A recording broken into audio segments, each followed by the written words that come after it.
$1,000 in taxes.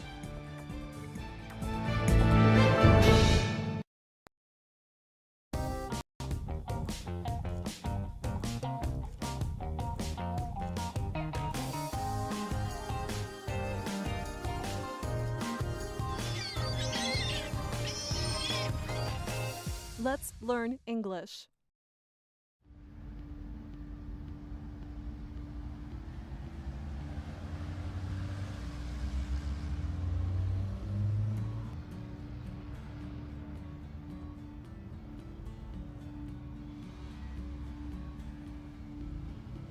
Hi, are you Anna? Yes. Hi there. Are you Pete? I am Pete. Nice to meet you. Listen. Hi. Speak. Listen. I am Pete. Speak. Speak and say your name.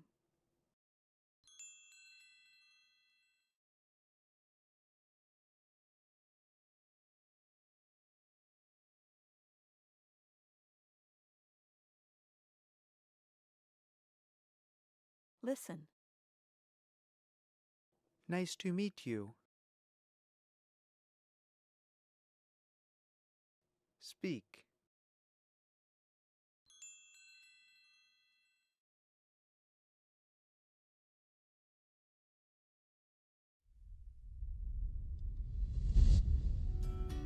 Let's try that again. I'm Anna. Nice to meet you. I'm Pete.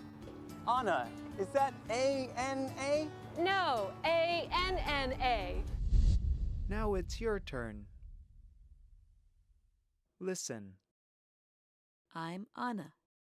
A-N-N-A. Speak and say your name.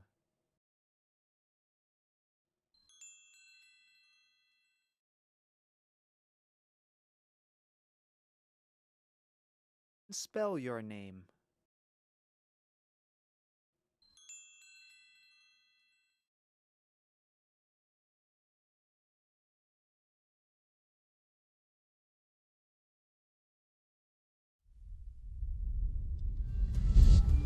Well, Anna with two N's. Welcome to 1400 Irving Street. My new apartment.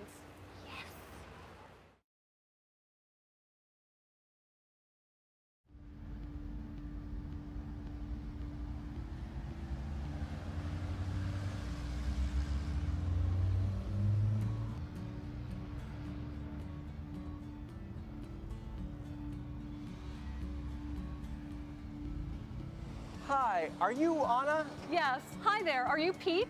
I am Pete. Nice to meet you. Let's try that again. I'm Anna. Nice to meet you. I'm Pete. Anna, is that A-N-A? No, A-N-N-A. Well, Anna with two N's. Welcome to 1400 Irving Street. My new apartment.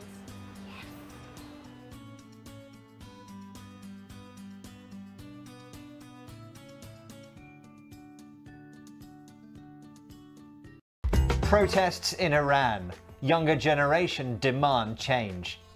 This is News Review from BBC Learning English. I'm Neil. And I'm Beth. Make sure you watch to the end to learn vocabulary to talk about this story. And don't forget to subscribe to this channel, like the video, and try the quiz on our website. Now, the story. Neither headscarf nor humiliation. Freedom and equality. This is one thing university students in Iran have been shouting. Protests began in Iran and around the world last month when a young woman died after being arrested by the morality police for not covering her hair. Many members of the younger generation say they want a different lifestyle and don't identify with the Iranian regime. Human rights groups say 200 people have died in the protests so far. You've been looking at the headlines, Beth. What's the vocabulary? We have fan flames, wave, and Gen Z. This is News Review from BBC Learning English.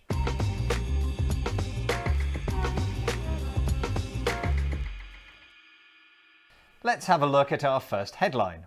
This one is from the Financial Times. Iranian celebrities fan flames of anti-regime protests. And so the headline is saying that celebrities inside and out of Iran are taking part in anti-regime protests. That's protests against the current political system.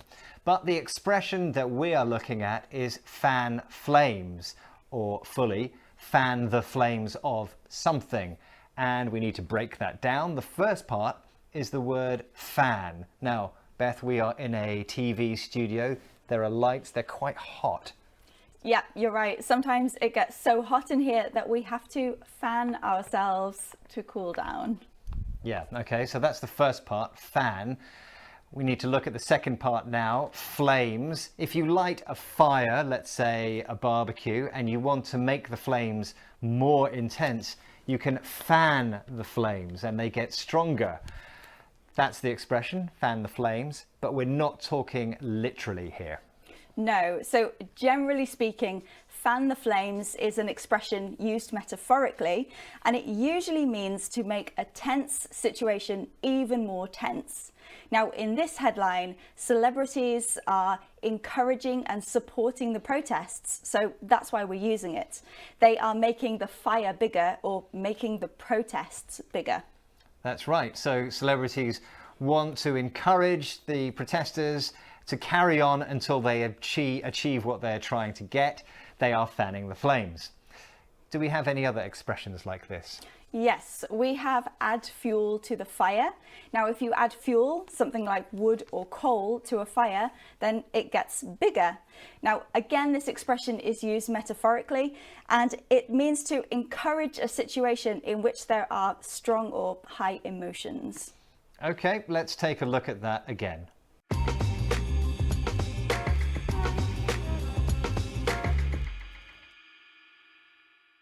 Let's have our next headline. This is from France 24. Fame no shield from frightening Iran arrest wave. And so the headline is saying that fame, or being famous, is not a shield against arrest. A shield is something that protects you. So celebrities are also being arrested. But the word we're interested in is wave, but we're not talking about water or oceans, are we? No, but if you think about a wave in the ocean, it starts small and then it gets bigger before getting smaller again. So in this headline, wave is used to mean that a lot of arrests are happening at the moment, arrest wave. Yes, so since the protests began, there's been a large number of arrests, a wave of arrests. This word wave we can see used in other contexts with a sort of similar meaning. Yes, so in the summer this year, we heard a lot about heat waves. That's high temperatures for a specific amount of time. We also sometimes hear about a wave of sickness, which is lots of people getting sick at the same time. Yeah. Are there any other words like wave that have this similar meaning? Yeah, so we can use surge. Again, like a wave, it's connected to water, but it's used metaphorically to mean a large amount of something happening at one time, like a power surge or a crowd surge, for example. Okay, let's look at that one more time.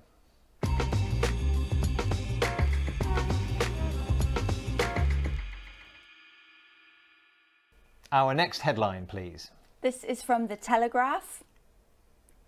How Gen Z, or Gen Z as they say in the US, became the Iranian regime's most fearsome opponent.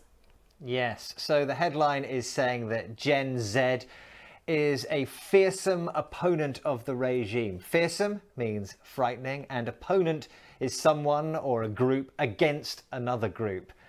And the headline is saying that this group, Gen Z, are the most frightening opposition group for the government in Iran. But who or what exactly is Gen Z or Gen Z? Well, Gen Z is short for Generation Z, and it refers to people who were born in the late 1990s and early 2000s. Now, in Iran, a lot of the protesters are school age or university age, and that is the age group that's known as Gen Z. But we have other names for other generations. What are they? Yeah, so we have millennials. That refers to people born between the early 1980s and the mid-90s. That's me. We then have Generation X. They were born between mid-1960 and the early 1980s. And that's me. And then there are the baby boomers who were born after World War II. Yes, and that's my parents' generation. So why do we have these expressions? Why do we need them? Well, classifying groups of people by their age is an easy way to differentiate between different groups of people, different generations. And it can make it easier for the reader if they immediately know which generation and their kind of supposed characteristics that they're reading about. Yeah. Okay, let's have a look at that again.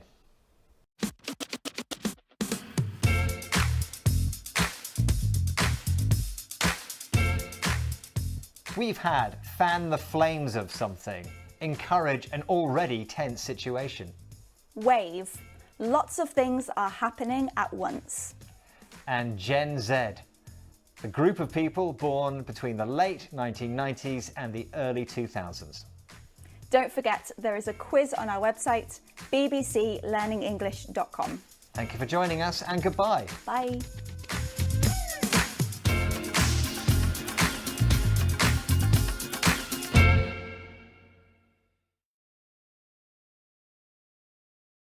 "30 days to remove TikTok.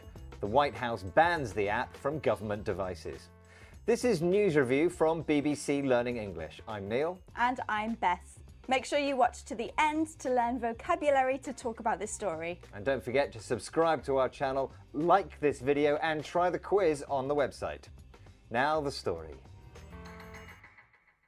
The US and now Canada have banned TikTok from government phones.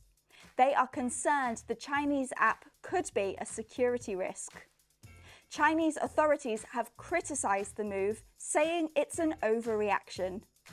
You've been looking at the headlines, Beth. What's the vocabulary? We have purging, citing, and overstretching. This is News Review from BBC Learning English.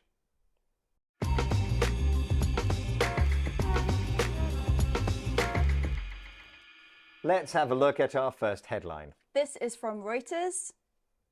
Exclusive. White House sets deadline for purging TikTok from federal devices. So the White House has ordered all US government agencies to remove TikTok from its work devices.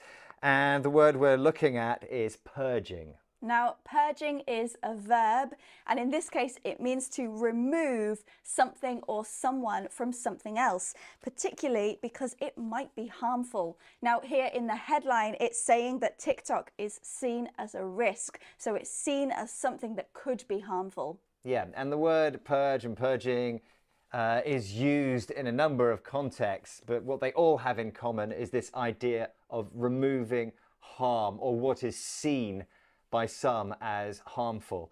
So the police might purge crime. They want to get crime out of a city. Or a company might want to purge waste. That means stop wasting things so they can make more money. That's right. Now, purge can also be used to talk about removing people, particularly from an organisation if the leaders don't agree with them. Now, imagine there's a new government and the previous leaders' supporters are purged or removed from the organisation. Yeah, and the word purge there is negative. You know when somebody uses the word purge that they don't agree with what's happening. Let's look at that again.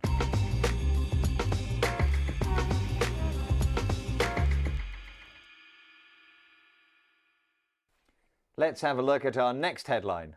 This is from NPR.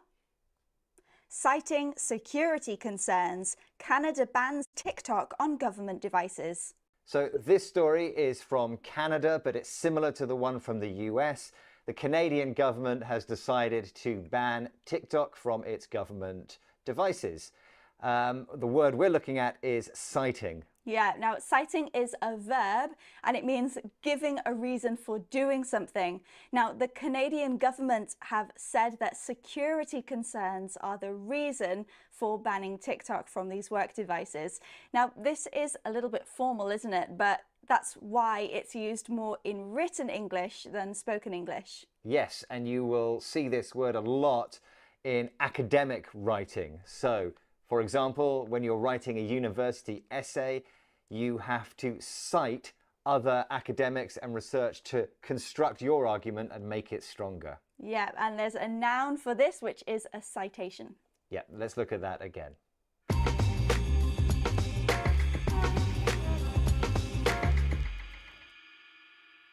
Let's have a look at our next headline. This is from Al Arabiya. China says US overstretching concept of national security on TikTok ban. So the Chinese Foreign Ministry has criticized this decision by the US.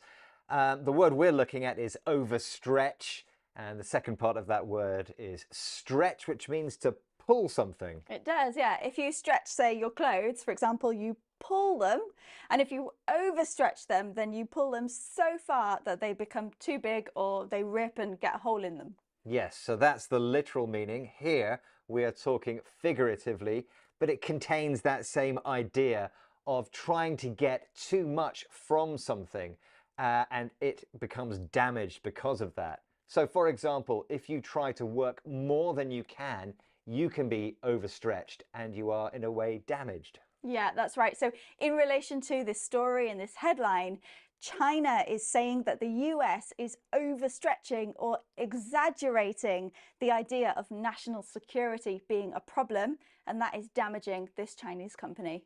Okay, let's look at that again.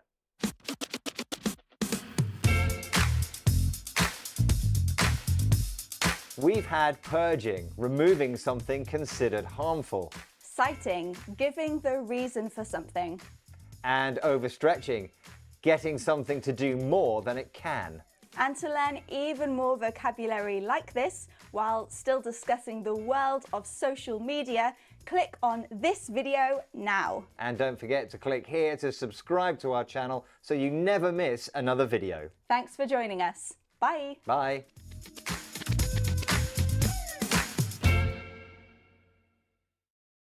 Як розповісти англійською про структуру AFU – Armed Forces of Ukraine? Як сказати англійською Генштаб, командування Об'єднаних сил та як розповісти про їх функції англійською? Як назвати in English роди військ та сил, що відносяться до Specialized Forces of AFU та Specialized Troops of AFU? Як правильно перекласти сили логістики, сили підтримки, медичні сили, десантно-штурмові війська, війська зв'язку та кібербезпеки? Це армійська англійська, перший в Україні канал з уроками з Military English. Я Олена Чекрижова, вчителька, і наші глядачі давно просили мене створити урок про структуру ЗСУ, бо відчувають, наскільки потрібно і важливо вміти говорити про неї англійською. І цей день настав. Сьогодні поговоримо про сили оборони – Defense Forces та The Structure of the Armed Forces of Ukraine – структуру Збройних сил України.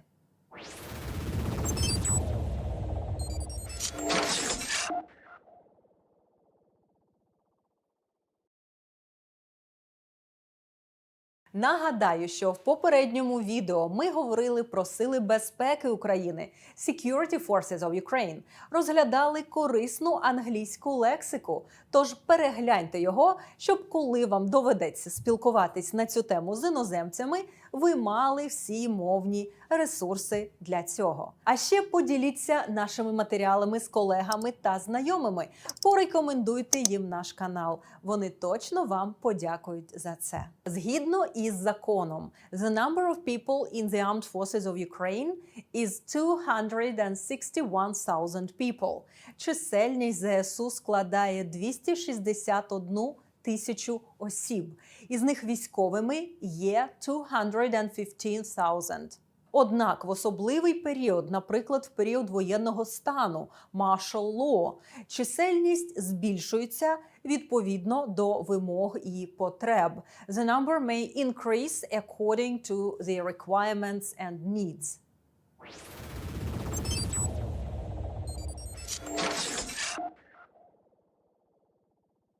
Збройні сили України мають таку структуру. The General Staff of the Armed Forces of Ukraine – Генеральний штаб ЗСУ. The Command of the Joint Forces of the Armed Forces of Ukraine – Командування Об'єднаних сил Збройних сил України. Branches of AFU – Основні роди військ та сил ЗСУ. Specialized Forces of AFU – Окремі роди сил ЗСУ. Specialized Troops of AFU – окремі роди військ ЗСУ. Military Administration Bodies, Units, Institutions – органи військового управління, підрозділи, військові навчальні заклади, що не належать до видів і окремих родів військ Збройних сил України.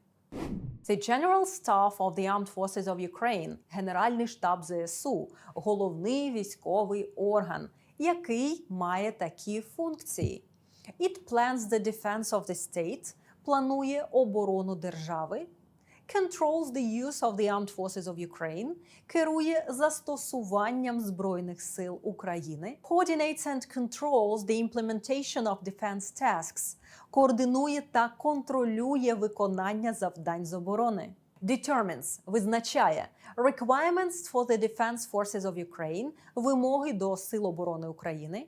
Resource needs – потреби в ресурсах, strategic planning – стратегічне планування, technical equipment – технічне оснащення тощо. The General Staff of Ukraine closely cooperates with the Ministry of Defense of Ukraine. Генштаб тісно співпрацює з Міністерством оборони України. The Ministry of Defense is responsible for providing the resources for the armed forces. Відповідає за ресурсне забезпечення ЗСУ and for the defense policy – за оборонну політику. The Command of the Joint Forces of the Armed Forces of Ukraine – командування Об'єднаних сил Збройних сил України – є штатним органом стратегічного рівня – is a staff body of strategic level. The Command of the Joint Forces of the Armed Forces of Ukraine performs military management, здійснює військове управління of all interspecific, всіма міжвидовими and interdepartmental troops та міжвідомчими угрупуваннями військ to conduct operations для проведення операцій by order of the Supreme Commander-in-Chief of the Armed Forces of Ukraine за наказом Верховного Головнокомандувача Збройних сил України and the General Staff of the AFU та Генштабу ЗСУ. The Command of the Joint Forces of the Armed Forces of Ukraine is responsible for, відповідає за, conducting joint operations on the territory of Ukraine, проведення об'єднаних операцій на території України, and peacekeeping missions beyond its borders, та миротворчих місій за її межами. Branches of AFU – основні роди військ та сил ЗСУ. Це Land Forces – сухопутні війська, Air Force – повітряні сили, Navy – військово-морські сили. Specialized Forces of AFU – окремі роди сил ЗСУ – це Special Operations Forces – сили спеціальних операцій, Territorial Defense Forces – сили територіальної оборони, Logistics Forces – сили логістики, Support Forces – сили підтримки, Medical Forces – медичні сили. Specialized Troops of AFU – окремі роди військ ЗСУ, Air Assault Forces – Troops – десантно-штурмові війська, Communications and Cybersecurity Troops – війська зв'язку та кібербезпеки. Друзі, нагадаю вам, що ми вже випускали великий урок, присвячений родам військ та сил ЗСУ, де говорили про Land Forces, Air Force, Navy, Special Operations Forces, Territorial Defense Forces. Інші роди військ та сил ми також не обійдемо увагою і розберемо лексику, щоб ви могли про них розповідати англійською мовою. Але це буде в наступних відео. А щоб їх не пропустити, коли вони з'являться на нашому каналі, ви маєте бути підписаним. І щоб вони таки з'явилися на нашому каналі, і ми могли створювати більше освітнього контенту для українських військових, закликаю вас підтримати наш соціальний проєкт поширенням, коментарем або донатом. Вся інформація щодо цього буде в описі до відео. Також The Armed Forces of Ukraine include – Збройні сили України включають Military Administration Bodies – органи військового управління, Military Units – з'єднання та військові частини, Higher Military Educational Institutions – вищі військові навчальні заклади, Military Educational Units of Higher Education Institutions – військові навчальні підрозділи закладів вищої освіти, Institutions and organizations – установи й організації that do not belong to the branches and specialized troops of the Armed Forces of Ukraine, що не належать до видів і окремих родів військ Збройних сил України.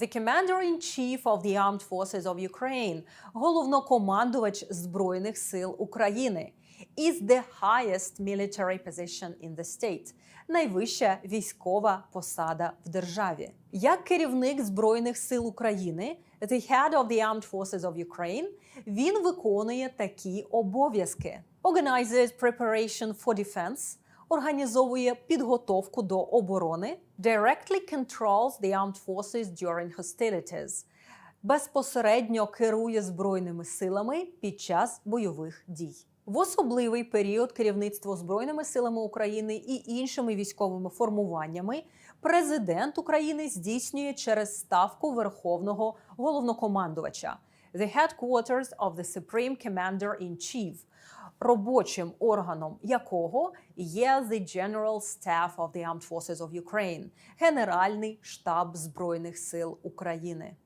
А я, Олена Чекрижова, вчителька. Це спеціалізований курс англійською, який я створюю на цьому каналі «Армійська англійська» разом з командою однодумців. Ми переконані, що англійська має стати другою мовою в Security and Defense Forces of Ukraine. З нами погоджується the General Staff of the Armed Forces of Ukraine, який, як і ми, хоче, щоб всі українські військовослужбовці говорили англійською до 2026 року. Ми не підпорядковуємось Генштабу, а є незалежним соціальним проєктом, але ми вже працюємо над реалізацією цієї цілі. Озброюємо українські сили безпеки та оборони англійською мовою, роблячи спеціалізовану військову англійську доступною для кожного військовослужбовця.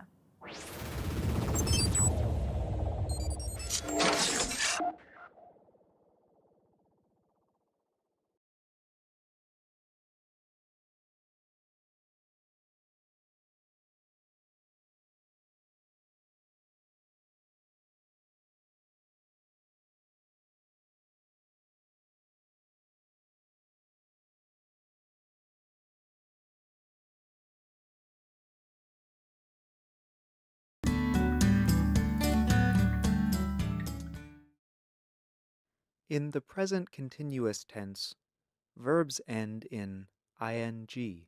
In careful speech, Americans pronounce the G at the end of the verb.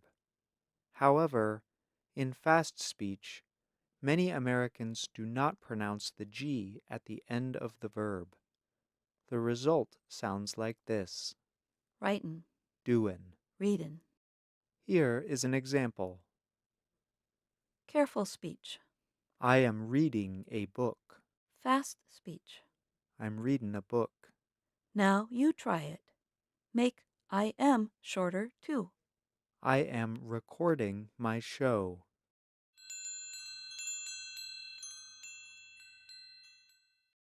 I'm recording my show. Another way Americans shorten words is to put them together. What and are often sound like water. Now you try it. What are you doing?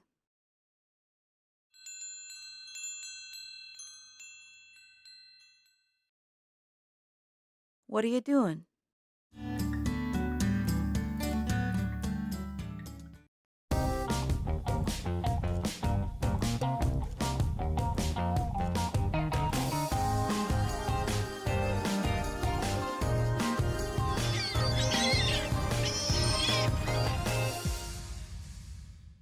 Hello, everyone. Today, my friend Marcia is at her friend's house. She says it is beautiful. I want to see this house. Here we are.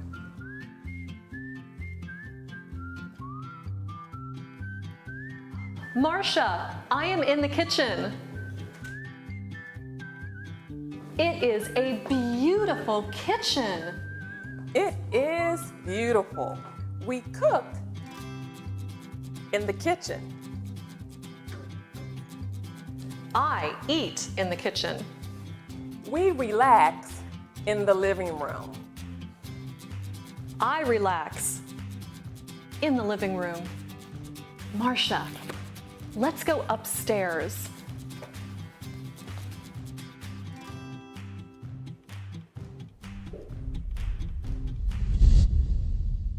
I am in the living room. I relax in the living room. Now you try it.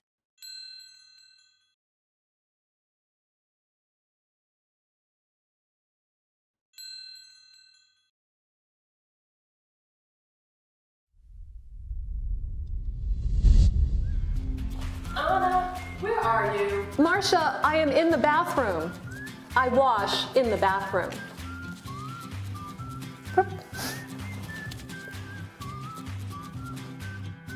I am in the bedroom. We sleep in the bedroom. I sleep in the bedroom. We sleep in the bedroom. I wash in the bathroom. Now you try it. Say where you are.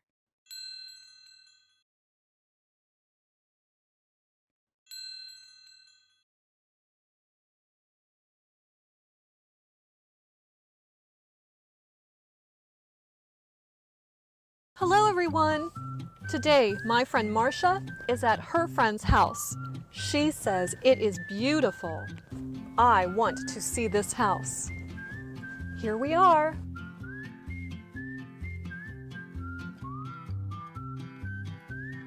Marcia, I am in the kitchen. It is a beautiful kitchen. It is beautiful. We cooked in the kitchen. I eat in the kitchen. We relax in the living room. I relax in the living room. Marcia, let's go upstairs.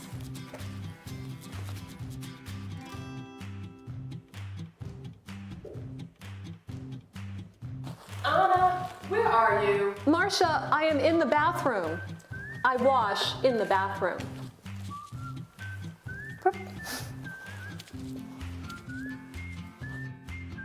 I am in the bedroom. We sleep in the bedroom. I sleep in the bedroom.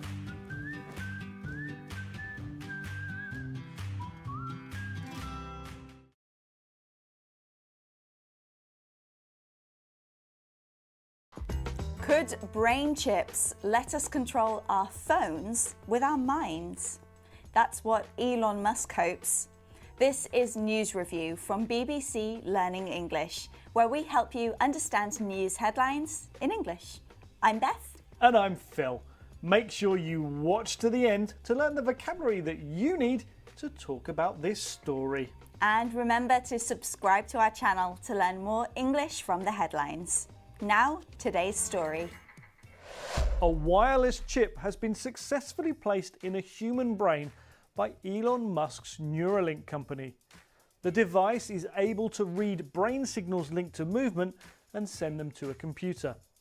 Musk said that future innovations may allow us to control our phone or computer just by thinking. You've been looking at the headlines, Phil. What's the vocabulary that people need to understand this news story? We have implant, interface, and cyborg. This is News Review from BBC Learning English.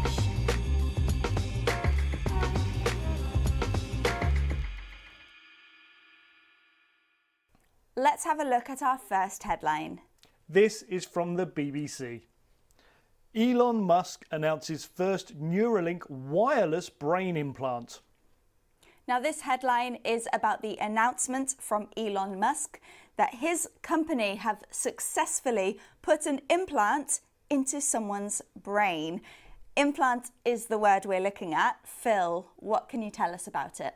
Okay, so the word implant, it's a verb and a noun, and in this headline it's a noun referring to the device that was physically put inside someone's brain.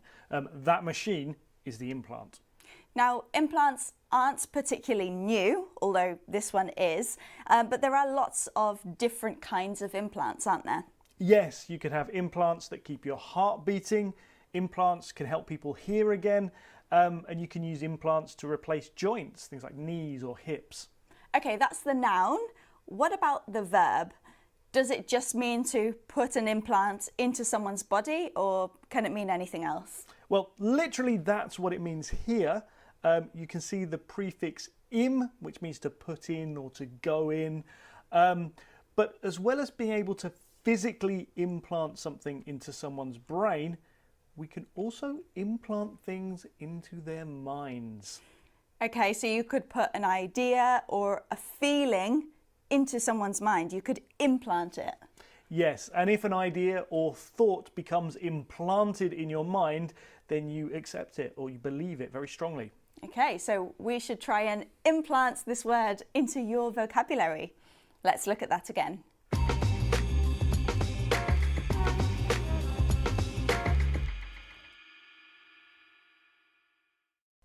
Let's have our next headline. This is from The Register. Elon Musk's brain-computer interface outfit Neuralink tests its tech on a human. Now, this is about Elon Musk's company Neuralink and their new technology. We're looking at the word interface, which can be a noun and a verb. It's a noun in the headline. Now, interface, I know that it means two systems coming together, but what does it mean in this headline? Okay, well, the implant in this story is a brain-computer interface, and it's the device that lets someone's brain communicate with and work with a computer. But an interface can be a lot simpler than that. The interface on the software on your computer is just what you can see and what you can click on. Okay, but it's not just computer systems. It can be much more than that. So here in the story, the interface is between technology and biology and how they link together. Yeah, it's not just gadgets, ideas and concepts can have an interface between them. Okay, let's look at that again.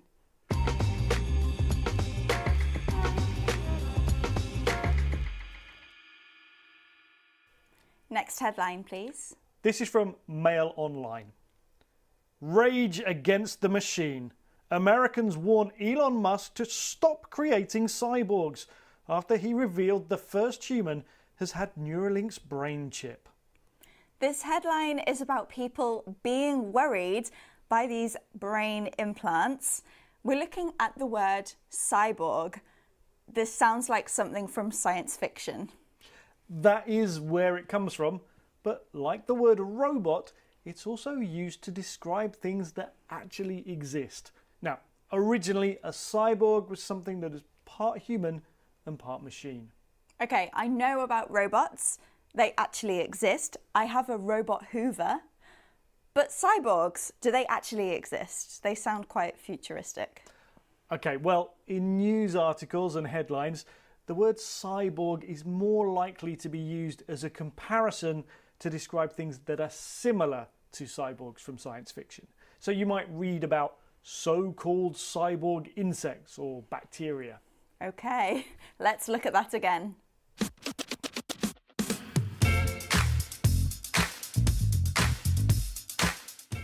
We've had implant, something placed inside the body. Interface, a connection between two systems. And cyborg, part human, part machine.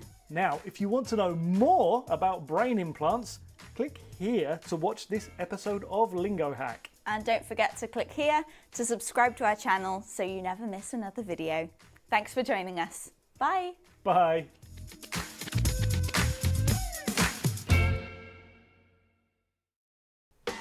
Have you ever quit your job because of a bad boss?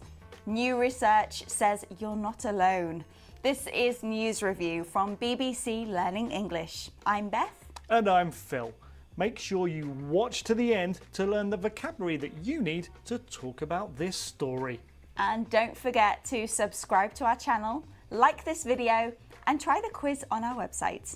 Now, today's story. Bad bosses make people quit. Almost a third of British workers in a recent study say that they've left a job because of their manager. Nearly a fifth of people say that their managers were ineffective. Unhappiness with management means workers are less likely to be motivated and less likely to stay. The survey also shows that most bosses are accidental managers, having never been taught how to run a team. You've been looking at the headlines, Phil. What's the vocabulary? We have prompted, formal, and attrition. This is News Review from BBC Learning English.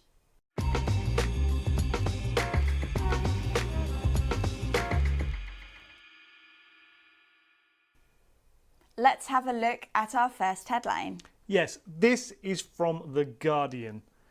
Bad management has prompted 1 in 3 UK workers to quit, survey finds. As this headline says, a third of British workers have quit because of bad management. We're going to learn about the word prompt. Phil, what's the connection between bad managers and people leaving their jobs? Well, it's quite simple. One thing causes something else to happen. It prompts it to happen. So having a manager who's not very good might prompt you to leave your job. If you see another job advertised with a really high salary, that might prompt you to apply for that job. Yeah, that's one meaning. And I remember when I was studying for exams, I used prompt cards. I would write information on them to try and help me remember. Yes, we call them prompt cards because they prompt you to do something. They prompt you to remember. In fact, you could say they prompt your memory. And actually, Beth, what's that you've got in your hand? It's my script. You have one too. And if I forget what I'm going to say, I can look down and it prompts me. Okay, let's look at that again. And remember to make some notes to prompt your memory in the future.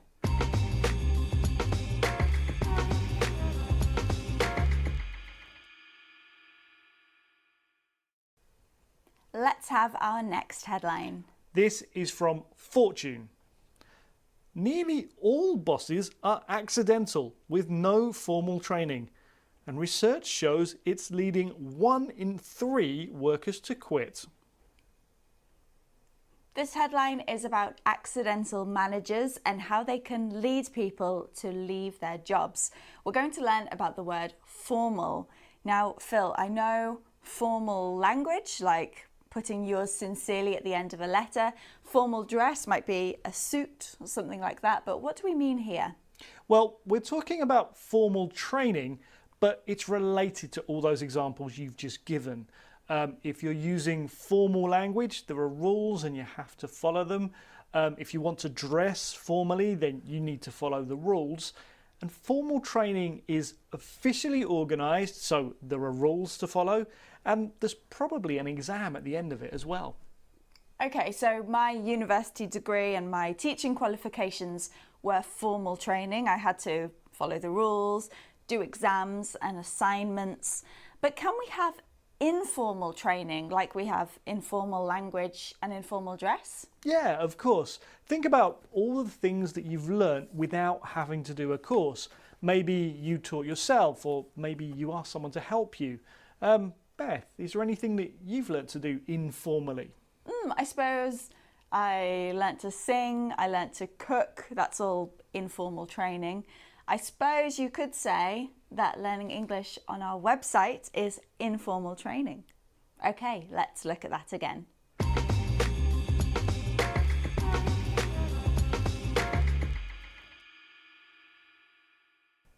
Next headline, please. This is from Personnel Today. Accidental managers are driving attrition. Now we're going to learn the word attrition. To me, Phil, this sounds like something quite bad or negative. And here we're talking about managers. So does it have a business meaning? Well, there are a few meanings. None of them are good, and there is a business meaning. Beth, what would happen to a company if lots of people left and they didn't get replaced? It'll get smaller. I suppose that means the company can't do as much. And that's the meaning that we're using in this headline. The business meaning of attrition is that companies get smaller as people leave and they're not replaced. Okay, so can we use attrition outside of a business context? Yeah, there is a more general meaning, and it means to make something gradually weaker by continually attacking it or causing it problems. And in fact, we have this phrase, a war of attrition, which is a long disagreement or conflict where each side is always making the other side more angry. That sounds like my neighbours.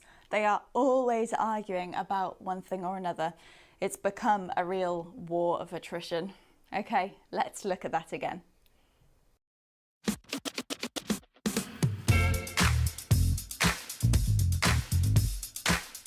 We've had prompted, made something happen. Formal, according to the rules. And attrition, gradually getting weaker. Now, if you're interested in problems at work, check out this episode of 6 Minute English all about being unhappy at work. Click here to watch. And don't forget to subscribe to our channel by clicking here so you never miss another video. Thanks for joining us. Bye. Bye.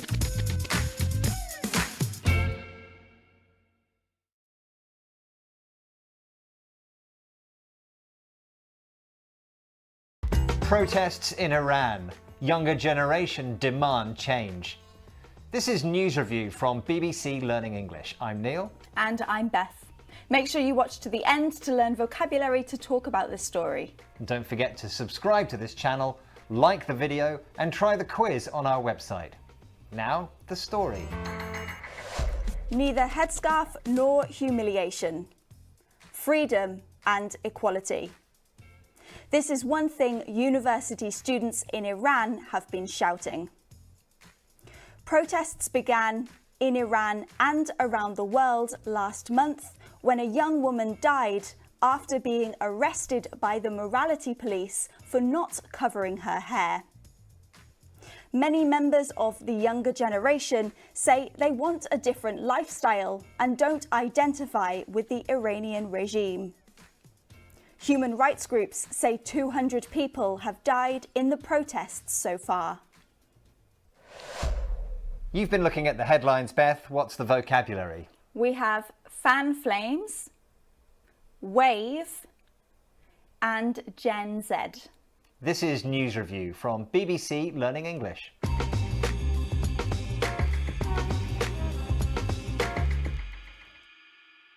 Let's have a look at our first headline. This one is from the Financial Times. Iranian celebrities fan flames of anti-regime protests. And so the headline is saying that celebrities inside and out of Iran are taking part in anti-regime protests. That's protests against the current political system. But the expression that we are looking at is fan flames, or fully, fan the flames of something. And we need to break that down. The first part is the word fan. Now, Beth, we are in a TV studio. There are lights, they're quite hot. Yeah, you're right. Sometimes it gets so hot in here that we have to fan ourselves to cool down. Yeah, okay, so that's the first part, fan. We need to look at the second part now, flames. If you light a fire, let's say a barbecue, and you want to make the flames more intense, you can fan the flames and they get stronger. That's the expression, fan the flames, but we're not talking literally here. No, so generally speaking, fan the flames is an expression used metaphorically, and it usually means to make a tense situation even more tense. Now, in this headline, celebrities are encouraging and supporting the protests, so that's why we're using it. They are making the fire bigger or making the protests bigger. That's right. So celebrities want to encourage the protesters to carry on until they achieve what they're trying to get. They are fanning the flames. Do we have any other expressions like this? Yes, we have add fuel to the fire. Now, if you add fuel, something like wood or coal, to a fire, then it gets bigger. Now, again, this expression is used metaphorically, and it means to encourage a situation in which there are strong or high emotions. Okay, let's take a look at that again.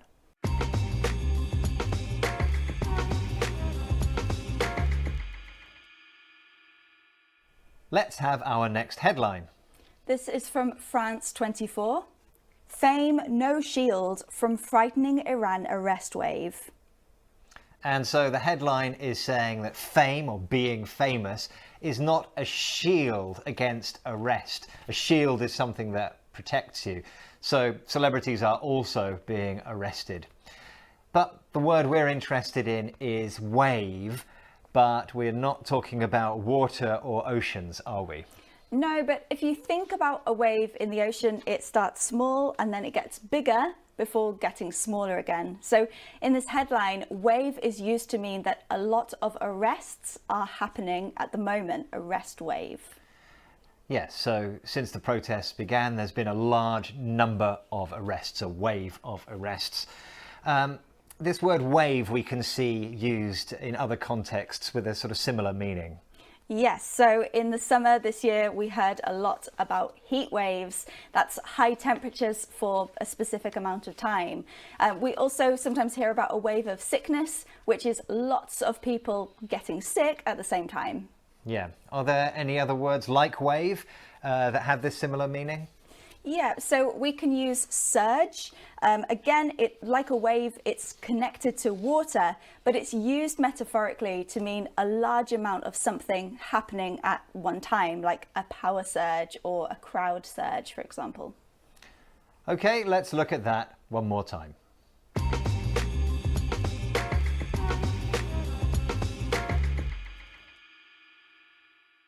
Our next headline, please. This is from The Telegraph. How Gen Z, or Gen Z as they say in the US, became the Iranian regime's most fearsome opponent. Yes, so the headline is saying that Gen Z is a fearsome opponent of the regime. Fearsome means frightening, and opponent is someone or a group against another group. And the headline is saying that this group, Gen Z, are the most frightening opposition group for the government in Iran. But who or what exactly is Gen Z or Gen Z?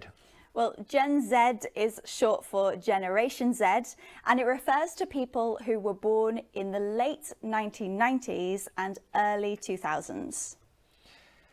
Now, in Iran, a lot of the protesters are school age or university age, and that is the age group that's known as Gen Z. But we have other names for other generations. What are they? Yeah, so we have millennials.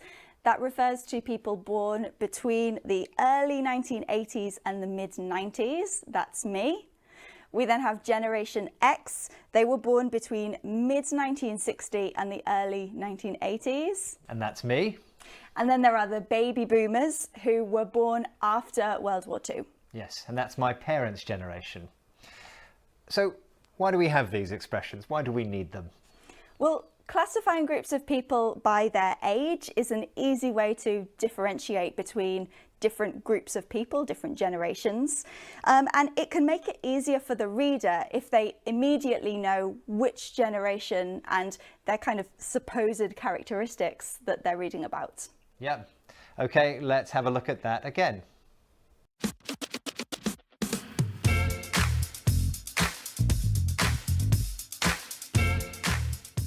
We've had fan the flames of something, encourage an already tense situation. Wave. Lots of things are happening at once. And Gen Z, the group of people born between the late 1990s and the early 2000s. Don't forget, there is a quiz on our website, bbclearningenglish.com.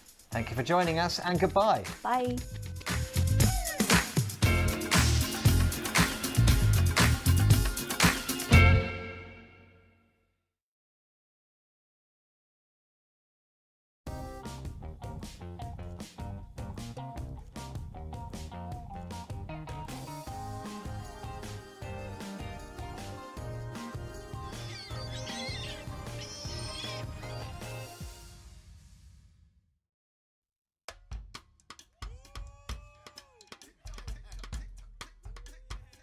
Hi there, I'm Anna, and I live in Washington, D.C. Every day, I learn more about this great city. People in Washington like to work out. Oh, hi Pete, how's it going?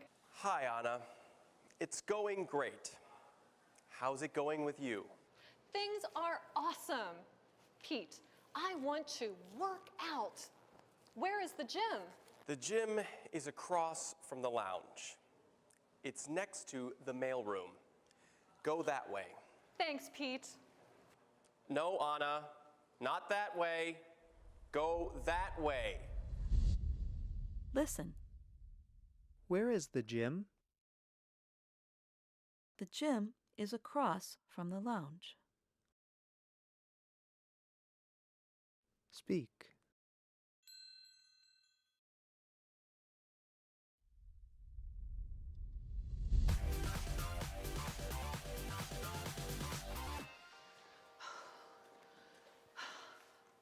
Oh, Pete, this is not the gym. That's right, Anna.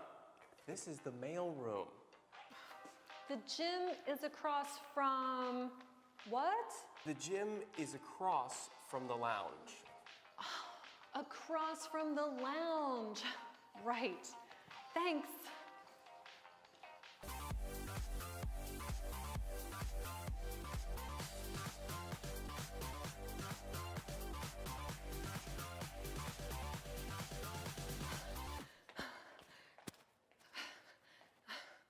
Pete, this is not the gym.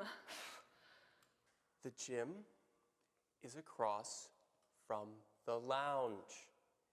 It is behind the lobby. Right, right. See you. See you, Anna. See you. See you, Anna. Listen. The mailroom is next to what?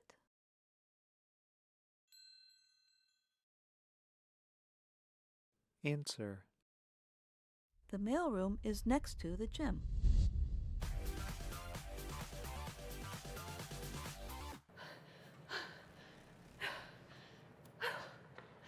This is not the gym. This is a parking garage. Hello? Pete?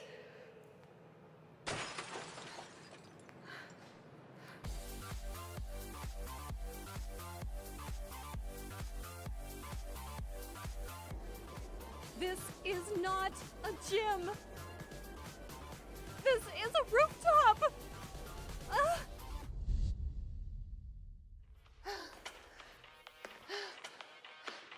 Pete? Pete! I want to work out too. Join me. I'm good.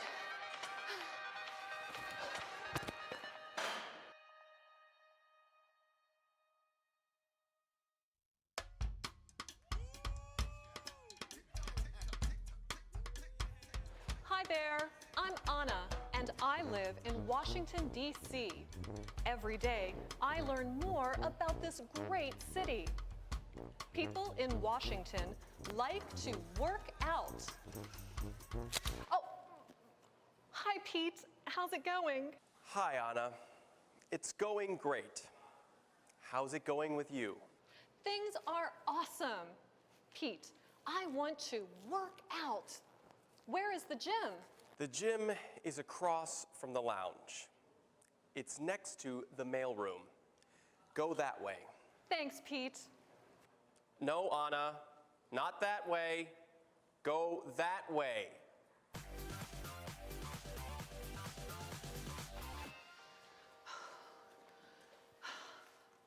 Oh, Pete, this is not the gym. That's right, Anna. This is the mailroom. The gym is across from what? The gym is across from the lounge. Across from the lounge. Right. Thanks.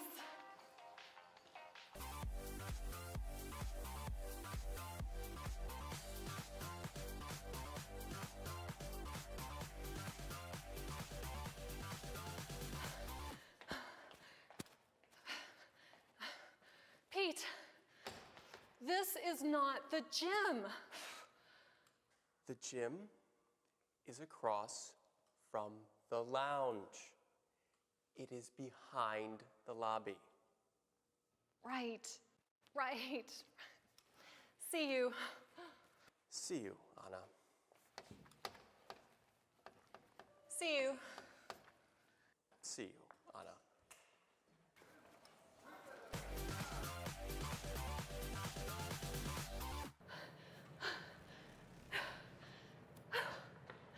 This is not the gym. This is a parking garage. Hello? Pete?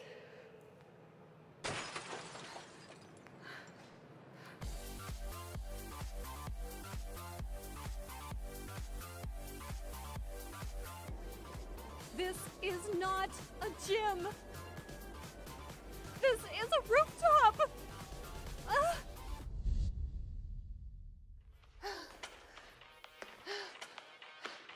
Pete? Pete? I want to work out too. Join me. I'm good.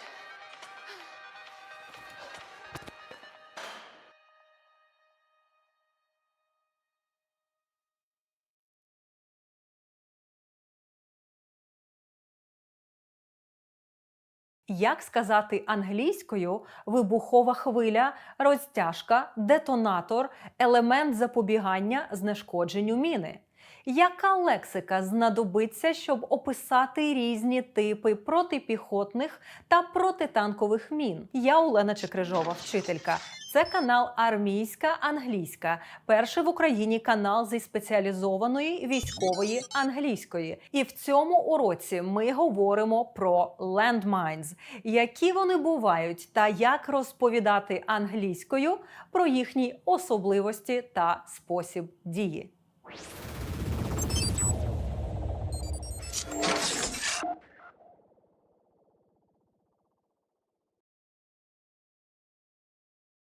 A landmine пишеться разом або окремо. Is an explosive weapon, an encased explosive charge, вибуховий заряд, розміщений у контейнері, buried below або concealed under, захований під, or camouflage on the ground, замаскований на землі. They are designed to destroy or disable enemy targets. Вони створені, щоб знищувати або знешкоджувати ворожі цілі. Ranging from combatants to vehicles and tanks as they pass over, коли вони пересуваються повз or near a mine або біля міни.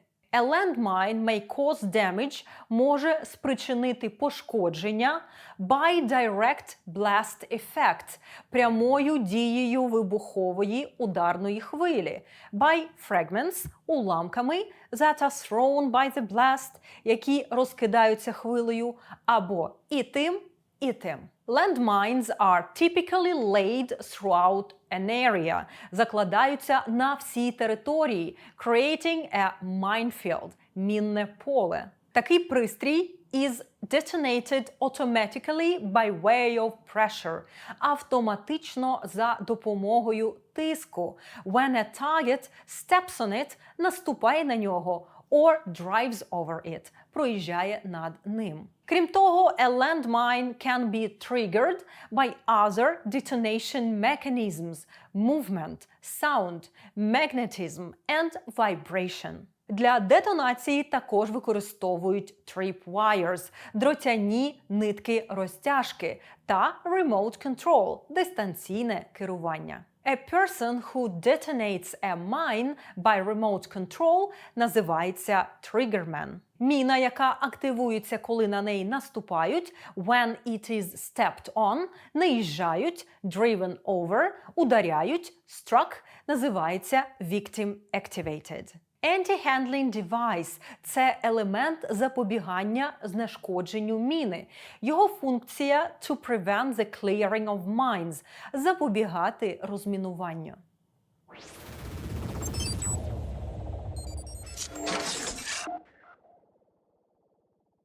There are two main categories of landmines – anti-personnel and anti-vehicle – протипіхотні та протитанкові. Розглянемо основну лексику, яка допоможе розповідати про ці міни англійською.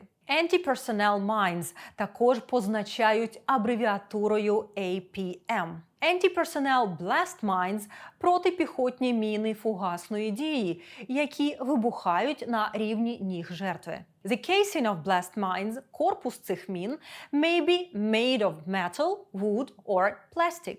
Міни цього типу, наприклад, міну пелюстка, яку в англійській називають green parrot or butterfly mine, можуть встановлювати remotely, віддалено, using a rocket salvo system, за допомогою реактивної системи залпового вогню. Directional fragmentation mines – це осколкові міни спрямованої дії, які propel pieces of metal shrapnel у того, хто її активував. Такі міни are usually triggered by tripwires, і вони часто використовуються in ambush situations, у засідках. Bounding fragmentation mines – це осколкові міни, що підстрибують та вибухають у повітрі. Вони містять a small charge – малий заряд, що піднімає міну into the air, та the main charge, який explodes,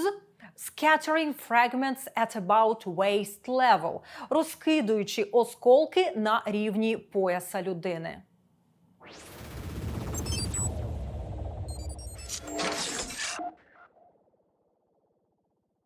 Anti-vehicle mines, AVM, or anti-tank mines, ATM, are designed to damage or destroy vehicles, including tanks and armored fighting vehicles. Нагадаю, що ми вже говорили про armored vehicles, броньовані машини, у кількох відеоуроках, посилання на які ви знайдете в описі до цього відео. Anti-tank mines, як правило, мають a much larger explosive charge, набагато більший вибуховий заряд, ніж AP mines. And a fuse – підривник, детонатор, що є triggered, приводиться в дію by vehicles or remotely. Сучасні anti-vehicle mines використовують a magnetic trigger. Advanced mines здатні розпізнавати the difference between friendly and enemy types of vehicles. У зв'язку з агресією Росії проти України є велика ймовірність виявлення вибухонебезпечних предметів не тільки в регіонах, де ведуться активні бойові дії, а й на всій території держави. У наступних уроках ми розглянемо лексику з теми розмінування – mine clearing. Щоб не пропустити цю тему, ви знаєте, що робити.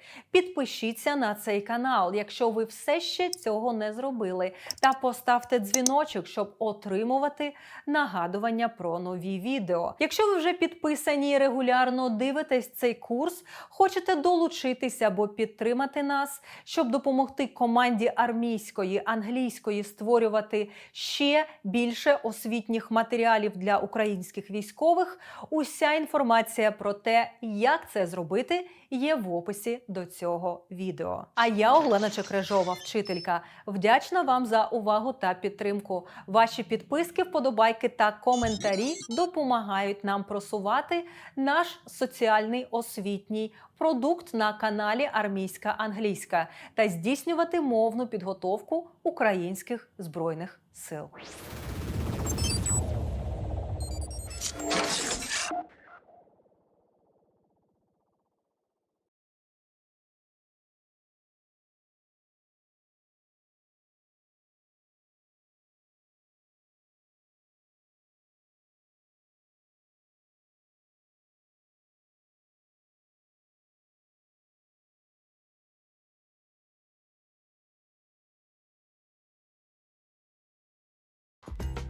$8 billion. That's how many people live on Earth, according to the UN. This is News Review from BBC Learning English. I'm Neil. And I'm Sian. Make sure you watch to the end to learn vocabulary about this story. Don't forget to subscribe to our channel, like this video, and try the quiz on our website. Now let's hear the story. The world's population has officially reached 8 billion. The growth is partly due to developments in health, nutrition and medicine. It has taken just 11 years to go from 7 to 8 billion, but growth in several countries is actually slowing. Many are concerned the expanding population is destroying the planet. You've been looking at the headlines, Sian. What's the vocabulary? Okay, we have peak, poses and shape. This is News Review from BBC Learning English.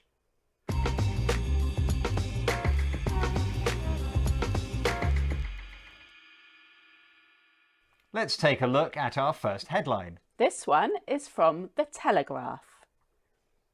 World population hits 8 billion as experts predict when it will peak. The world's population has reached 8 billion. That's 8 followed by 9 zeros. And experts are predicting when the world population will peak. And peak is the word we're looking at. Is there a connection to mountains, Sian? Well, yes, kind of. So if you picture a mountain, the top is the peak. So it means you can't go any higher. But we also use this word peak to talk about data and graphs. So if you look at this point here is the peak, and it means the top. So in the same way, the peak of a mountain is the top. Yes, so that top of the mountain peak, and on the graph those are nouns, but it's also used as a verb to mean go as high as possible. Exactly. So the headline writer is saying that the population is continuing to rise now, but at some point the population will reach the peak. So it can't go any higher, just like an actual mountain. Yeah, and we use peak not just to talk about graphs and mountains, we can use it to talk about performance, for example, in sport. Exactly. So it's often used to mean that a team or a person has reached their best level of performance. They can't get any better. They've peaked. Yeah, and we can use this, for example, the World Cup is coming. It's really important for a football team not to peak too soon. So that means that they shouldn't be at their best level of performance until the actual competition, not before it. Exactly. That's a useful phrase. Don't peak too soon. And we use it for other situations, not only sport. So if you're revising for exams and you start doing too much too early, you could say, don't peak too soon, or you'll forget everything on exam day. Excellent advice. Let's have a look at that again.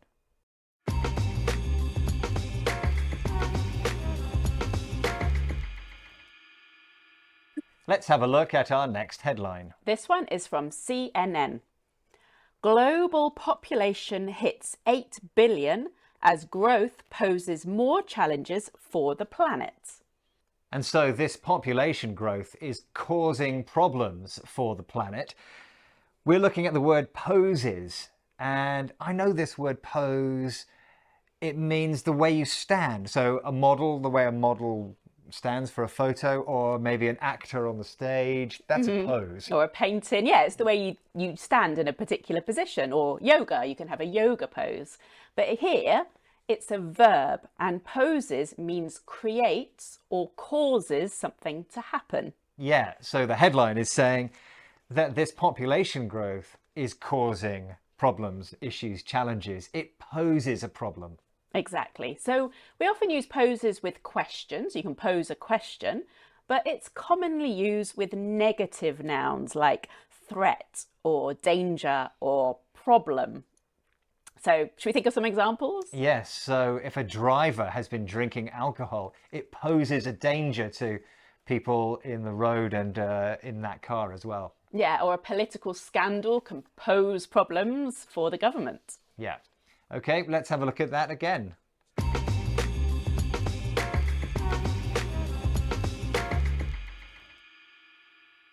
Time for our next headline. This one's from The Conversation.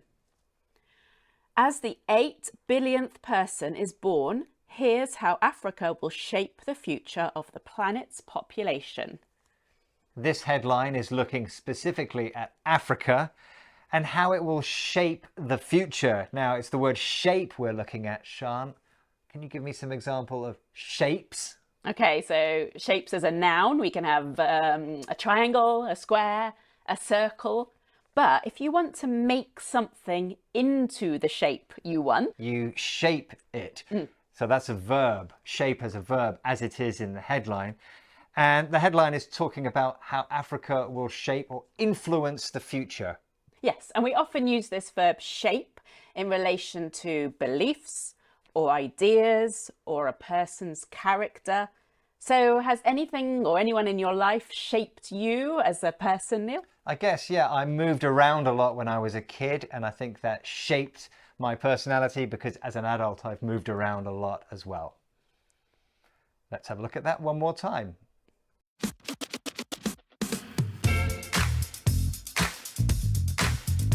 We've had peak, can't get any higher or better. Poses, causes or creates something that's usually negative. Shape, influence. Don't forget there's a quiz on our website at bbclearningenglish.com. Thank you for joining us and goodbye. Goodbye.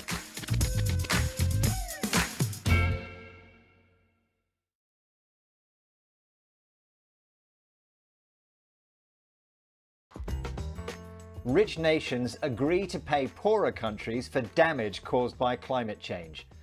This is News Review from BBC Learning English. I'm Neil. And I'm Beth. Make sure you watch to the end to learn vocabulary to talk about this story. Don't forget to subscribe to our channel, like this video, and try the quiz on our website. Now let's hear the story.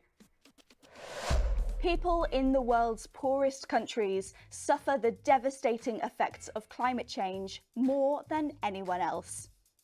Now, rich nations have agreed to pay into a fund to help countries damaged by the industrial activity of the developed world. The UN's climate chief says this will benefit the most vulnerable around the world. Some are calling the deal a historic victory, but others worry it is not enough. You've been looking at the headlines, Beth. What's the vocabulary? We have empty, game changer, and hot air. This is News Review from BBC Learning English.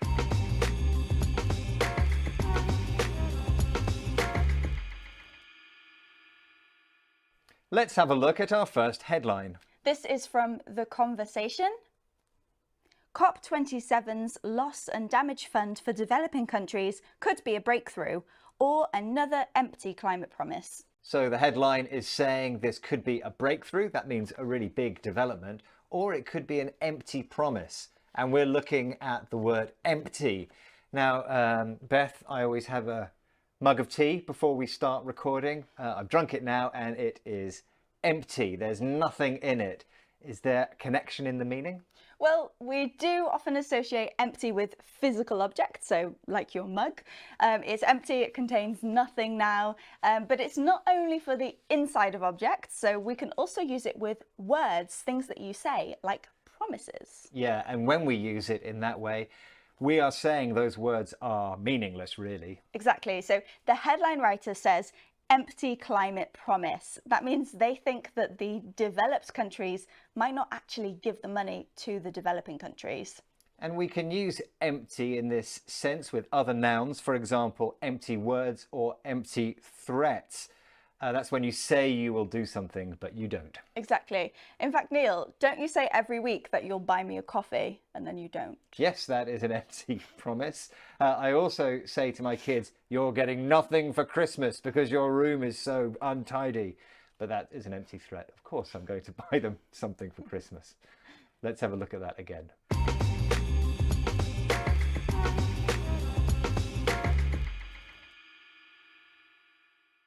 Let's have a look at our next headline. This is from RTE. EU proposal, the game changer at COP27. And we are looking at the expression game changer. Now, I know what a game is. It's the World Cup at the moment. There are games on every day. But together with changer, there's a different meaning. What's the sense? Well, a game changer means something is so significant that it actually changes the way that something is done or the way that it's thought about. Now, game here doesn't mean a game that you play, it's actually just the situation. And the situation here is that developed countries are giving money to poorer nations because of climate damage. Yeah, and that new agreement is seen as a significant development, so we can call it a game changer. Are there any other uses? Well, it's usually used for big things rather than minor developments. So we can use it with ideas like inventions or events. Yes, and talking of inventions, a really obvious and good example is the smartphone. It has been a complete game changer. It changes the way we do lots of things. Yeah, we can now connect to the internet anywhere. Let's take a look at that one more time.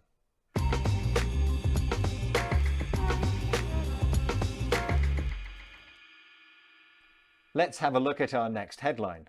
This is from The Telegraph.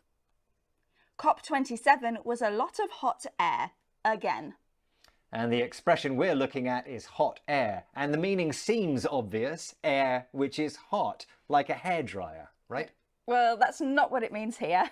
So hot air is actually something that sounds impressive, but in reality it means nothing. It's nonsense. Yeah, so according to the writer, all of the discussion, all of the agreements were nonsense. They were meaningless. They were hot air. Now, hot air is quite informal, isn't it? Yes, it is. And it's also quite rude.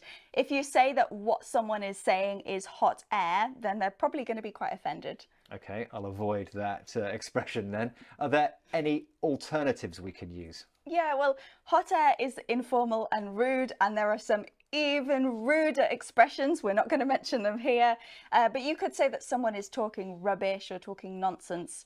Again, a little bit informal and rude. And as we often see, there is a double meaning in this headline. Can you explain it? Yeah, so with climate change, the planet is literally heating up. It's getting hotter. So yeah, here we've got hot air, and that is what the planet has. Okay, let's have a look at that one more time.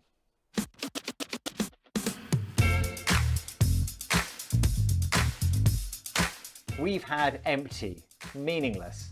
Game changer, something that causes a significant change. And hot air. It sounds impressive, but it's nonsense. Don't forget, there is a quiz on our website, bbclearningenglish.com. Thank you for joining us, and goodbye. Bye.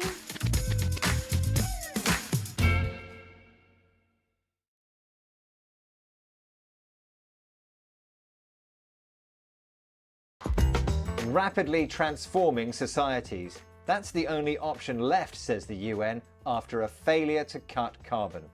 This is News Review from BBC Learning English. I'm Neil. And I'm Beth. Make sure you watch to the end to learn vocabulary to talk about the story. Don't forget to subscribe to our channel, like this video, and try the quiz on our website.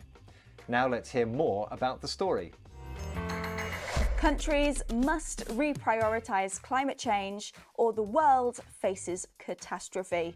That's what the head of the UN has said ahead of COP27, the climate conference being held in Egypt this month. Scientists say government failures to meet carbon targets will lead to a rise of more than 1.5 degrees. Only radically changing society will save us from climate disaster, they say.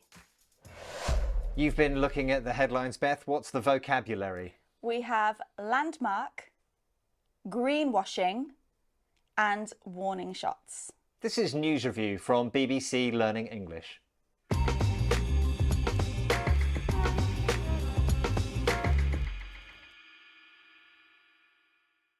Let's have a look at our first headline. This one is from Euronews. What is COP27?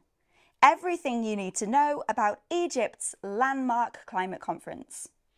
So COP27, which is the annual international climate conference, is being described as a landmark. That's the word we're looking at. Right now, Beth, first of all, I want you to think of a famous city, London. When I mention London, what comes to mind?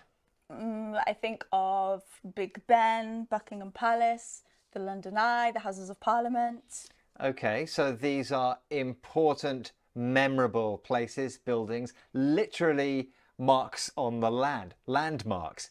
Is that what we mean here? Well, they are landmarks, but no, that's not what we're talking about here. So in the headline, landmark is used as an adjective to mean that something is so important that it might cause a dramatic change.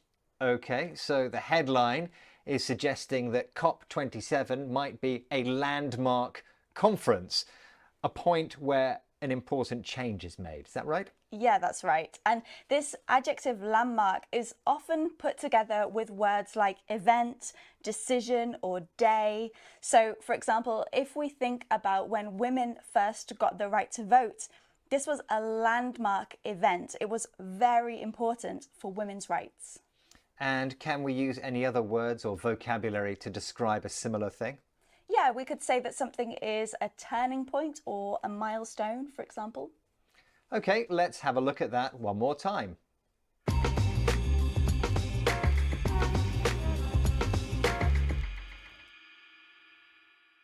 Let's have a look at our next headline.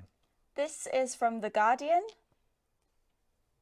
Greta Thunberg to skip greenwashing COP27 climate summit in Egypt. Okay, so Greta Thunberg, the very famous young Swedish climate activist, is going to skip the COP27 climate conference. That means she's not going to attend because she thinks it's an example of greenwashing. And greenwashing is the word we're looking at. Well, I know the word green and I know the word washing, but what's the sense? Well, imagine a company that sells something bad for the environment, like a plastic bottle, but they cover it with a green label that symbolises being environmentally friendly. It might have nice pictures of forests on it, and it has words like organic and natural ingredients and recyclable. Okay, so you're saying this bottle looks like it's really good for the environment, but actually it's just a plastic bottle and plastic isn't very good. So we're saying it's just marketing.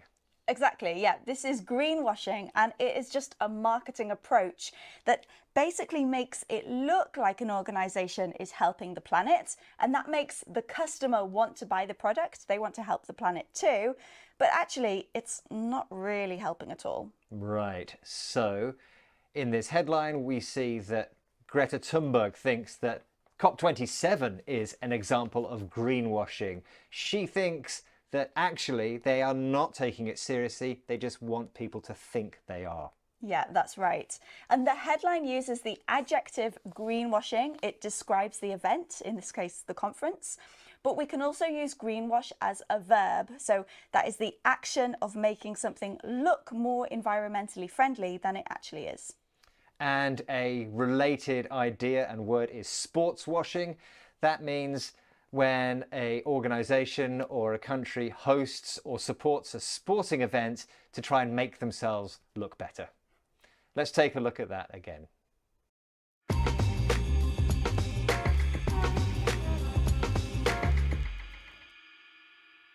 Let's look at our next headline. This one comes from Inside Climate News. Ahead of COP27, new climate reports are warning shots to a world off course. The headline says that the world is off course. That means going in the wrong direction, metaphorically, to reach those climate targets. And we are looking at the expression warning shots. It's got something to do with guns, hasn't it? Yeah, so literally in war, one side might fire a shot in the air, or it might come from a cannon. And this is saying, we are here, prepare yourself. It is a warning. But in the headline, it's used metaphorically. There's actually no guns here. That's right. So these new scientific reports say that unless we stay within that 1.5 degree limit, something really bad is going to happen. Exactly. It is a warning shot to the world. And in this case, that bad thing that would happen is the climate would collapse. Now, the expression warning shot is used very frequently in news media, isn't it? Yes, it is. So it sounds very dramatic, and it creates a really powerful image in the mind of the reader, and that helps them remember the story a little bit more. Yeah, let's have a look at that one more time.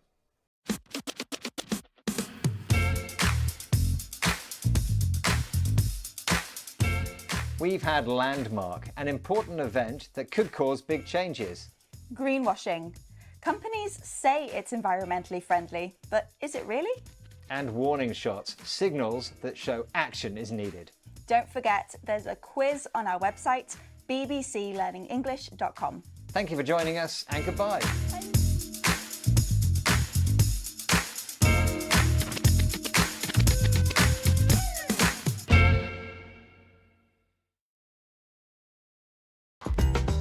Plastic in the ocean. Could it actually be helping some creatures? This is News Review from BBC Learning English. I'm Neil. And I'm Sian. Make sure you watch to the end to learn vocabulary about this story. Don't forget to subscribe to our channel, like this video, and try the quiz on our website. Now the story. The Great Pacific Garbage Patch. It doesn't sound like a great place to live. But scientists have discovered coastal creatures making the huge plastic waste island their new home. Researchers say these creatures will now reproduce in larger numbers than before because of the extra space created by the rubbish. You've been looking at the headlines, Sian. What's the vocabulary? Okay, we have piggybacks, hitched a ride, and love shack. This is News Review from BBC Learning English.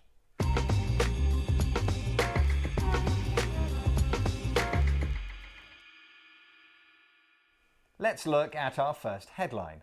This is from The Hindu. In the Great Pacific Garbage Patch, coastal life piggybacks on plastic trash. So this headline is saying that coastal life, that's creatures that normally live on the coast, are piggybacking on this island of junk, trash, rubbish, garbage, waste, into the middle of the ocean. We are looking at the word piggyback, and there are familiar parts there, pig and back, but what's the connection? Okay, well, there's no actual connection to pigs. So piggyback is a way of carrying someone on your back like this. So their legs are here and their arms go around your neck. So for example, if my daughter is tired, I give her a piggyback. So it can be a verb or a noun. Yes, and the headline is talking about these creatures that have used this plastic island as if it was a piggyback to travel. There is another even less literal use and meaning of piggyback. Can you tell us? Yeah, so we can also use piggyback to describe when someone or something uses the success of something else for their own benefit. So imagine there's a festival in your town. Some businesses will sell stuff connected to the festival so that they piggyback on its success. Okay, let's look at that again.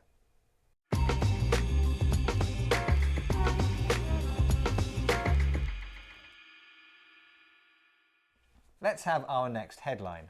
This is from The Print. Coastal organisms hitched ride to middle of Pacific Ocean on plastic waste. Now they are thriving and reproducing. So again, this headline is about these coastal creatures traveling on a junk island in the ocean. We're looking at hitched a ride. Notice in the headline it was just hitched ride, but the expression is hitched a ride. Headlines often leave out the a. Yeah, so you might know the word hitch from hitchhike. If you hitchhike, you stand on the side of the road with your thumb up and you ask to travel in a stranger's car or van for free. So hitch a ride is similar, but you can also use hitch a ride if you travel with a friend for free. Yes, and so these creatures, these coastal creatures, are using this junk island as a vehicle. It's not their vehicle, but it's as if they are hitching a ride on it. Now, hitch a ride is a pretty informal expression. Yeah, so it's much more likely to be used with friends or family. So this morning I didn't catch the train to work, I hitched a ride with a friend. So be careful, we don't use this in academic writing. Okay, let's look at that again.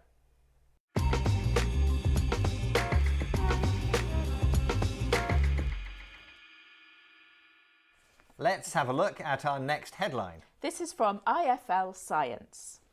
Great Pacific Garbage Patch, now a floating love shack for coastal species. So this headline describes this great big floating junk patch as a love shack. Well, we all know what love is, but what's a shack and what do they mean together? Okay, so shack is a very informal word for a place like a kind of cabin. So a love shack is a place where people go to be together in a romantic sense. Yes, and this expression was made popular by a hit song in the late 1980s called Love Shack. We don't use it that often, so why is it in this headline? Okay, so it's used here to be humorous, to be funny. So coastal species are actually reproducing and creating new life on this patch of rubbish. So it's quite funny to think of a patch of rubbish being used in this way. Okay, let's look at that again.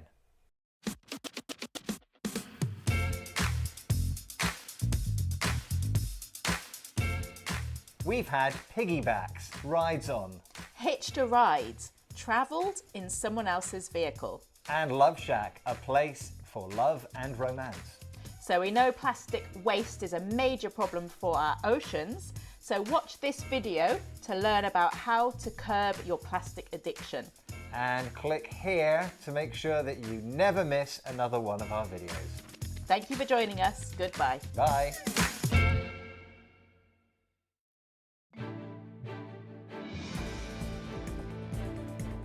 In Beijing, EU President Ursula von der Leyen says the EU and China have agreed to establish balanced trade relations. She spoke after talks with President Xi Jinping.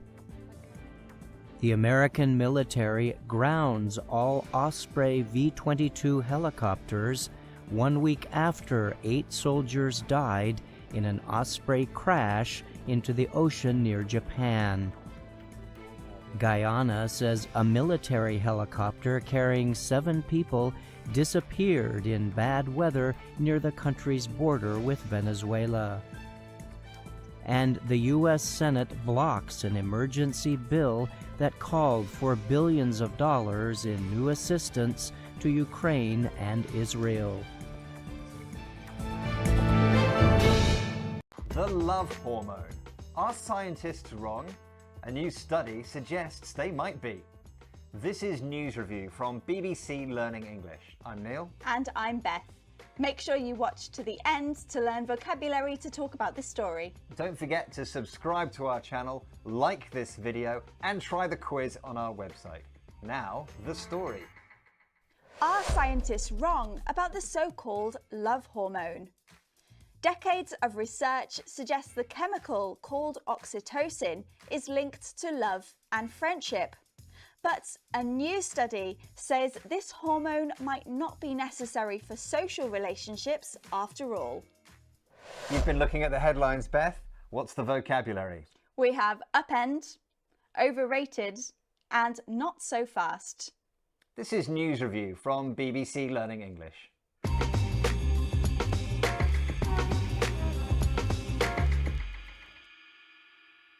Let's look at our first headline. This is from Spectrum.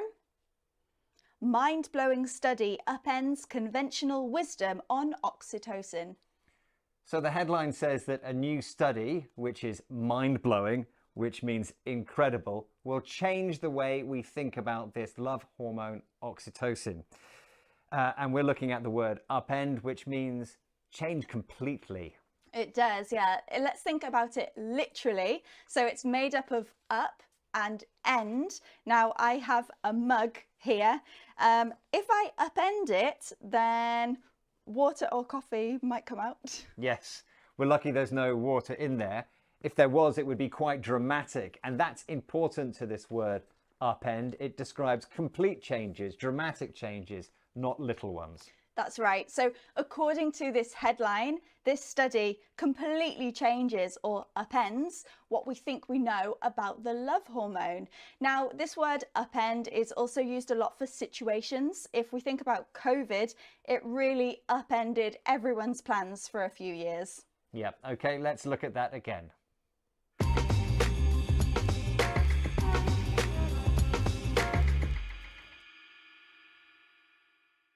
Let's have a look at our next headline. This is from Gizmodo. Oxytocin's reputation as the love hormone might be overrated. Okay, there's a similar theme in this headline to the first one, but we are looking at the word overrated. Yes, so the word overrated means that something is not as important or not as good as people think it is. So in this headline, it's saying that the idea that oxytocin as the love hormone might not be as accurate as people think. Can we break this word down, Neil? Yes, we can. It's got two parts, over and rate. Rate means to say how good you think something is, and over is a prefix which means more than. You put them together, overrated means something's not as good as people say.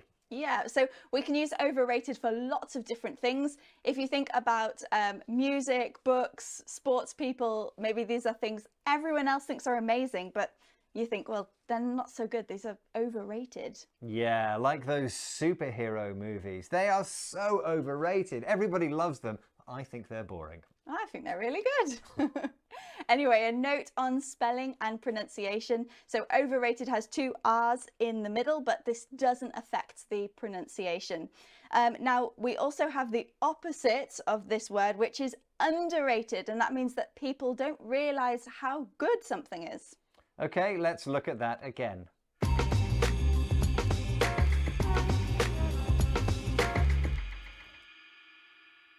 Time for our next headline. This is from France 24.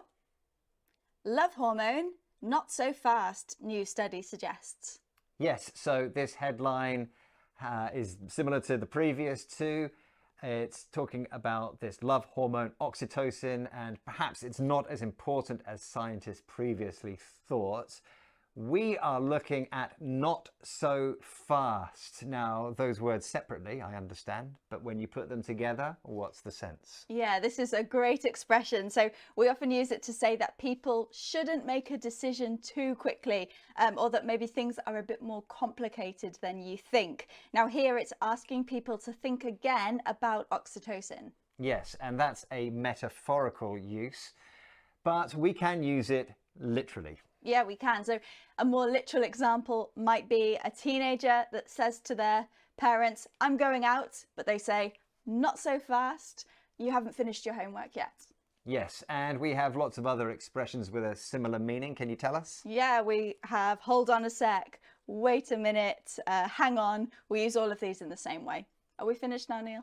Not so fast. Let's have a look at that again.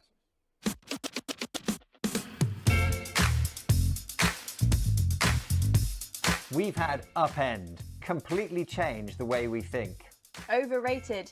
It's not as good as you think it is. And not so fast. Slow down. Wait. Remember, there's a quiz on our website at bbclearningenglish.com. Thank you for joining us, and goodbye. Bye.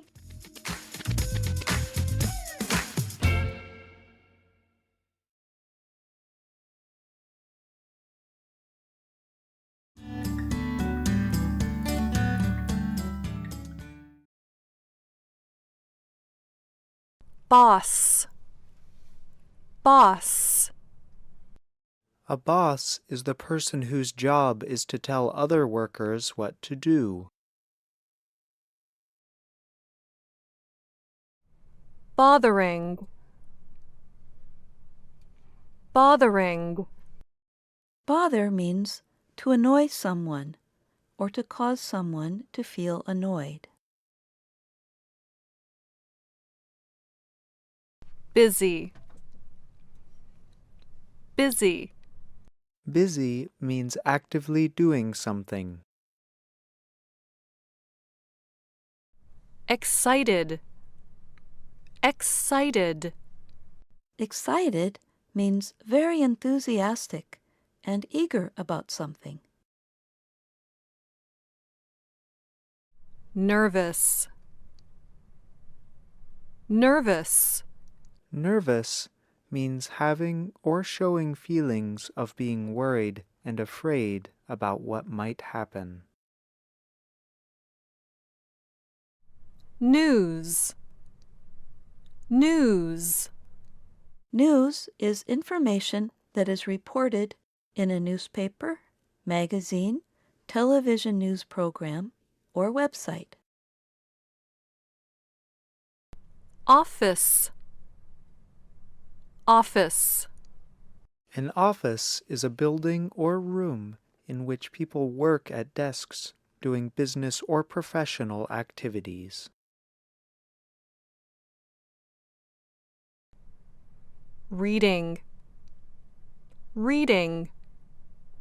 Read means to look at and understand the meaning of letters, words, symbols, etc. Recording.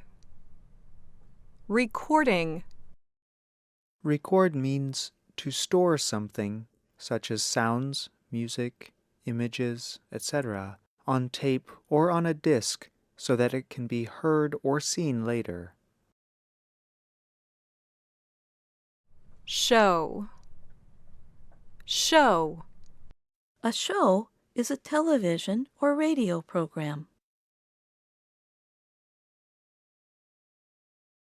Working. Working. Work means to do things as part of your job. Writing. Writing. Write means to create a book, poem, story, etc. by writing words on paper or on a computer.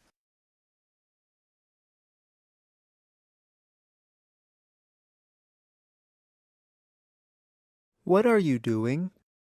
I am writing. Now you try it.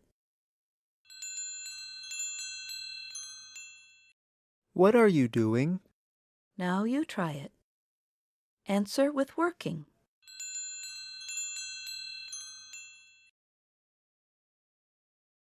I am working. Are you writing? Yes, I am writing. Now it's your turn. Are you recording? Answer. Yes, I am recording. Are you reading the news? Yes, I am reading the news. Are you doing your show? Answer. Yes, I am doing my show.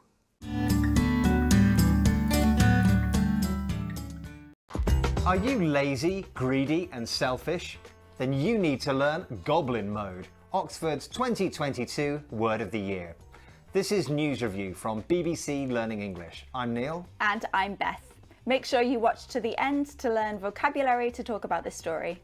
Don't forget to subscribe to our channel, like this video and try the quiz on our website.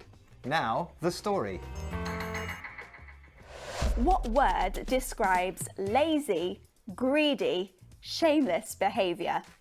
It's Goblin Mode, and it's Word of the Year according to one UK publisher. Since the pandemic, some people have realised they don't want to go back to the lifestyle they had before. They want to stay in Goblin Mode. Oxford University Press chooses a word each year that reflects the mood of the past 12 months. You've been looking at the headlines, Beth. What's the vocabulary? We have speaks to, over and unveils. This is News Review from BBC Learning English.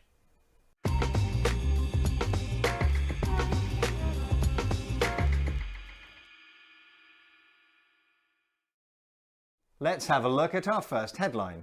This one comes from The Guardian. Goblin Mode, new Oxford Word of the Year, speaks to the times. Okay, well, first of all, Goblin Mode. A goblin is a small, ugly, possibly dangerous creature, a fictional one. Mode is a way of doing something. So together, Goblin Mode describes a way of doing something in a kind of unpleasant, slightly embarrassing way. So, for example, Beth, I'm sure you never did this, but working from home, wearing pyjamas in bed. No, yeah, never did that, no. Okay, that's Goblin Mode. We're looking at the expression speaks to, and in the headline it speaks to the times. What does it mean? Yeah, so speaks to the times is a reflection of the mood of the people at that time. So the times referred to in the headline is talking about this current time, so the post-pandemic world. Now, during the pandemic, when obviously key workers who had to do really essential jobs were very, very busy, but a lot of other people were forced to be lazy because there was nothing to do. Exactly, yeah, they enjoyed wearing their pyjamas, didn't wear makeup, they didn't care about their appearance as much, so they went Goblin Mode. Yeah, and so Goblin Mode speaks to the times. It means it reflects the times as they were. Now, is this common? It is in American English, and it's becoming more popular in British English. So, for example, we could say that the climate crisis speaks to a failure of governments for decades. Yeah, it means it reflects a failure. Let's take a look at that again.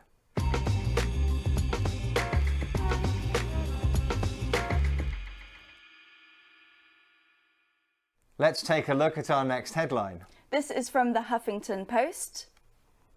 Oxford's Word of the Year sums up exactly how over everything we all are. So the headline says that the Word of the Year sums up how we feel. Sums up means summarises. We are looking though at over, and that seems simple. I know over, you go over a bridge, the bridge goes over a river. Is that what we're talking about? Well, in your examples, you've used over as a preposition, but here it's actually an adjective. Right, okay. So what does it mean? Well, if you're over something, then you are tired, bored, and unenthusiastic about something. So maybe initially at the beginning you were quite enthusiastic, but now you're ready for it to finish. Okay, so you've had enough of something, you're fed up with it. Yeah, exactly. So the World Cup, I was quite enthusiastic about it at the beginning, but now I feel like it's been going on for ages. I am over it. Oh, really? I'm still really into the World Cup, and that's the opposite of over, isn't it? It is. And we very often use so with this. We say, I'm so over it. Now, in the headline, it refers to how unenthusiastic people are about everything. And when they say everything, they mean this year, all the negative events going on. There's a lot of bad news around. This use of over is quite informal, isn't it? Yeah, it's very often used in spoken conversation. So I might be having a chat with you and say, I am over working from home. I want to be in the office 5 days a week. Oh, here we are. Let's take a look at that again.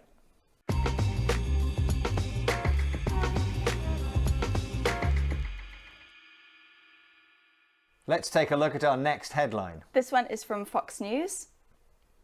Oxford Dictionary unveils 2022 word of the year, goblin mode.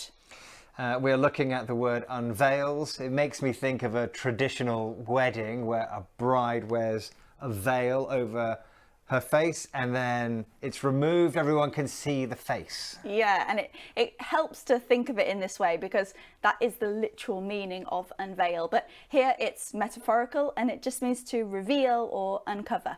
Yeah, you can imagine, you said it's metaphorical, but Oxford have this word, goblin mode, with a little curtain over it. They open it and we can all see it.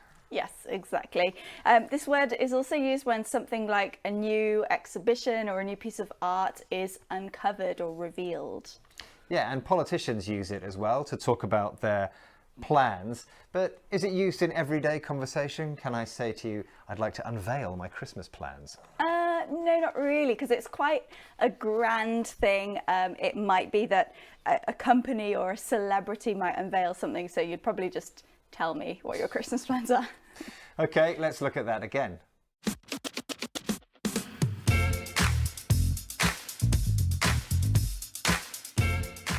We've had speaks to, reflects. Over, bored of something that's been happening for a long time. And unveils, shows for the first time. Don't forget there's a quiz on our website at bbclearningenglish.com. Thank you for joining us and goodbye. Bye.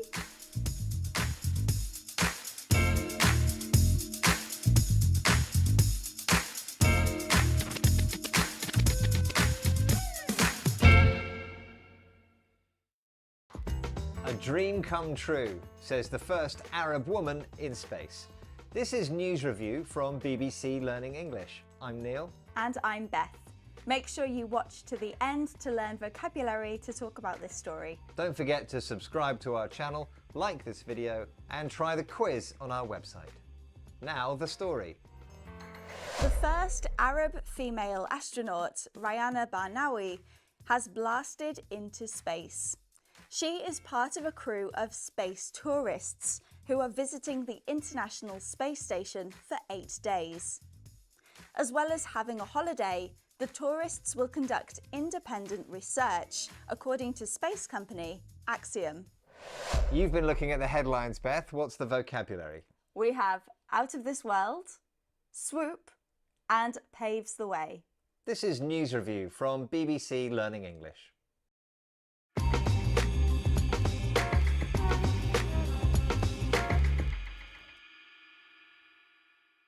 Let's have a look at our first headline. This is from 9 News Australia. Out of this world welcome for landmark astronaut arrivals on International Space Station.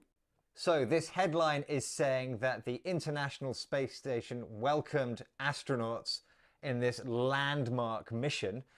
Landmark means that it was very significant and important. But what we are looking at is out of this world, an expression which contains lots of familiar words, but put together, What's the meaning?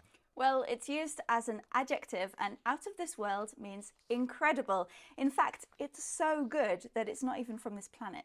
Yes, so the welcome that the astronauts received at the International Space Station was incredible, but it's being used literally in this case. They were out of the world because they are in space. Normally we are not in space when we use this expression, so we use it metaphorically. That's right. The headline writer is having a little bit of fun here because it's a story about space and an expression about space. But we can use it in normal situations too. For example, Neil, yesterday I had a slice of cake. It was incredible. It was out of this world. Well, I went to a concert and the music was out of this world. It was so good. Let's look at that again.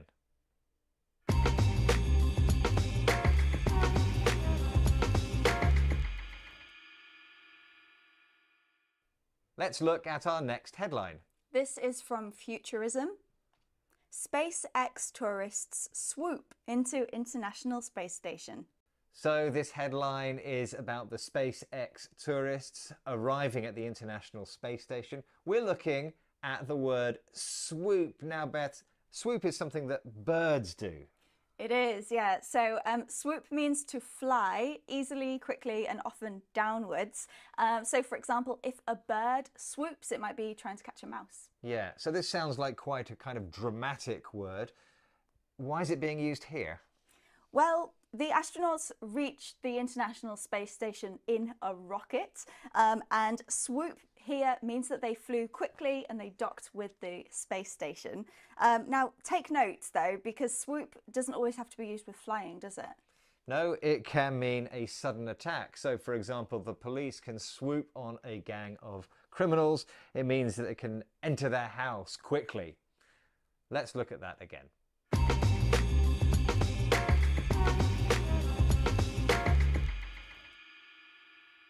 Let's have our next headline. This is from Wired. Axiom's second flight paves the way for a commercial space station. So this headline says that this mission might pave the way for a future commercial space station. We're looking at pave the way, and pave means to create a hard surface to travel along. It does. You might know the word pavement, which is the bit next to the road that you walk on. But pave in pave the way means create a metaphorical path. It's not real. Yeah, so it means to do something for the first time, to create future possibilities. That's right. So this expression is often used with science and experiments. Maybe there's a successful medical trial and that paves the way for new drugs. That's right. Let's look at that again.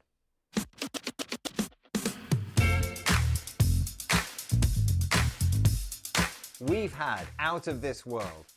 Incredible. Very good. Swoop. Fly quickly and efficiently. And paves the way. Makes something possible. If you want to watch another video about women in space, click here to learn about Mars. Don't forget to click here to subscribe to our channel so you never miss another video. Thanks for joining us. Bye.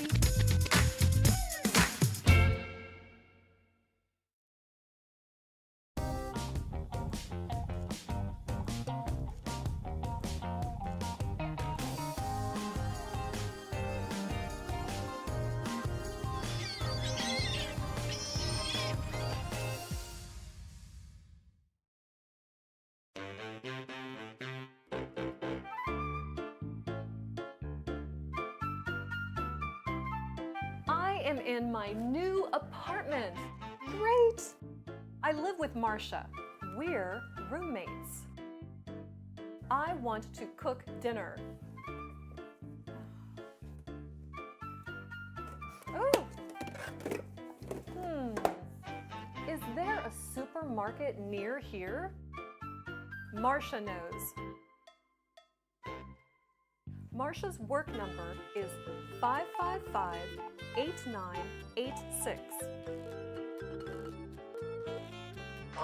Hello, is this Marcia? It is Anna. I'm sorry, you have the wrong number. Is this 555-8986? No, this is 5558689. Oh, excuse me. Okay, bye.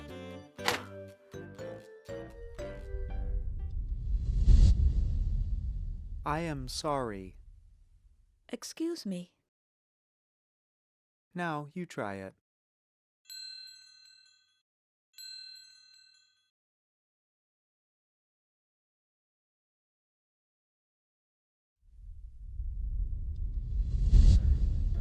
One more time. 555-8986. Please be Marcia. Hello, this is Marcia. Yes, Marcia. I want to cook dinner. Excuse me? Anna, is that you? Oh yes, I am here. Good, you are there. I want to find a supermarket. Oh, okay. The supermarket is at 1500 Irving Street. It is near the apartment. Great. Goodbye. Goodbye, Anna. Are you there? I am here. Now you try it.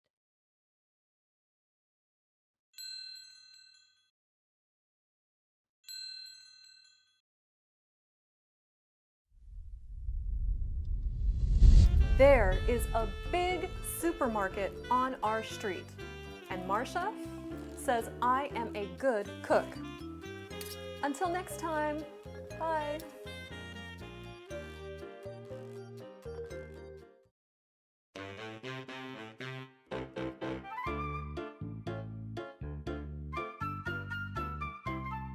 I am in my new apartment. Great! I live with Marcia. We're roommates. I want to cook dinner. Oh!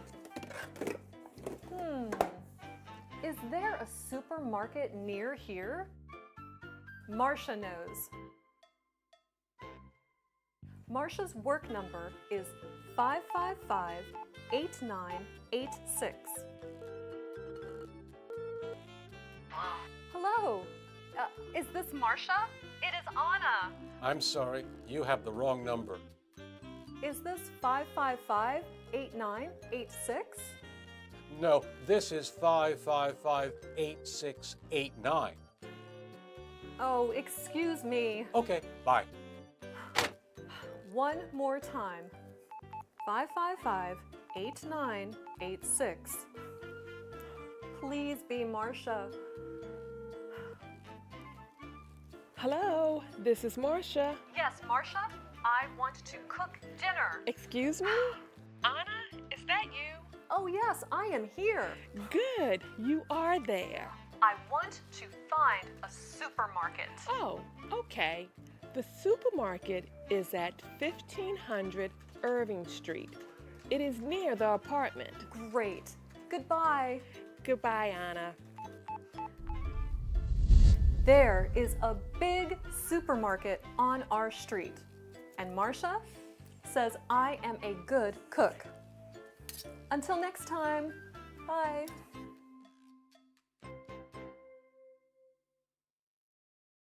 Chocolate bars and ice cream can be as addictive as drugs.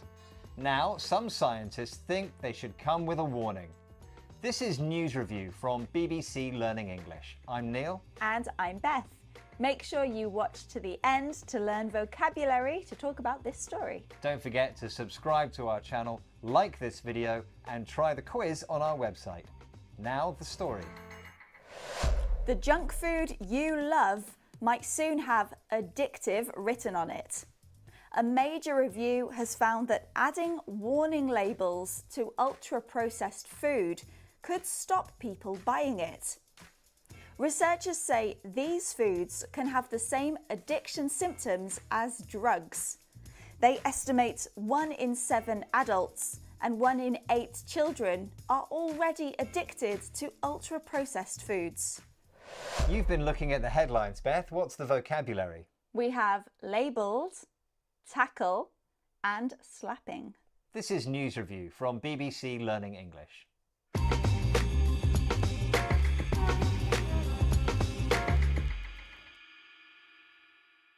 Let's have a look at our first headline. This is from Sky News. Some ultra-processed foods should be labelled addictive, scientists say. So, this headline is saying that some scientists think certain types of foods, ultra-processed foods, should be labelled addictive. Addictive meaning something you can't stop doing. But we're looking at labelled, and it contains the word label. A label, something you find, for example, on your clothes or on a packet, which has some information. It does, yeah. A label gives you information about the object that it's attached to, like your shirt. But here the headline is saying that ultra-processed food should literally come with a label that says addictive on it. Right, so is that it? It's very literal, it's very clear, but I bet there's a metaphorical use as well. There is, yeah. So a person, an object, an activity can be labelled, and this means described in a certain way, often unfairly. For example, maybe you tell one lie and now you're labelled a liar. Were you labelled anything at school, Neil? Maybe a troublemaker? No, I wasn't labelled a troublemaker, but maybe I was labelled a clown because I used to like to make funny jokes in the class. Yeah, okay. Let's look at that again.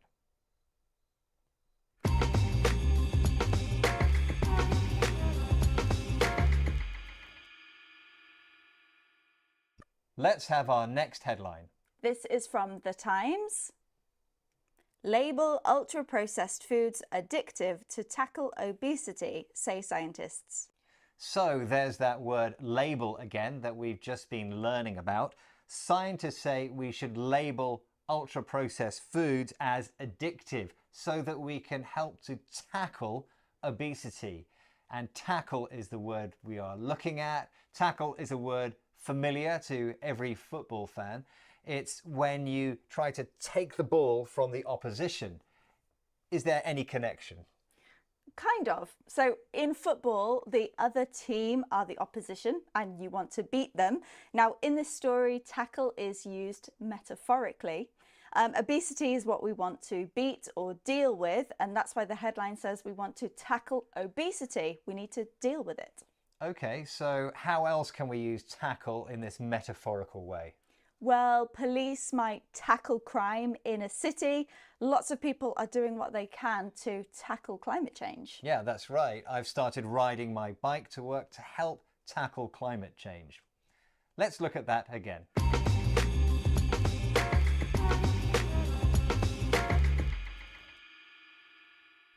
Let's have our next headline. This is from the Daily Mail. Slapping junk food with addictive warning labels could help end obesity, major review finds. So, addictive warning labels could be added to junk food. The word we're looking at is slapping. Beth, what is slap? It's this. Don't worry, that wasn't real. And slap in the headline is also not literal, it's metaphorical. So slap here means to put a label onto the junk food quickly and urgently. Yes, that's right. So it's emphasizing that the new labels should be added soon. It's an urgent situation, and the use of slap, there's a kind of aggression about it as well. Now, Beth, can you give me 10 more examples, please? 10? We don't have time for 10 more. That's ridiculous. Well, Beth just slapped down my idea. And there's another use of slap as a phrasal verb with down, and it means to criticize someone's suggestion. Let's look at that again.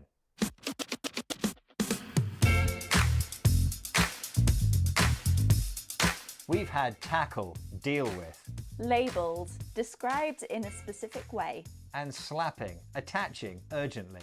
Now, if you enjoyed this topic, we think you'll love this episode of News Review about fast food being bad for your brain. Click here to watch. And don't forget to click here to subscribe to our channel so you never miss another video. Thanks for joining us. Bye. Bye.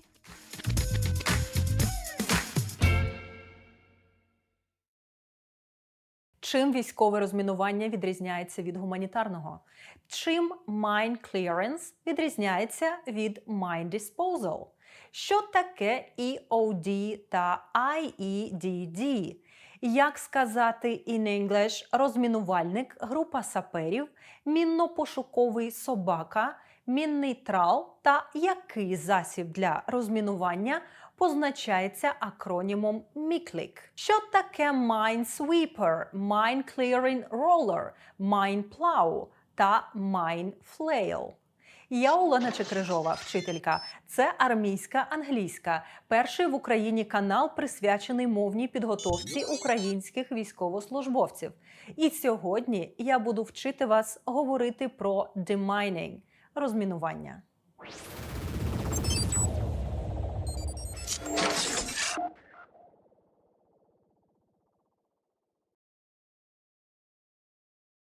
Друзі, в попередньому уроці ми з вами проходили тему міни – Types of landmines. А в цьому уроці будемо вивчати лексику, пов'язану з темою розмінування – demining or mine clearance. Я заготувала для вас багато корисних термінів. І перш ніж ми перейдемо до навчання, закликаю вас підписатися на цей канал, а також поділитися цим матеріалом у соцмережах та чатах. Нехай більше українських військових вивчають англійську і наближаються до мовних стандартів НАТО.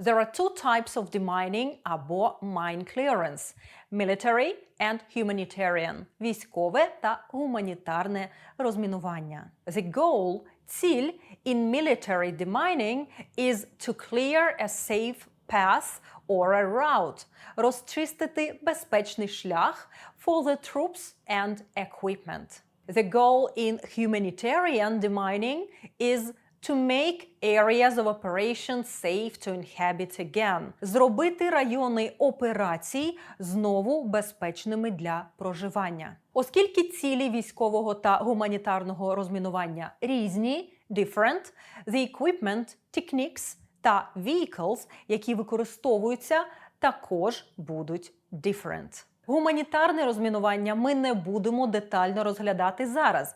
Натомість я дам вам основні терміни та лексику, що стосуються військового розмінування. Bomb disposal – знешкодження бомб, знешкодження вибухових пристроїв. Це широкий термін, що охоплює Explosive Ordnance Disposal, EOD, ця абревіатура буде нам ще траплятися сьогодні, знешкодження вибухонебезпечних предметів, знешкодження боєприпасів, що не розірвалися. And Improvised Explosive Device Disposal, IEDD – знешкодження саморобних вибухових пристроїв. Minefield – мінне вибухове загородження, мінне поле. Mined Area – замінована ділянка, замінований район, замінована акваторія. Minefield Breaching – подолання мінного поля, пророблення проходів у мінному полі. Від дієслова to breach – прориватися, проробляти проходи в інженерних загородженнях. Minefield Marking Equipment – обладнання для позначення мінних полів. Mine Clearance – розмінування.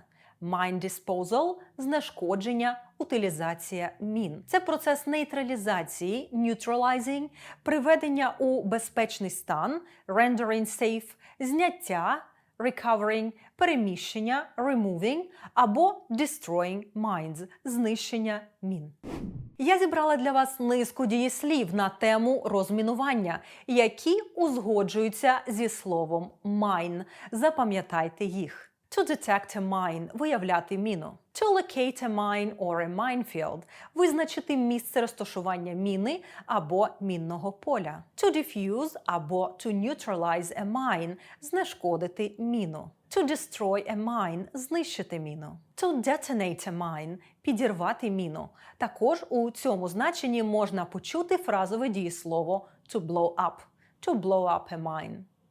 Сапери – солдати, які займаються розмінуванням, називаються англійською combat engineers, sappers або pioneers. EOD personnel – це особовий склад, що здійснює розмінування та знешкодження вибухових пристроїв. EOD technician або specialist – це сапер-вибухотехнік, а EOD pioneer – це сапер-розвідник. Bomb Squad – команда саперів, група з виявлення і знешкодження вибухових пристроїв. Абревіатурою MDD позначається Mine Detection Dog – мінно-пошуковий собака, собака мінно-пошукової служби. PPE – це Personal Protective Equipment – індивідуальне захисне спорядження. Зокрема, Advanced Bomb Suit – ABS – захисний костюм, який захищає EOD Soldiers from threats. Дуже детально про те, як говорити про PPE англійською, я розповідала в окремому відеоуроці. Посилання буде в описі до цього відео. Military demining operations потребують require speed under combat conditions – швидкості в бойових умовах.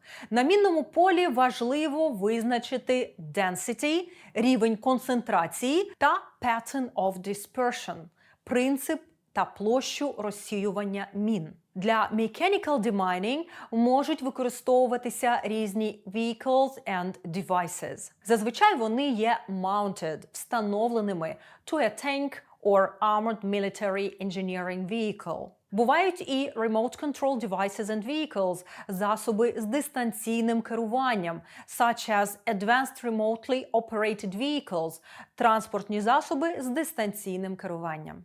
A mine plow або a mine sweeper – мінний трал. Його функція to clear a lane or a route through a minefield – розчищати смугу на мінному полі. В результаті його роботи the mines are moved but not deactivated. Mine clearing roller або a mine trawl – танковий катковий мінний трал. Він має higher ground pressure, ніж the tank's tracks, та його задача to detonate anti-tank mines. A mine flail – це a vehicle-mounted device, який складається consists of heavy chains та flails – важких ланцюгів та металевих куль, що висять на цих ланцюгах. Також часто використовується загальний термін a mine disposal vehicle – машина для знешкодження вибухонебезпечних предметів. Подовжений заряд розмінування mine clearing line charge. Назва скорочується до акроніма MICLIC. Це Many Explosive Charges – багато вибухових снарядів connected on a line, які скидаються onto the minefield та підриваються detonating any buried mines, clearing a path for troops to cross. Отже, друзі, сьогодні ми з вами розглянули основні поняття, терміни та лексику, пов'язану з темою військове розмінування. Якщо вам є що додати, напишіть про це в коментарях. А я, Олена Чекрижова, вчителька на каналі Армійська англійська, прокладаю для вас шлях до кращого знання спеціалізованої військової англійської. І якщо ви додивились це відео до кінця, якщо воно було корисне для вас, залиште ваш коментар. Я читаю всі коментарі, а на деякі навіть відповідаю. Також ця проста дія допомагає просувати наш канал і популяризувати військову англійську в Україні, сприяти мовній підготовці, щоб наші сили оборони відповідали всім міжнародним стандартам.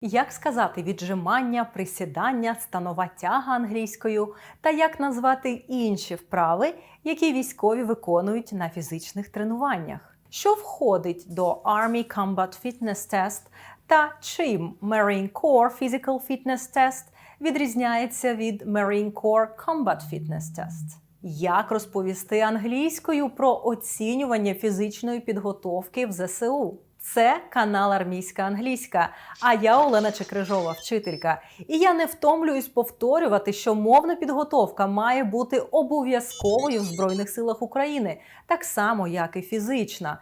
І саме про фізичну підготовку військових, PT, Physical Training, ми з вами поговоримо сьогодні.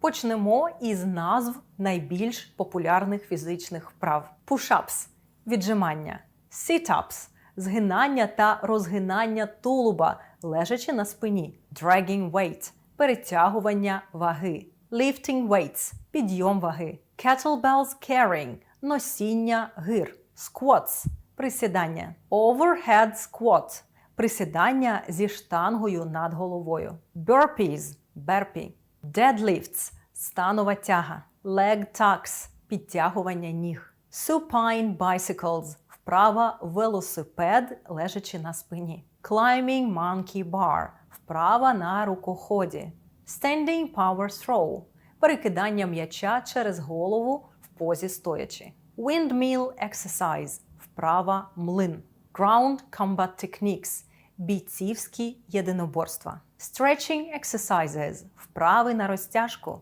plank – планка, to hold a plank – тримати планку, swimming – плавання, rowing – гребля, від дієслова to row – гребти, biking – байкінг – їзда на велосипеді, fast running – біг на швидкість, 2-mile run – забіг на 2 милі, це приблизно 3-2 кілометри, sprint – спринт. Розглянемо вправи, що потрібні для проходження смуги перешкод. Climbing wooden wall – лазіння по дерев'яній стінці. Climbing the net – лазіння по сітці. Rope climbing – лазіння по канату. Зверніть увагу на слово climbing від дієслова to climb. Літера B не читається. Lifting wheel – вправа перевертання покришки. Practicing tire obstacles – біг з перешкодами з автомобільних шин. Crawling under the net – лазіння під сіткою. Carrying a wooden post – вправа на перенесення дерев'яної колоди. До речі, детальніше про смугу перешкод ми поговоримо з вами в наступному відео. А зараз перевірте, чи ви підписані на цей канал. І якщо підписані, чи стоїть ваша вподобайка до цього відео. Також всі ваші коментарі сприяють тому, щоб наші уроки просувались в YouTube. Тому жоден ваш коментар не буде зайвим. Коротко поговоримо про тести фізичної підготовки в різних родах військ США. До речі, нещодавно я розповідала про роди військ США і давала корисні слова для розповіді про роди військ та сил, їхні функції та завдання. Подивіться це відео, якщо пропустили. The Army Combat Fitness Test ACFT складається з 6 компонентів, які тестують різні параметри підготовки від м'язової сили та потужності muscular strength and power до гнучкості та координації flexibility and coordination. Солдати заробляють бали за виконання та перевиконання мінімальних вимог кожного завдання. Компоненти тесту такі: 3 maximum deadlift – 3 повторення максимальної станової тяги. У цій частині теста треба to lift – підняти the maximum weight you can 3 times – 3 рази. Standing power throw – силовий кидок стоячи. Солдати мають to throw – кинути a 10-pound medicine ball backward and overhead as far as possible. Назад та над головою якомога далі. Також у форматі тесту солдати виконують hand release push-ups – віджимання. They complete as many hand release push-ups as possible. Якомога більше віджимань із відривом долонь in 2 minutes. Sprint, drag, carry. Спринт, тягни, перенеси. Треба пройти 25-метрову дистанцію 5 разів якомога швидше. Вона включає спринт, перетягування ваги у 90 фунтів, sled drag, біг приставним кроком, laterals, перенесення в руках 2 40-pound kettlebell weights, 40-фунтових гир та ще один спринт. Це випробування симулює перетаскування побратима, a battle buddy, на полі бою в безпечнішу зону або в укриття, а також перенесення боєкомплекту на бойових позиціях. Leg tuck – підтягування ніг. Soldiers complete as many leg tucks as possible, водночас зберігаючи a relatively vertical posture, відносно вертикальне положення. 2-mile run on a measured, generally flat, outdoor course. 2-мильна пробіжка на час по відносно рівній місцевості на відкритому повітрі. Морські піхотинці США складають 2 тести. Перший – це The Marine Corps Physical Fitness Test, який включає pull-ups or push-ups – підтягування або віджимання, planking – стійку в планці та timed 3-mile run. Другий – The Marine Corps Combat Fitness Test – тест, що тестує не тільки загальну форму, а й фізичну підготовку до бойових дій. CFT складають кожні півроку, щоб підтвердити свою боєздатність. В цьому тесті морські піхотинці повинні run 880 yards. Це simulating movement to contact in battle dress uniform. А також lift a 30-pound ammunition can overhead над головою і зробити максимальну кількість повторів за 2 хвилини. Крім того, вони perform a maneuver under fire simulated event. Для цього випробування морпіхи are paired up by size, діляться на пари за розміром.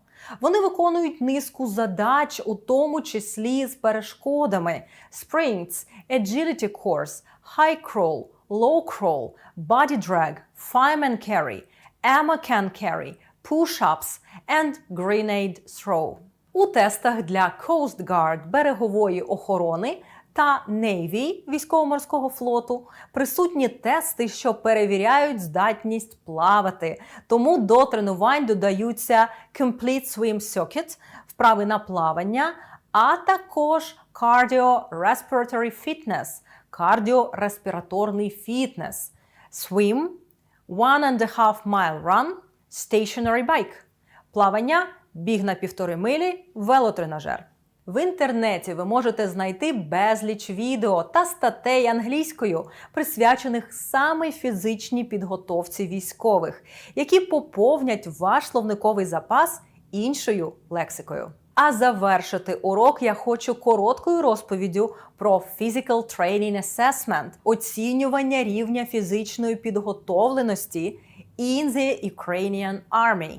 For testing and assessment of physical fitness, all servicemen are divided into categories and age groups.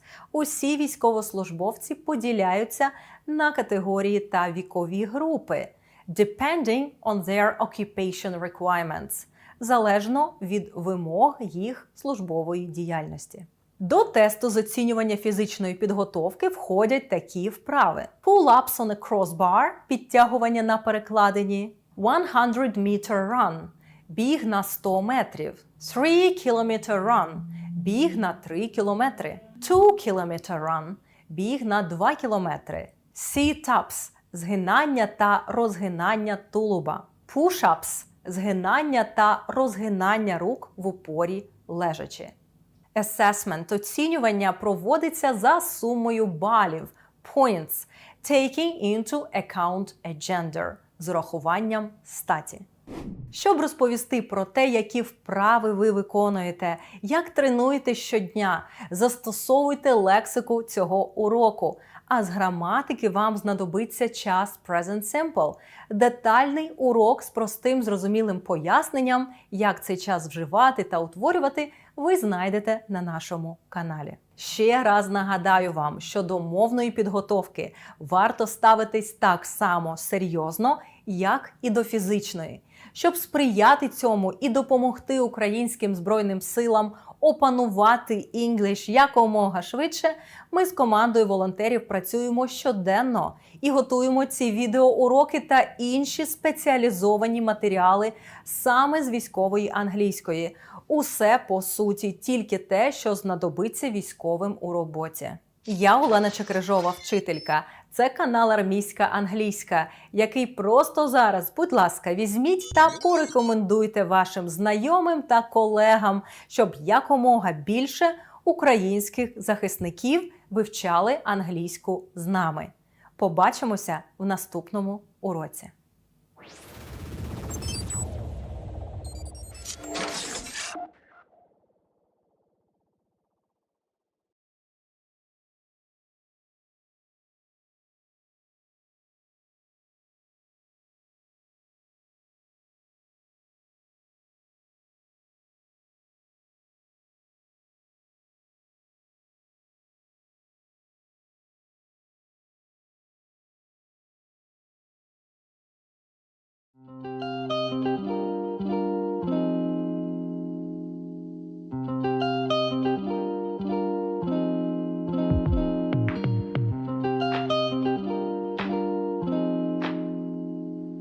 Leadership is the ability to set a vision and really live the actions that you need to be able to implement your plan.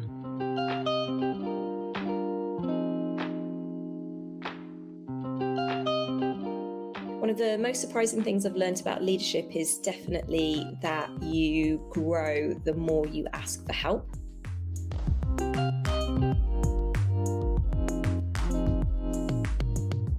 My top tip would be to really live and breathe your values and your vision, and through that you'll be able to attract the right people to help you to get to where you want to get to.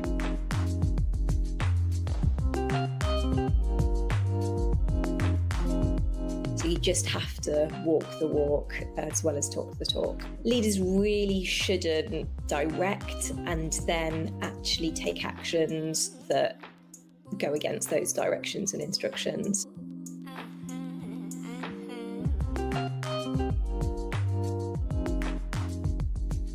I think the biggest challenge is recruiting and developing the people that really believe in your vision and have the skills and experience to help you to get there.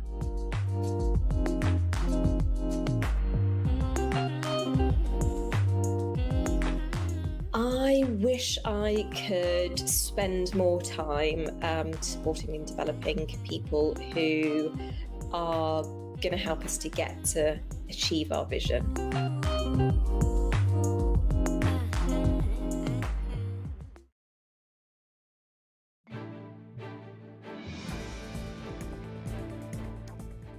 Officials in Tanzania say at least 47 people were killed and 85 more injured in flooding and landslides in the country's north.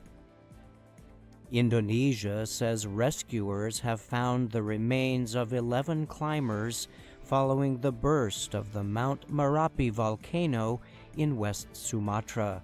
12 other climbers are missing.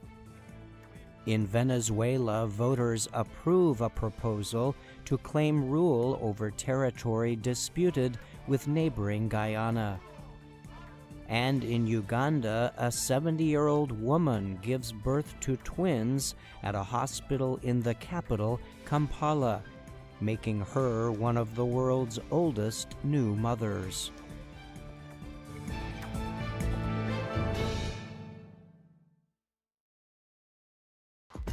US and UK launch new airstrikes on Houthi targets. This is News Review from BBC Learning English, where we help you understand news headlines in English. I'm Beth. And I'm Georgie. Make sure you watch to the end to learn the vocabulary you need to talk about this story. And remember to subscribe to our channel to learn more English from the headlines. Now, today's story. The US and UK have launched more airstrikes against Houthi targets in Yemen. The Houthis have been attacking ships they say are linked to Israel and the West as they travel through the Red Sea trade route.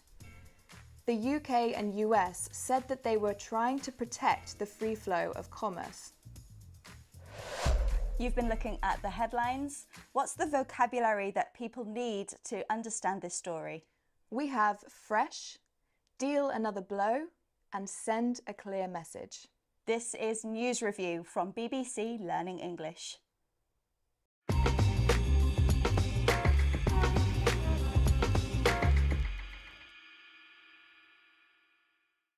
Let's have a look at our first headline. This one's from the BBC. US and UK launch fresh strikes on Houthis in Yemen. This headline tells us that the UK and US have launched strikes, which means they have started an attack on the Houthis. But this isn't their first attack on the Houthis, so we need to look at the word fresh. Now, Georgie, this word always makes me think of food, so why is it being used here? Yes, it's true that fresh is usually used to describe food that is recently produced. So fresh fruit is fruit that has just been picked. Fresh bread has just come out of the oven. Here, though, fresh is another way of saying that the strikes on the Houthis are new. Okay, so the US and UK have sent strikes before, but these ones are new, they are fresh. Can you give us some other examples of when we can use fresh with this meaning? Yes, sure. So you could say that the lawyers brought fresh evidence to the court, which means that they brought new evidence that no one had seen before. If a company hires someone, they usually want someone with a fresh perspective, someone with new and innovative ideas. That's right. Okay, let's look at that one more time.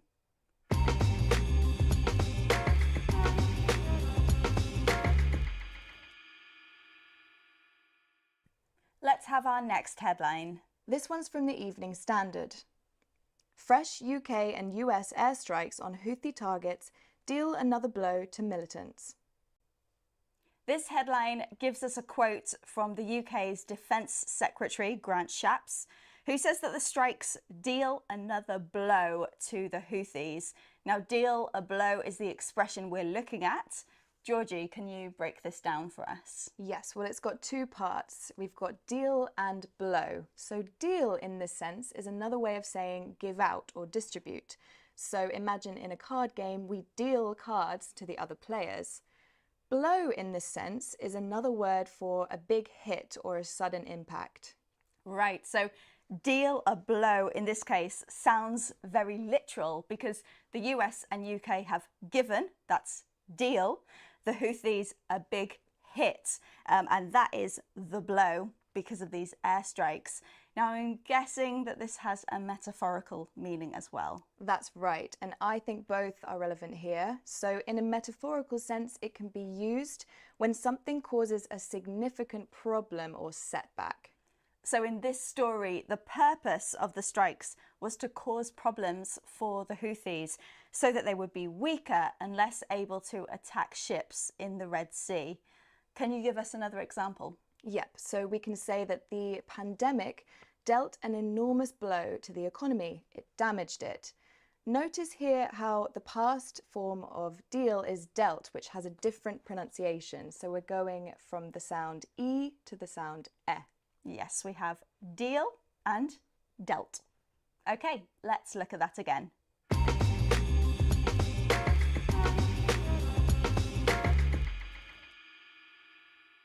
Let's have our next headline. This one's from The Guardian. Fresh US-UK airstrikes send clear message to Houthis, says Cameron.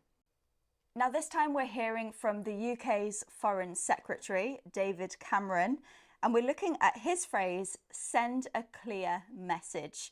Now, when I hear a clear message, It makes me think about something spoken or written that is really easy to understand, like a very clear email or something.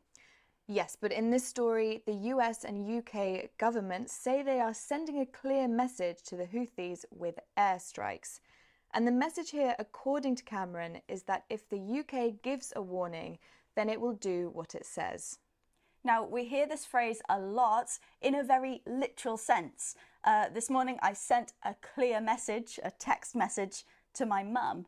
But can you give us an example of how it's used in this headline?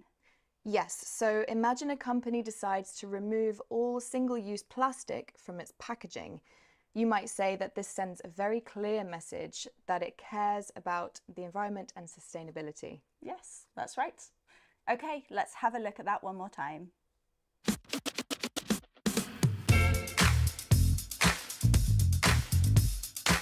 We've had fresh. It's new. Deal another blow, cause more harm. And send a clear message. Communicate something with an action that is easy to understand. Now, if you want to watch more episodes of News Review, click here. And don't forget to click here to subscribe to our channel so you never miss another episode. Thank you for joining us. Bye. Bye.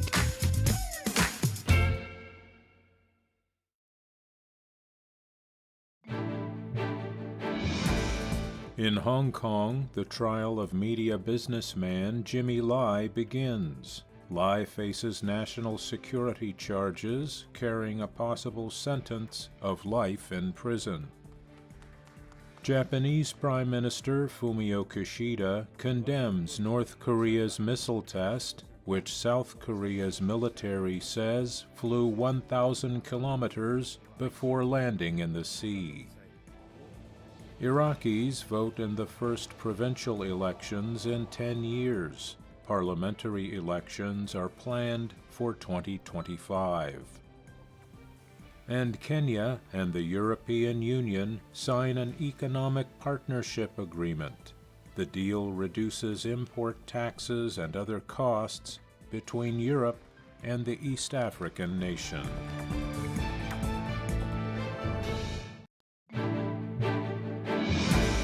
Japanese officials say powerful earthquakes leave at least 55 dead and cause widespread destruction across western Japan. In Tokyo, a passenger jet strikes a Coast Guard plane carrying earthquake aid on a runway at Haneda Airport. 5 Coast Guard crew died, but all on the passenger plane survived. In South Korea, opposition leader Lee Jae-myung is taken to the hospital after being attacked with a knife in Busan. Police arrested a suspect. And in Ukraine, President Volodymyr Zelensky says 4 civilians were killed in a Russian missile strike on Kyiv.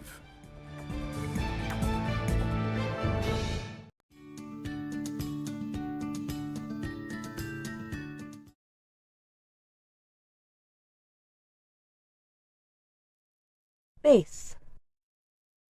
Base. A base is any of the 4 places a runner must touch in order to score in baseball.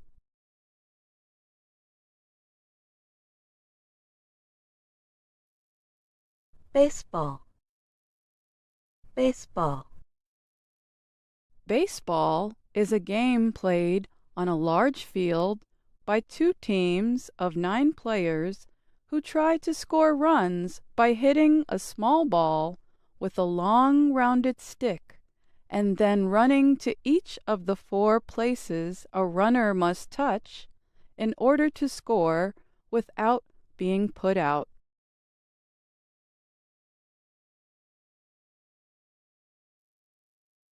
Better. Better. Better means more attractive, appealing, effective, or useful.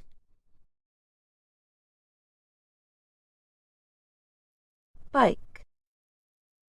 Bike. A bicycle or bike is a 2-wheeled vehicle that a person rides by pushing on foot pedals. Cheers. Cheers. To cheer means to shout with joy, approval, or enthusiasm. Crowd. Crowd. A crowd is a large group of people who are together in one place.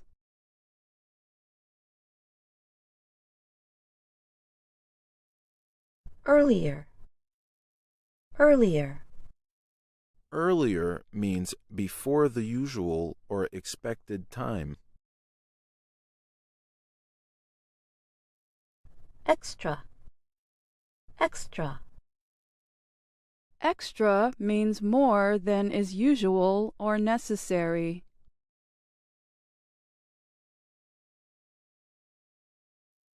Fan. Fan. A fan is a person who likes and admires someone, such as a famous person or something, such as a sport or a sports team, in a very enthusiastic way.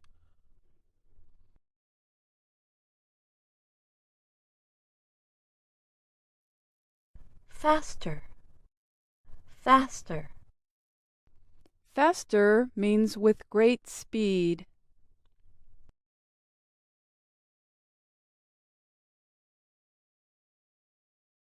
Hit. Hit. To hit means to cause a ball to move by hitting it forcefully with a bat in baseball.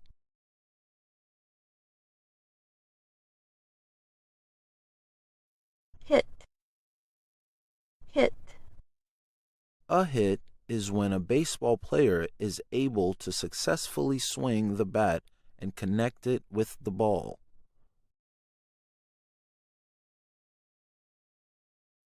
Home plate. Home plate. Home plate is the base that a runner must touch in order to score in baseball.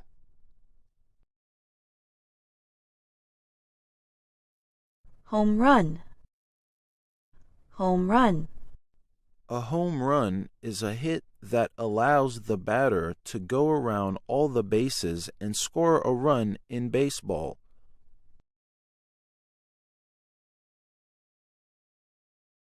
Nationals Park. Nationals Park. Nationals Park is a baseball park located in Washington, D.C. that is the home ballpark for the Washington Nationals baseball team.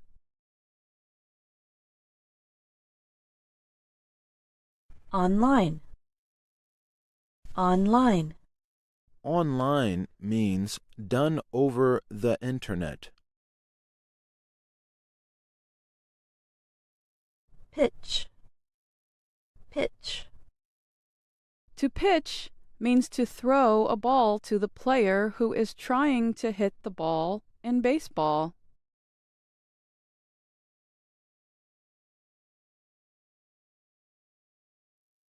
Swing. Swing. To swing means to move your arms while holding the long rounded stick that is used to hit the ball in baseball with a quick curving motion. Team. Team. A team is a group of people who compete in a sport or game against another group.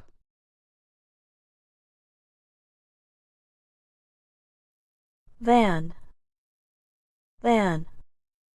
Than is used to introduce the second or last of two or more things or people that are being compared, used with the comparative form of an adjective or adverb.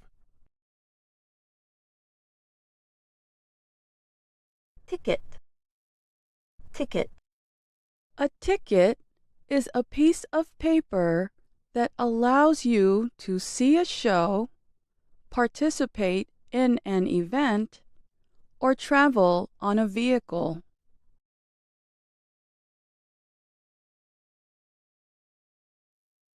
window, window. A window is an opening in a wall or door that usually contains a sheet of glass. To compare things in English, we use a special kind of adjective. To compare two or more things, use a comparative adjective. In this lesson, Ashley says, "A bicycle is faster than a taxi." Later, Anna says, Being early is better than being late. Now you try it. Compare two ways to get to Nationals Park. which way is faster, metro or bus? I want to arrive earlier this time. The metro is faster than a bus. You will arrive earlier. Superlative adjectives. Superlative adjectives describe one thing as having more of a quality than all of the other things in a group. The word the appears before these adjectives and they end in est or st. In last week's lesson, we heard Pete say, You came to the right place. They have the freshest seafood in town. Pete uses a superlative adjective because there are many places to buy seafood. He thinks this market has the freshest seafood. Sometimes there are irregular forms for these adjectives.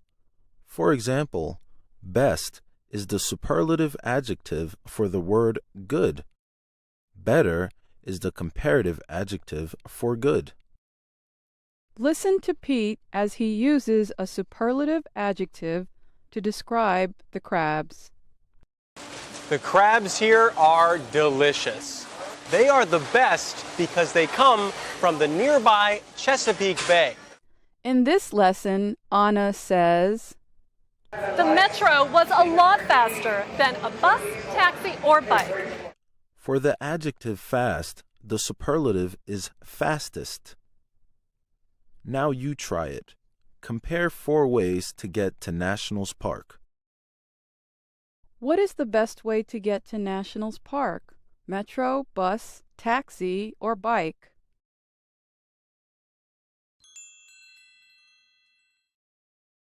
The metro is the fastest way to get to Nationals Park.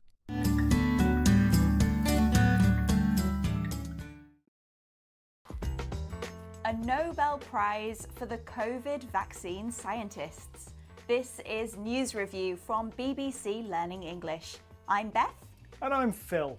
Make sure you watch to the end to learn the vocabulary that you need to talk about this story. And don't forget to subscribe to our channel, like this video and try the quiz on our website. Now, the story. The scientists whose research made some of the COVID vaccines possible have won the Nobel Prize for Medicine. Kathleen Carrico and Drew Weissman's research means that something called mRNA can be used to make vaccines. Carrico had previously been criticised by fellow academics who felt that her approach would not work. You've been looking at the headlines. What's the vocabulary? We have laid foundation, maverick, and spurred. This is News Review from BBC Learning English.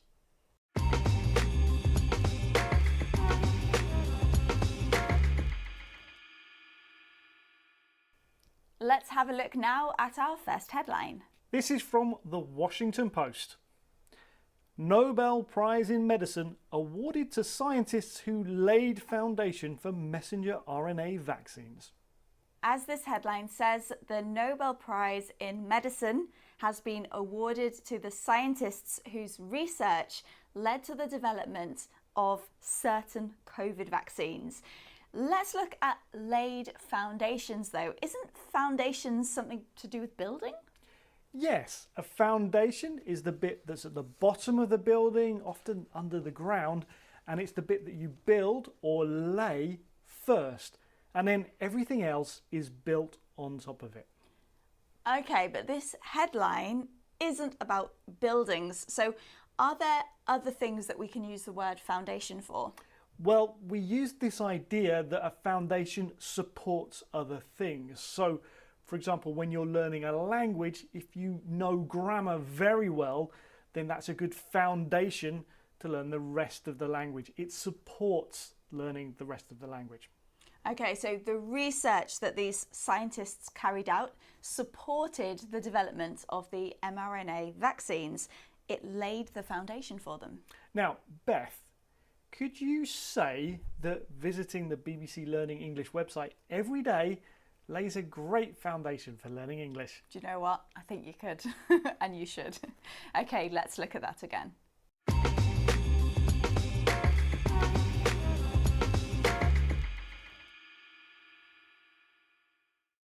Let's have our next headline. This is from RFI. Katalin Kariko, scientific maverick who paved way for mRNA vaccines. This headline is about one of the scientists, Katalin Kariko, who paved the way. That means she made this vaccine possible. We are going to look at Maverick. That's how she is described in the headline. Can you tell us about it, Phil? Yes, we use the word maverick to describe people who think and do things that no one else would even think of doing. Beth, are you a bit of a maverick? Well, Phil, you write these scripts. It takes you a long time. You come in, you learn your lines. So does Neil. I just come in and say what I want. I don't need your scripts. You are a maverick, Beth. Now, Katalin Kariko is being described as a maverick here because originally lots of other scientists didn't believe that her approach would work. That's right. Okay, let's look at that again.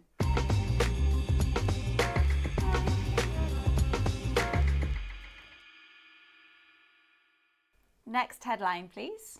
This is from CBC. Scientists who spurred development of mRNA COVID-19 vaccines win Nobel Medicine Prize. Now we're going to learn the word spurred. Isn't this something to do with horses? Yes, it is. We've all seen cowboy films, right? Think about what the cowboys wear. Particularly, think about their boots. Now, on the back of their boots, they have these spiky things called spurs. And cowboys used to use these to make their horses go faster by hurting them. That doesn't sound very nice. I don't think it is. But nowadays, we use this word spurs to mean encourage or make something happen. We can also say that something spurs something on, and that's a phrasal verb. Now that reminds me, I've just been to India and I had the most incredible food, and it's really spurred me to try some new recipes, or spurred me on to try some new recipes. Beth, you're going to have to bring some of that in for us to try, I think. In the original story, the research that these scientists did spurred on the development of new vaccines. They made it or encouraged it to happen. That's right. Okay, let's look at that again.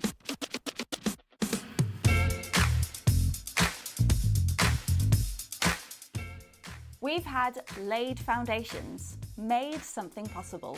Maverick, not like anyone else. Spurred, encouraged to happen. Now, if you're interested in vaccines, you'll love our episode of News Review about a potential cancer vaccine. Click here to watch it. And don't forget to click here to subscribe to our channel so you never miss another video. Thanks for joining us. Bye. Bye.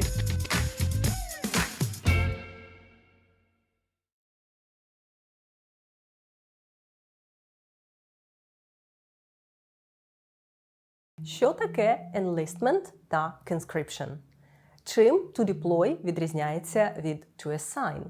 Як розповісти про військовий досвід англійською? Я Олена Чекрижова, вчителька. Це армійська англійська, канал, де ми вивчаємо Military English. І в цьому відео ми з вами розглянемо корисну лексику, яка дасть вам змогу розповісти про ваш військовий досвід, про вашу біографію і про факти з вашої військової кар'єри.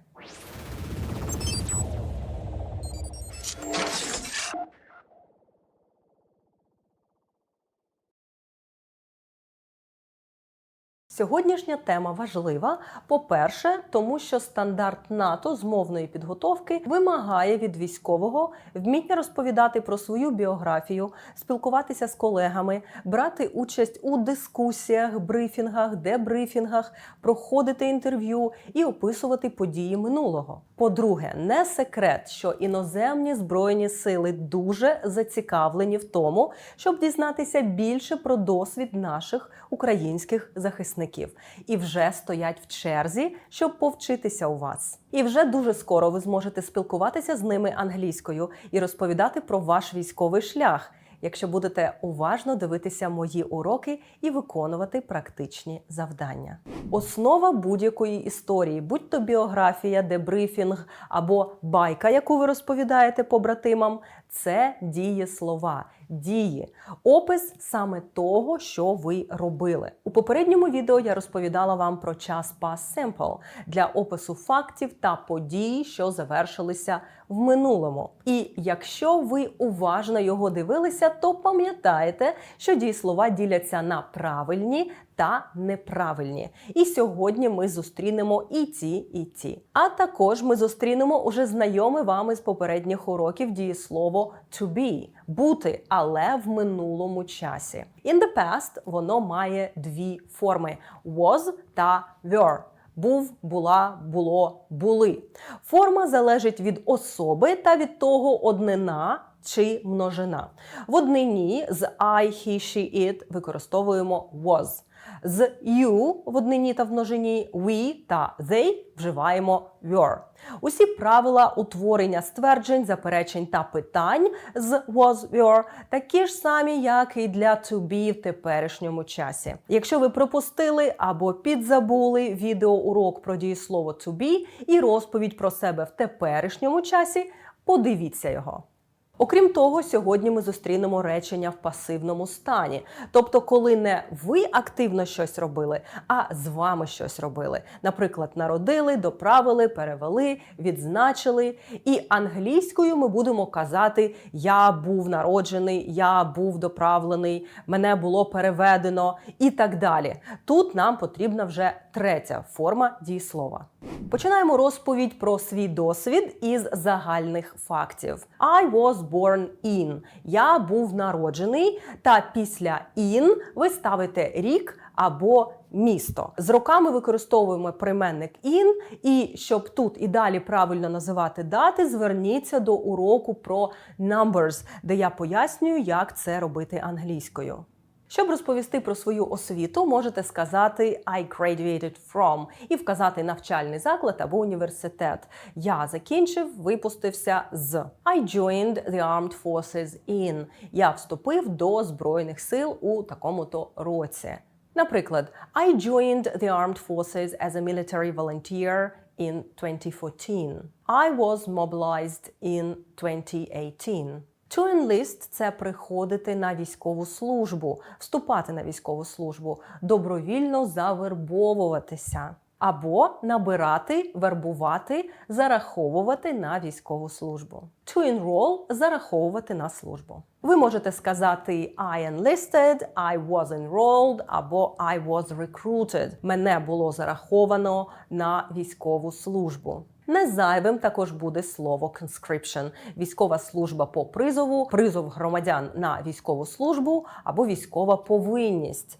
A conscript – це призовник. The oath of enlistment – це присяга, військова клятва.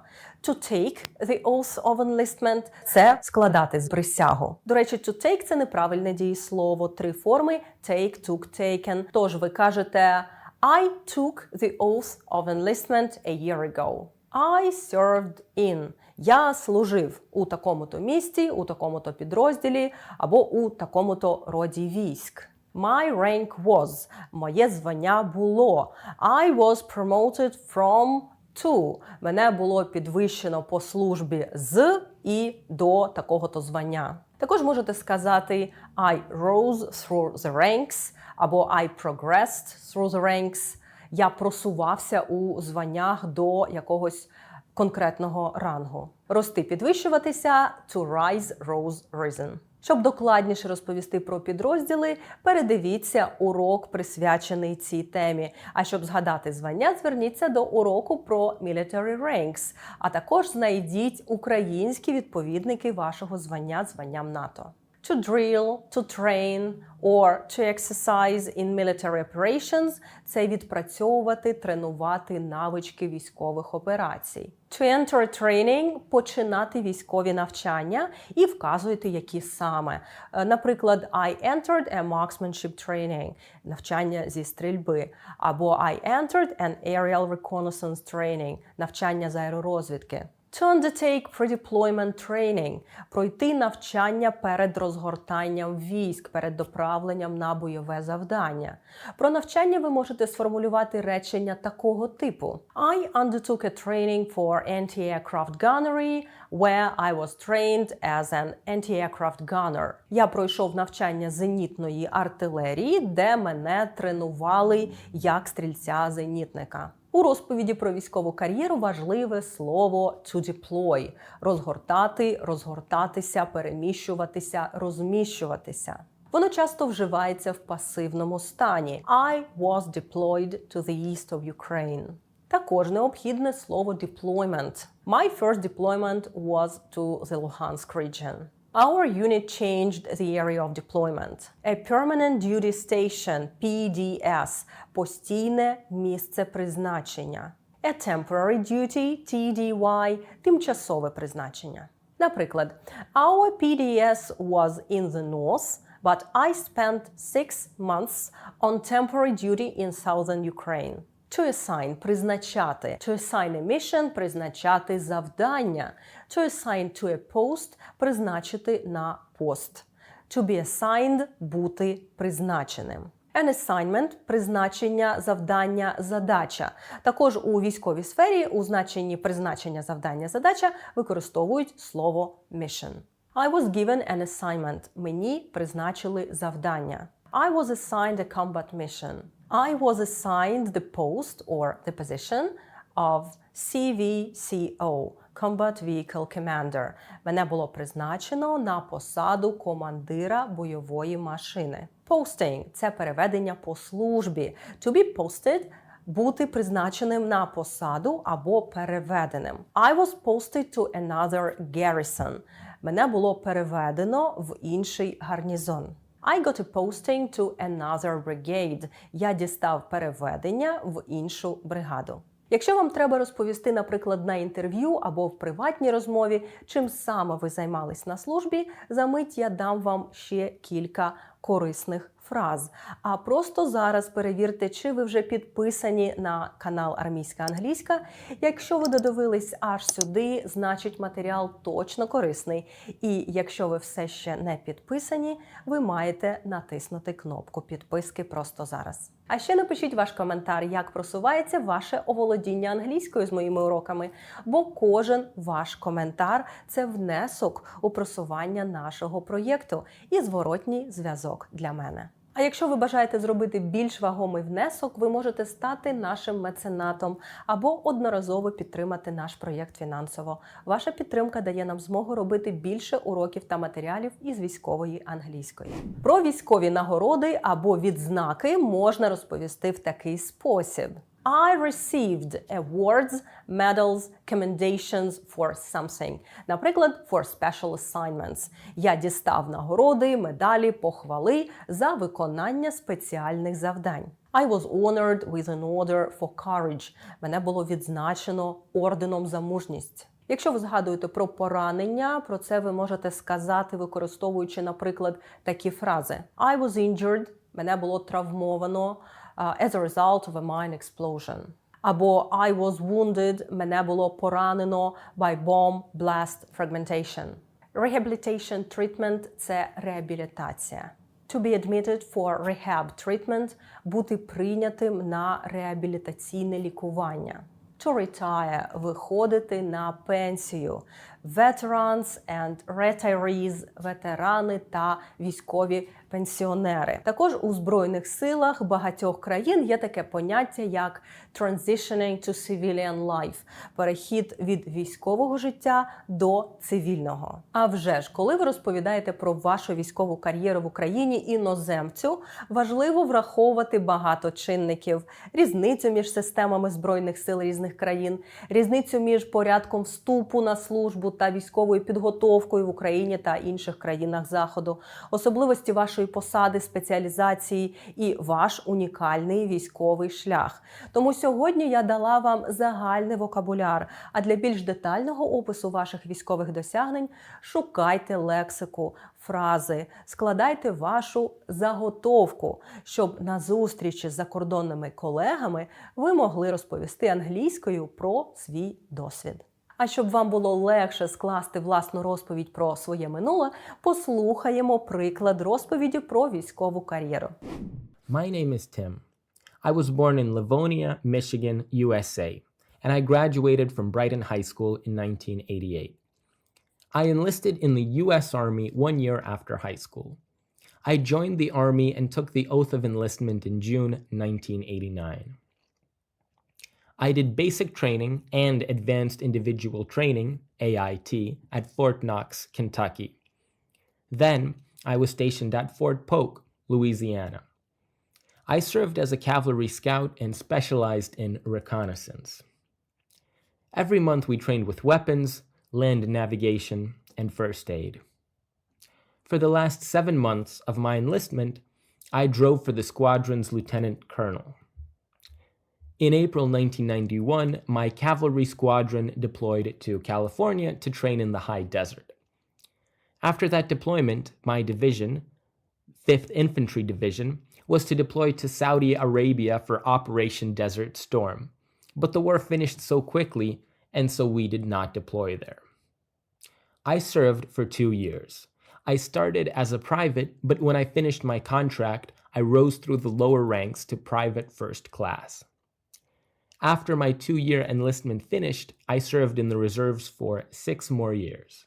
Then, I fully transitioned to civilian life.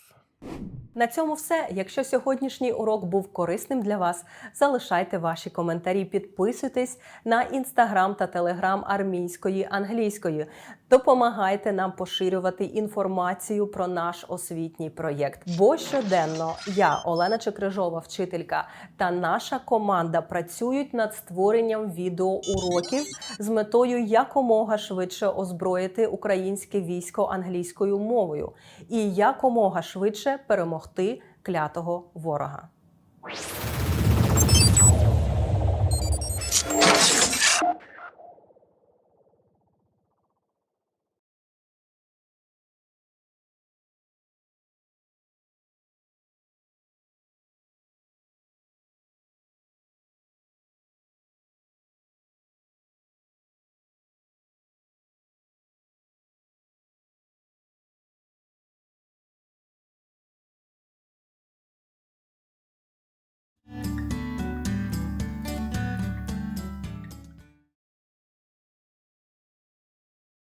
Afternoon. Afternoon. Afternoon is the middle part of the day, the part of the day between noon and evening. Apologize. Apologize. Apologize means to express regret for doing or saying something wrong. Before. Before. Before means at an earlier time. Evening. Evening. Evening is the last part of the day and early part of the night. Job. Job. A job is the work that a person does regularly in order to earn money. Later. Later. Later means happening near the end of a process, activity, series, life, etc. Light.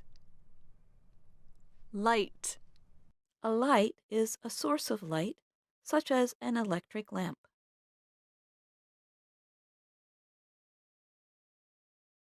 Morning. Morning. Morning is the early part of the day, the time of day from sunrise until noon.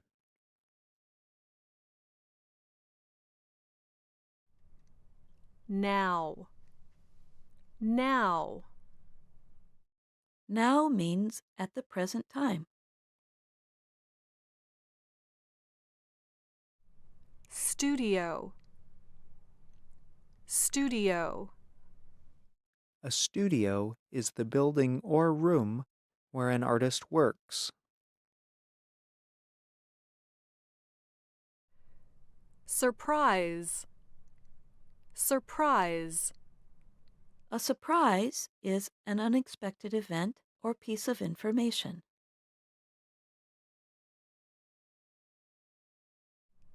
Yesterday. Yesterday. Yesterday means the day before today. Times of day.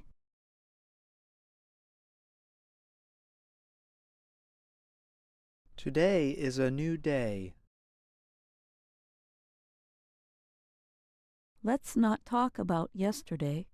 Now you try it. Today is a new day.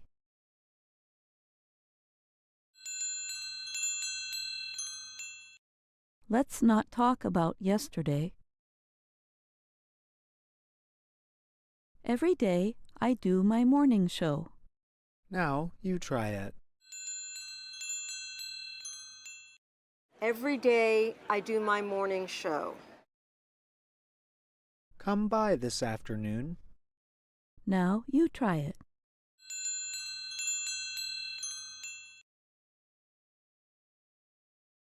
Come by this afternoon. I am recording my evening show. Now you try it.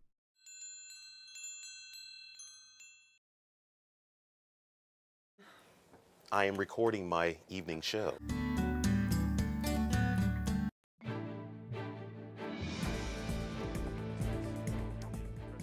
In Dubai, EU environment official Wopke Hoefstra tells the COP28 climate summit the meeting should mark the beginning of the end for fossil fuels.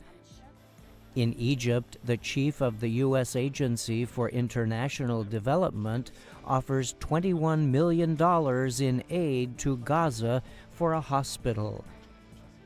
In South Africa, Nobel Prize winner Malala Yousafzai accuses Afghanistan's ruling Taliban of gender apartheid for its treatment of women and girls. And at the Pentagon, the U.S. and Sweden sign a defense cooperation agreement as Sweden awaits approval from Turkey and Hungary to join NATO. Could apples, berries and cacao improve our memory as we get older? This is News Review from BBC Learning English. I'm Neil. And I'm Beth. Make sure you watch to the end to learn vocabulary to talk about this story. Don't forget to subscribe to our channel, like this video and try the quiz on our website. Now the story. What you eat could improve your memory as you age. That's according to new research in the US that found people with a diet rich in flavonols may be less likely to lose their memory.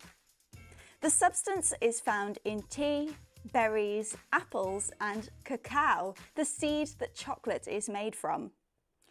But while some scientists think eating more dark chocolate could help, others say more research is needed. You've been looking at the headlines, Beth. What's the vocabulary? We have keep something at bay, stave off and drive. This is News Review from BBC Learning English.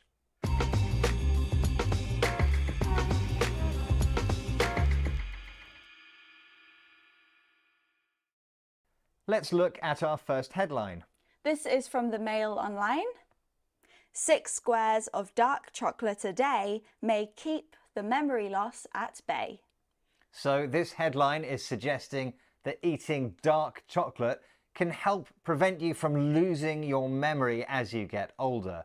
The expression we are looking at is keep something at bay. It's quite a strange sounding expression. What does it mean? Well, quite simply, it means to stop something bad or dangerous, harmful from happening to you. So in this case, the harmful thing is memory loss. We want to prevent memory loss, so we want to keep it at bay. Yes, and this expression does have a wider use. It's not only about memory loss. No, it's not. We can use it for lots of harmful things, but it is often related to health. So, for example, washing your hands can keep infections at bay, or exercising can keep heart disease at bay. Yes, and take note, we can also use the word hold instead of keep. Hold something at bay, it means exactly the same thing. Let's look at that again.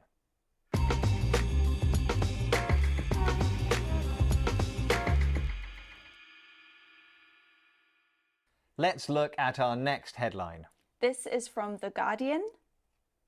Tea, apples and berries could stave off age-related memory loss, study suggests. Again, this headline is about preventing something bad from happening to us, in this case, memory loss. The expression we're going to look at is stave off. Now, that word stave, that's an old-fashioned sounding word for a long stick, isn't it? It is, yeah, and it might help you to think about that long stick to understand this expression. So, Neil, imagine something is physically threatening you, maybe a pack of wild dogs, and you have a long stick. What are you going to do with it?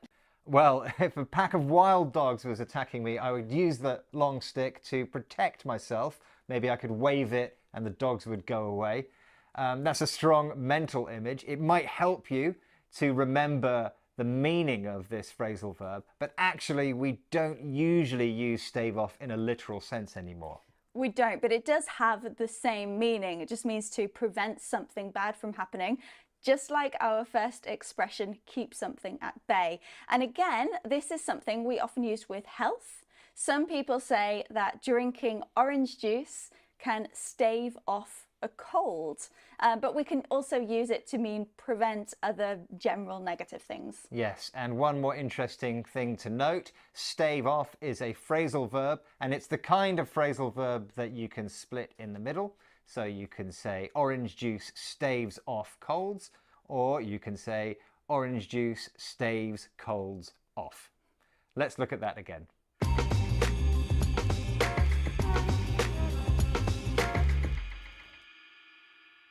Let's look at our next headline. This is from The Independent. Diet low in flavonols may drive age-related memory loss, scientists claim. So this headline is looking at the same story, but from the opposite angle. It's saying that a diet low in flavonols, now that's that substance that you find in apples, berries, tea and cacao, a diet low in that could cause memory loss. And the word we're looking at is drive, a familiar word used differently here.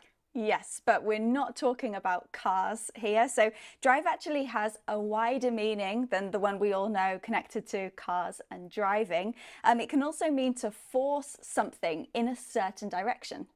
Yes, so when the headline says that a diet low in flavonols drives memory loss, it means that that diet pushes in the direction of memory loss. And in the same way, when you drive a car, actually what you're doing is just forcing it to go in a certain direction. Okay, let's look at that again.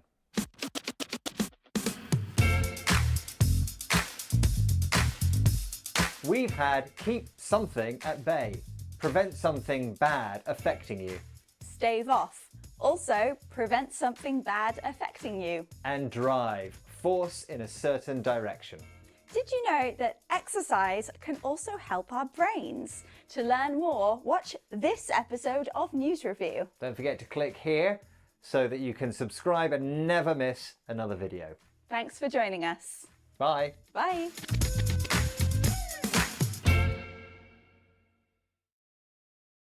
Is the global economy slowing down?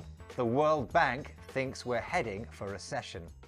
This is News Review from BBC Learning English. I'm Neil. And I'm Beth. Make sure you watch to the end to learn vocabulary to talk about this story. Don't forget to subscribe to our channel, like this video, and try the quiz on our website. Now, the story. As prices continue to rise, the global economy is getting closer to a recession. That's according to a prediction by the World Bank. This year, the economy is expected to rise by the smallest percentage since 1991. Reasons for slow growth include Russia's invasion of Ukraine and the impact of the pandemic. You've been looking at the headlines, Beth. What's the vocabulary? We have overcoming, doom and gloom, and turbulent. This is News Review from BBC Learning English.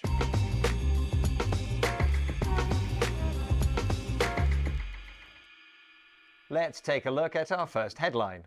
This is from the Daily Star in Bangladesh.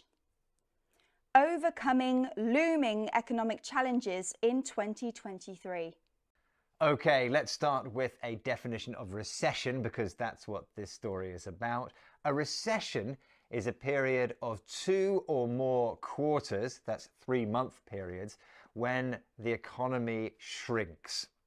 Now, in this headline, it's saying that hard economic times are coming, but the word we're looking at is overcoming, and it's made up of 2 parts, over and coming. I know both of those parts, but when we put them together, what's the sense? Well, overcome means that you successfully deal with a problem, and a problem that is quite difficult to cope with. So in this case, economic challenges. Okay, so overcoming is similar to defeat or control.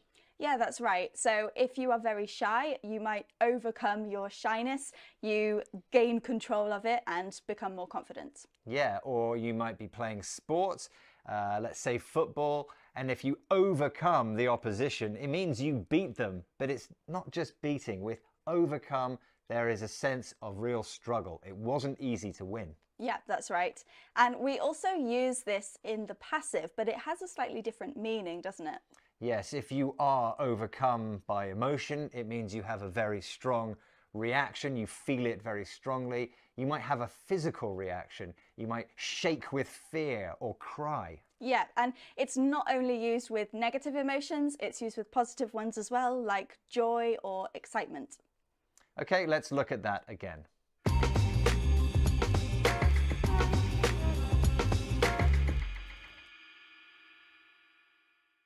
Let's take a look at our next headline. This is from Business Live. It's far from being all doom and gloom on the economy. So the headline is saying that actually it's not as bad as you think. It's not all doom and gloom. Now, doom and gloom is the expression we're looking at. I like this expression. It's got 2 words and they both rhyme. But what do they mean? Well, it's a general bad feeling, really. So doom actually means death and destruction. Gloom is to do with darkness. Imagine a miserable grey, rainy day. So it's really quite a negative thing. But in this headline, it's saying that the opposite is true. It's saying that it's not all doom and gloom. Yes, and we use the expression in this way quite often to say that something isn't as bad as you think. So, for example, at the moment, Beth, I'm actually not feeling very well. It's freezing cold outside. My train was late again. But the sun is shining. So it's not all doom and gloom. Now, a word about this expression, we don't say I'm doom and gloom. We use it to comment on how bad a situation is. That's right. So we can list a number of things that are bad or wrong and then comment on that by saying it's all doom and gloom, or it's a bit doom and gloom, isn't it? Let's have a look at that again.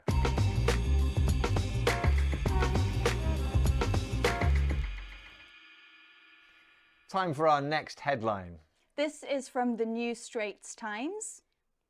Global recession imminent after turbulent 2022.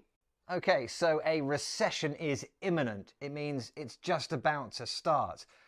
The word we're looking at, though, is turbulent. Now, this word, Beth, reminds me of a situation you can experience on a plane. Yeah, you're probably thinking about turbulence. That's a noun.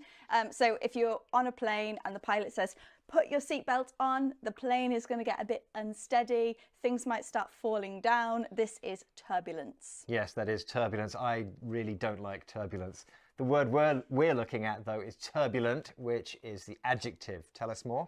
So turbulent describes something that isn't calm, or it might be unstable. Now, we often use this in relation to the state or maybe the history of a country or a place. So if we're describing that country as turbulent, they might have experienced some conflict, maybe some violence. And so the headline describes 2022 as turbulent. Last year was very turbulent. We had the Russian invasion of Ukraine. We had various environmental disasters. We had famine. We had lots of protests around the world. Yeah, you're right. There were lots of issues that made it an unstable or a turbulent year. Let's look at that again.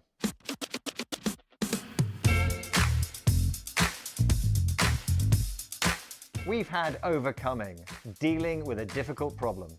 Doom and gloom. We use this to describe a generally bad situation. And turbulent, not calm, unstable. Don't forget, there's a quiz on our website at bbclearningenglish.com. Thank you for joining us, and goodbye. Bye.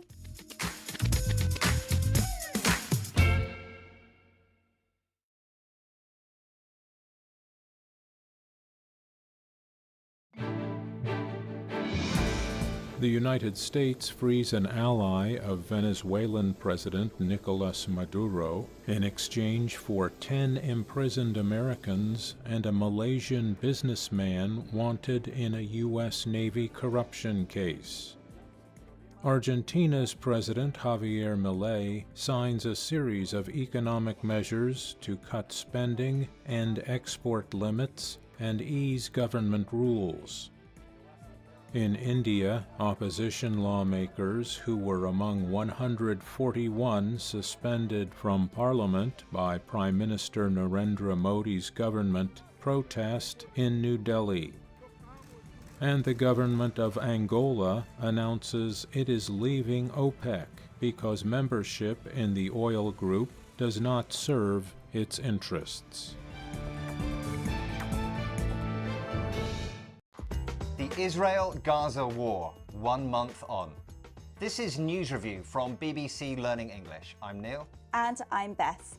Watch to the end to learn the vocabulary you need to talk about this news story. And subscribe to our channel to help you understand English used in the news. Now, the story. It's now a month since the Israel-Gaza war broke out. Israel began bombing Gaza after Hamas killed 1,400 people and kidnapped more than 200 others on the 7th of October. More than 10,000 Palestinians in Gaza have been killed by air and artillery strikes carried out by the Israeli military in response. You've been looking at the headlines, Beth. What's the vocabulary that can help people understand this story in English? We're looking at ceasefire, humanitarian corridor, and escalate. This is News Review from BBC Learning English.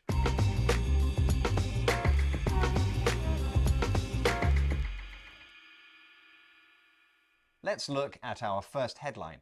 This is from Sky News. Israel-Hamas war. Benjamin Netanyahu speaks about potential for ceasefire.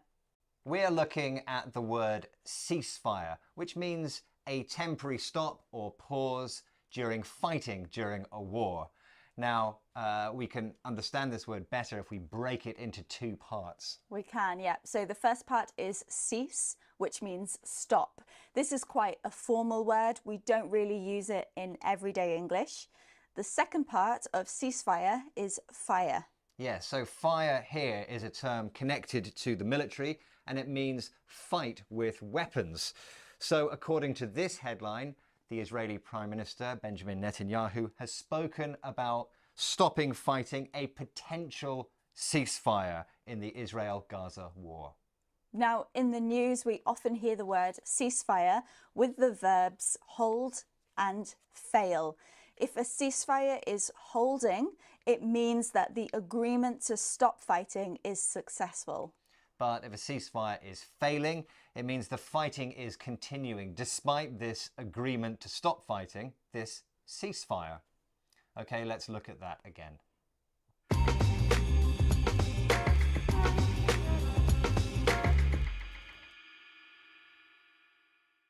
Let's have our next headline. This is from the International Business Times. Israel-Hamas conflict. Israel shuts down reopened humanitarian corridor for evacuations amid Hamas shelling. We are looking at this expression, humanitarian corridor. The first part, humanitarian, contains that word human, and so it is about humans and looking after humans. Corridor is a place, for example, in a building like an office or a school, where you can walk from one place to another. That's right. So a humanitarian corridor is a safe area where people can move from a dangerous place to safety. And this headline is saying that Israel has closed a humanitarian corridor that was previously open. Now, this idea, this concept of the humanitarian corridor is very common in conflict and war, and so you will read it and hear it and see it in news headlines. And one more thing to note is that humanitarian corridors are not only used to allow people to move, but also to let aid and emergency services in and out of areas. Let's look at that again.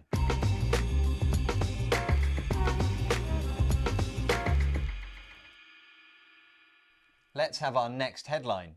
This is from BBC Newsnight. How could the conflict escalate?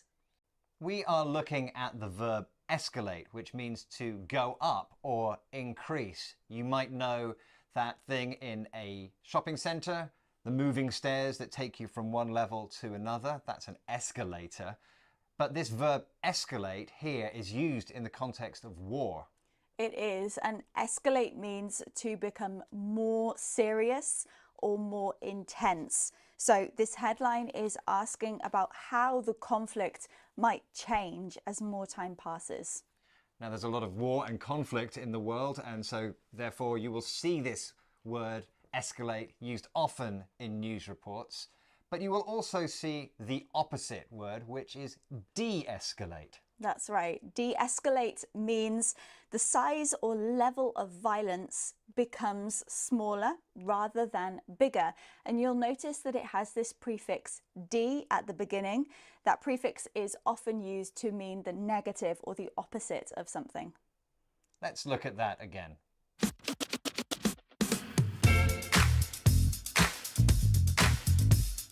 We've had ceasefire, a pause in fighting. Humanitarian corridor, a safe space for movement of people and aid. And escalate, become more intense and serious. If you're interested in learning more language about conflict, we have other programs that might interest you. Thank you for joining us, and goodbye. Bye.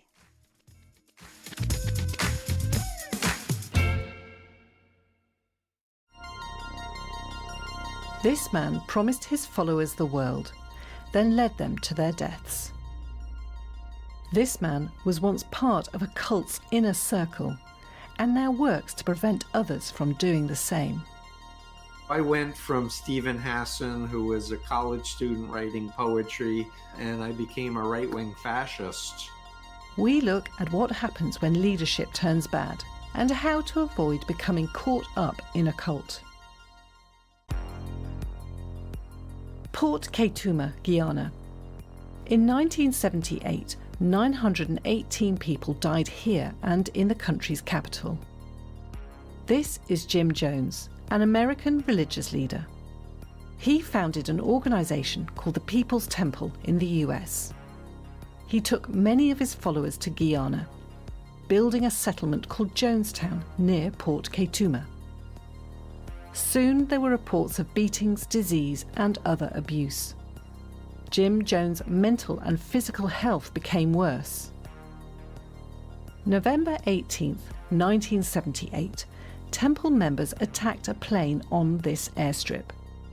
It was carrying a team investigating Jonestown. 5 people died, 11 were injured. In Jonestown, the remaining cult members drank or were forced to take poison. Men, women, children and babies died. This pattern has been repeated. Political leaders like Kim Il-sung and Stalin had cult-like followings and were responsible for many, many deaths. What gives a leader like this such control over their followers?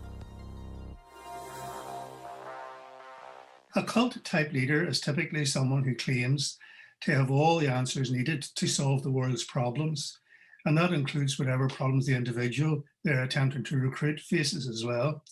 As a result of this, they demand absolute commitment from their followers and encourage them to escalate their commitment to the group until a point is reached where absolutely every waking moment and all the emotional and intellectual and financial resources of the person concerned are committed to and involved in the group.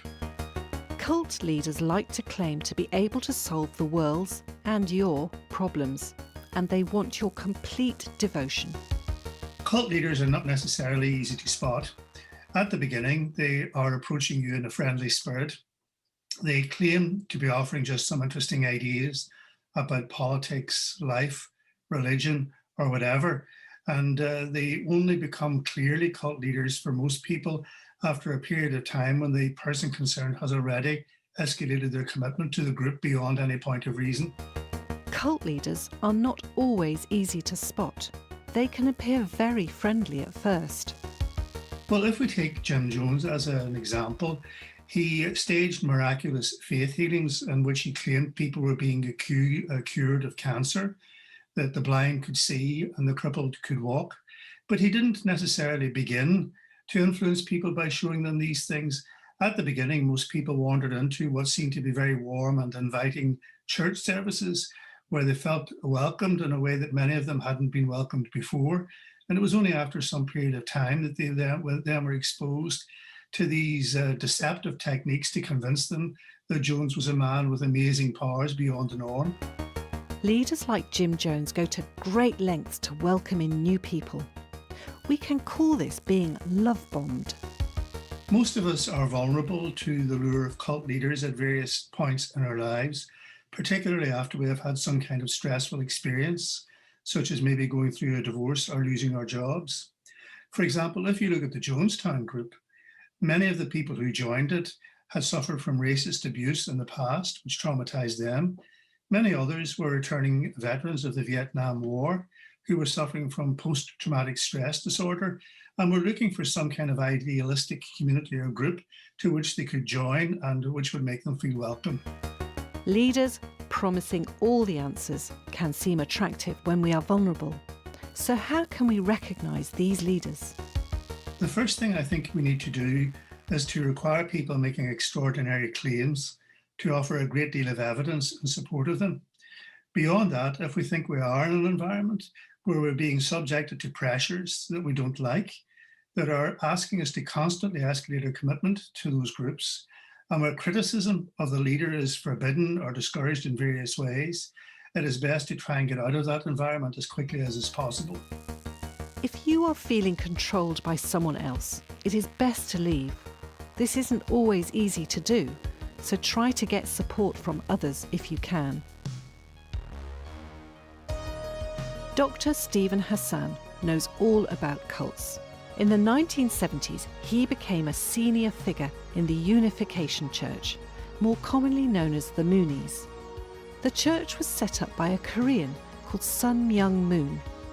He claimed to be God's Messiah, but members were often cut off from their previous life, prevented from seeing family and friends. Stephen now works to stop others from becoming a victim of cult leaders. My personality changed dramatically. That's one of the telltale signs, actually, of being in an authoritarian cult, is what we refer to as a radical personality change.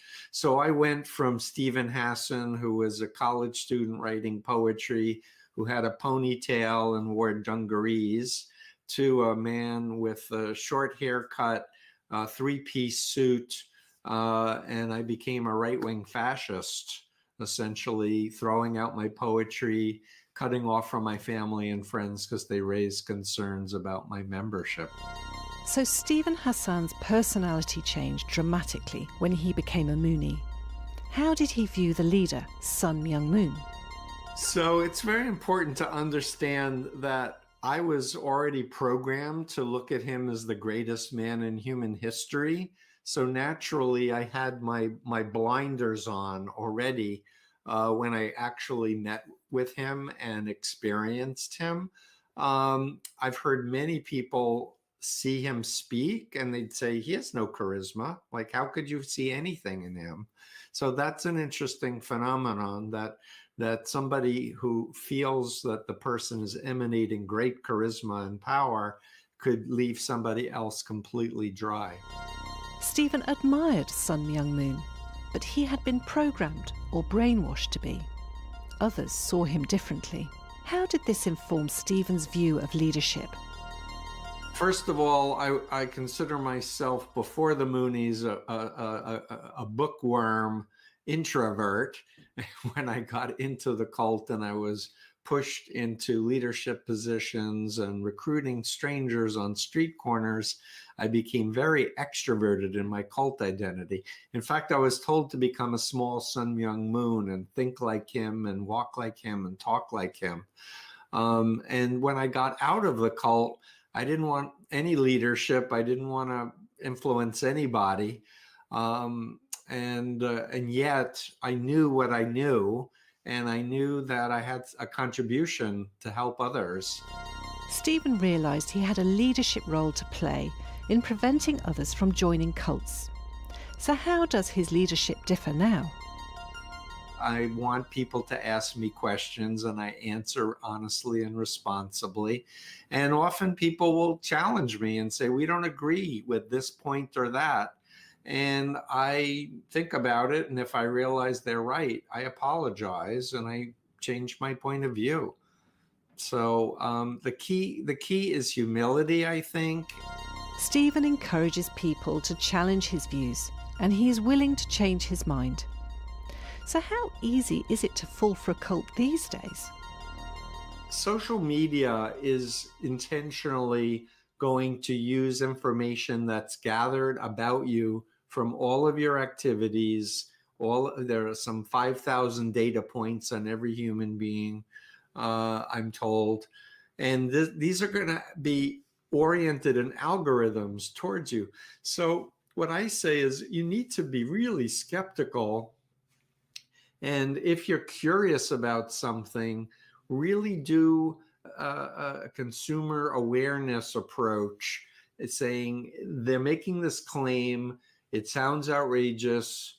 I need outrageous level of proof. Be skeptical or wary of claims being made online, and check them out thoroughly. So people who make grand promises and demand complete loyalty from you are likely to be cult-like leaders. Even online, question their claims, check their facts. If they are authentic, they won't mind.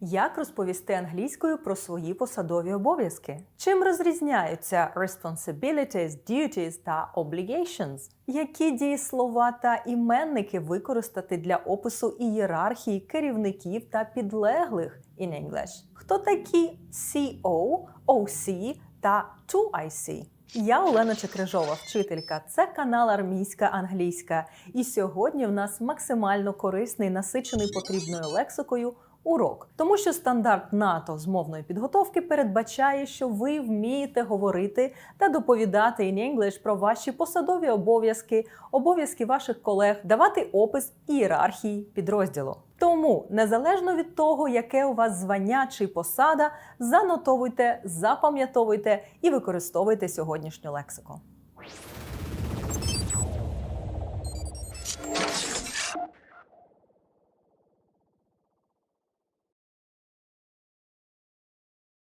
Корисними іменниками для опису обов'язків можуть бути responsibilities, duties та obligations. Замість дієслова to be в цих фразах можна вживати дієслова involve або include. In the military intelligence unit, our responsibilities, duties, obligations involve gathering information. A commander's obligations include a wide range of tasks. Однак інколи значення цих слів можуть дещо відрізнятися. Responsibilities може використовуватись для опису задач або дій, які регулярно виконують, обіймаючи певну посаду. Слово responsibilities передбачає певну відповідальність. The sergeant's responsibility is to lead and train the squad effectively. A private's responsibilities are to follow orders, undergo basic training and develop their military skills and knowledge. Слово duties позначає специфічні задачі або функції, які також виконуються регулярно. A soldier's duties are to patrol the designated areas and report any suspicious activities. Saper's duties involve breaching obstacles, such as minefields. Слово obligations використовують, коли необхідно підкреслити, що певна дія виконується відповідно до морального або юридичного обов'язку військового. One of your obligations as a soldier is to carry out your duties to standard and the best of your ability. Крім того, говорячи про відповідальність, ви можете застосовувати фрази to be responsible for, to be in charge of. Зверніть увагу на прийменники. An ordnance officer is responsible for weapons systems, vehicles and equipment. A supply officer is in charge of inspecting and storing supplies. Обіймаючи керівні посади, військові можуть використовувати такі дієслова для опису своїх керівних обов'язків. To manage – керувати – вживається для опису дій, пов'язаних з організацією процесів, координацією ресурсів, особового складу або різних видів діяльності задля досягнення поставлених цілей. The logistics officer manages the supply chain. NCOs manage the day-to-day operations. To direct – спрямовувати, to control – контролювати, to lead – очолювати, вести за собою. Зверніть увагу, lead – це неправильне дієслово, і його три форми – lead, led, led. A squad leader uses his authority to direct and control his soldiers. Officers lead, coach and train subordinates. Слово order може бути як іменником, так і дієсловом, і перекладатись, відповідно, як наказ або віддавати наказ. Іменник order означає офіційне розпорядження, яке окреслює, що можна і чого не можна робити. The soldiers received an order to start a counteroffensive.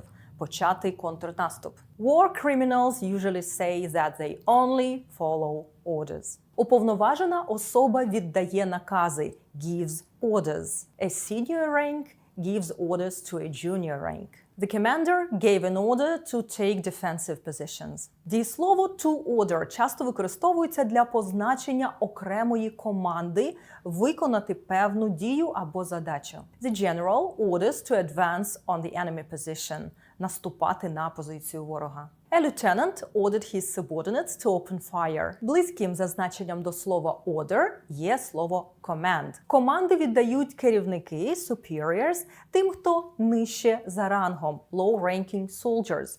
І часто ці команди асоціюються з основним курсом бойової підготовки. Sergeants give drill commands to recruits. Some common drill commands include attention, at ease, march. Якщо необхідно підкреслити важливість та авторитетність вказівок, то command можна використати як дієслово. Варто згадати про ще одне значення слова command, яке використовується у військовій справі.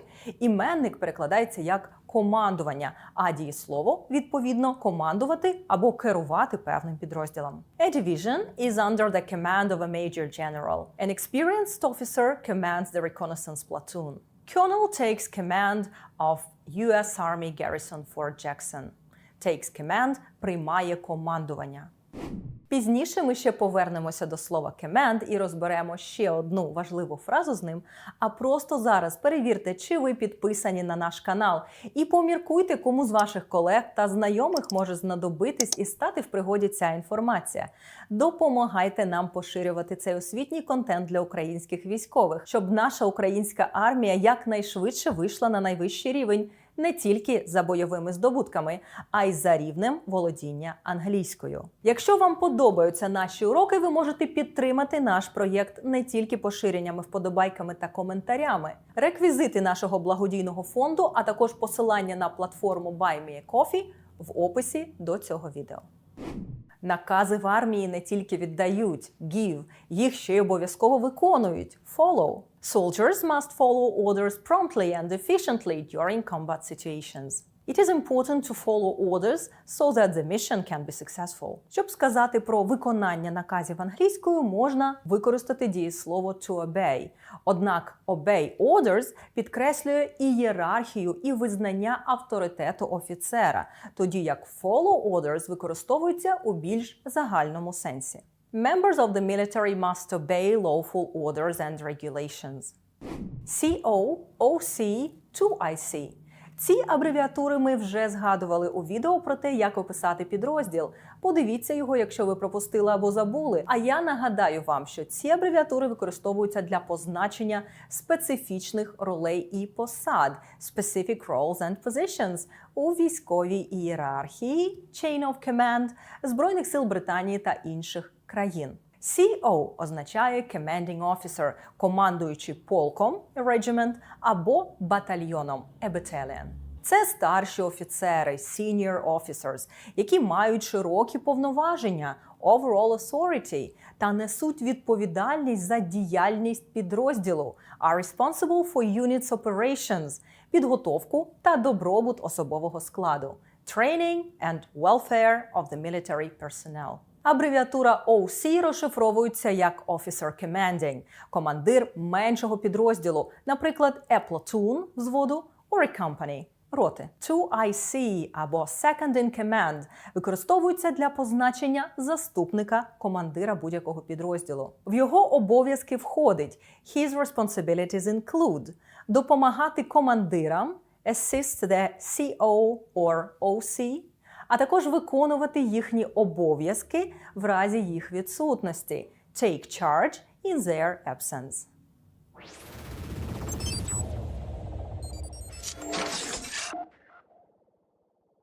Усім відомо, що армія – це організована ієрархічна структура – an organized hierarchical structure, в якій відображається поділ військовослужбовців the division of military personnel на вищі та нижчі посади і ранги into those who rank above and those who rank below. Тут спостерігається суровий порядок підлеглості. There is a strict chain of command here. Chain of command може означати командну вертикаль, військову ієрархію або ж порядок підлеглості. У цій ієрархії кожен ранг є підзвітним своєму безпосередньому вищому керівництву. Is accountable to the one directly superior.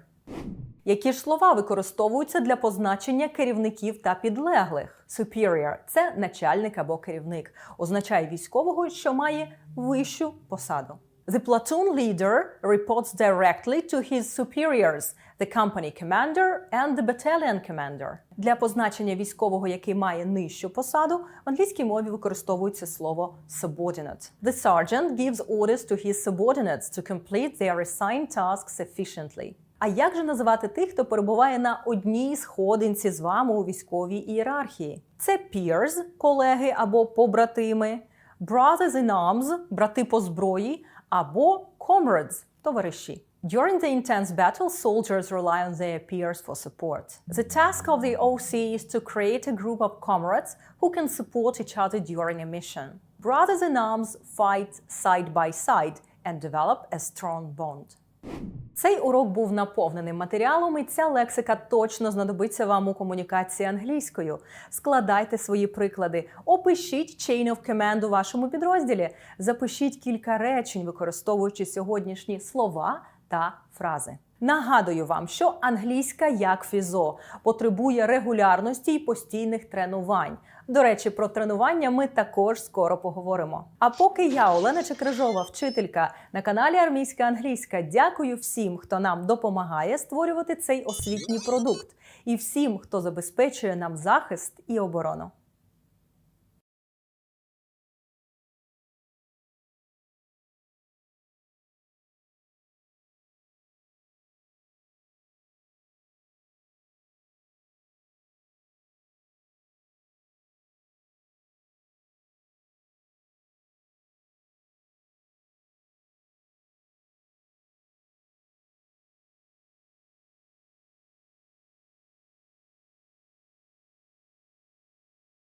Які основні частини літака позначаються скороченням WEFT для легшого запам'ятовування? За якими параметрами розрізнити a fighter – винищувач та a bomber – бомбардувальник? Як відрізнити attack helicopters від transport helicopters? Я Олена Чекрижова, вчителька. Це армійська англійська. Перший в Україні канал із мовної підготовки для українських військових. В одному з попередніх уроків ми говорили про розпізнавання наземної техніки. А цей урок присвятимо розпізнаванню авіаційної техніки. Я познайомлю вас із лексикою, яка знадобиться для опису різних типів літаків та літальних апаратів.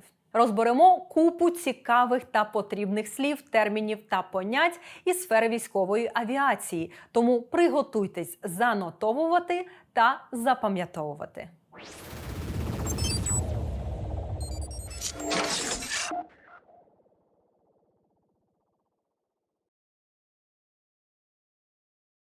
У створенні цього уроку мені посприяли викладачі Центру іноземних мов Національного університету оборони України, а також волонтери проєкту «Армійська англійська». Подяка їм за це. Європейські, американські та азійські країни мають власні типи літаків. Проте не так важливо знати їхні назви, як розрізняти їхню функціональну роль. Існує 6 основних типів літаків, про які я вам уже розповідала в уроці під назвою Types of Aircraft. І нагадаю, що це винищувачі – fighters, бомбардувальники – bombers, транспортні літаки – Transport Aircraft, літаки, оснащені засобами раннього радіолокаційного попередження та контролю і засобами радіоелектронної боротьби. Airborne Early Warning and Control and Electronic Warfare Aircraft. Транспортні гелікоптери, Transport Helicopters, штурмові гелікоптери, Attack Helicopters. Поговоримо детальніше про характеристики літаків. Кожен літальний апарат має 4 основні компоненти, за якими можна визначити його роль. У запам'ятовуванні їх нам допоможе акронім WEFT – Wing – крило, Engine – двигун, Fuselage – фюзеляж та Tail – хвіст.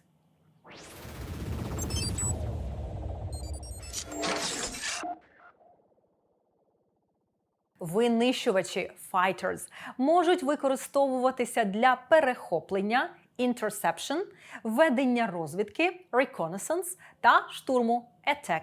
Винищувач-перехоплювач an interceptor контролює повітряний простір controls airspace та стоїть на заваді доступу до нього ворожої авіації denies enemy aircraft access to the airspace. Розвідувальний літак a reconnaissance aircraft знаходить ціль візуально locates targets visually або за допомогою фото чи електронних сенсорів or by using photographic or electronic sensors. Штурмовик a ground attack aircraft здійснює атаки на наземні цілі conducts attacks against ground targets. В включно з interdiction – блокування та ускладнення дій супротивника та завдання з безпосередньої авіаційної підтримки – Close Air Support Missions. Серед характеристик винищувачів виділяють такі.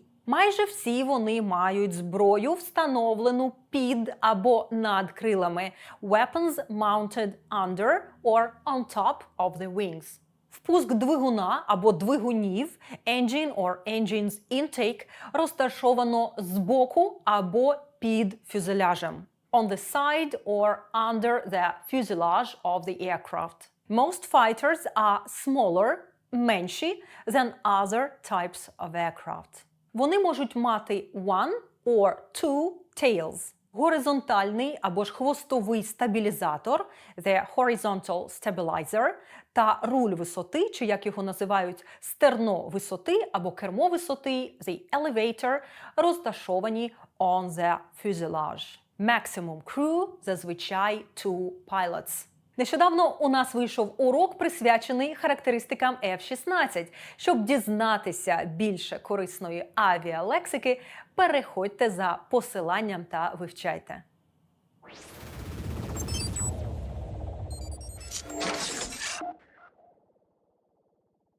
Бомбардувальники – bombers – зазвичай більші за розміром та повільніші – bigger and slower than fighters. Їх розроблено, щоб атакувати наземні цілі на великих та малих висотах – to attack ground targets from high or low altitude.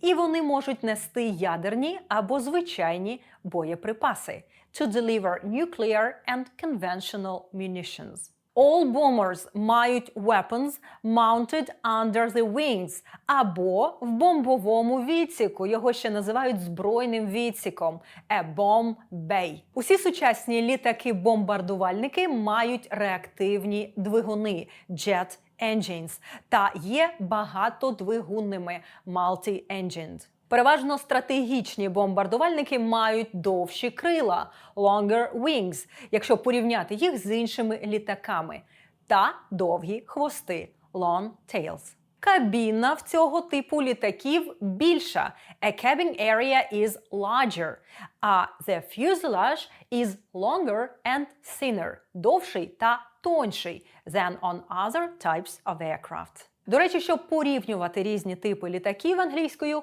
вам неодмінно знадобиться знання такої граматичної теми, як degrees of comparison – ступені порівняння прикметників. Якщо ви плаваєте в граматиці, передивіться цей урок, де я коротко та зрозуміло пояснюю цю тему, щоб ви могли вільно висловлювати свої думки та вживати прикметники в різних ступенях порівняння.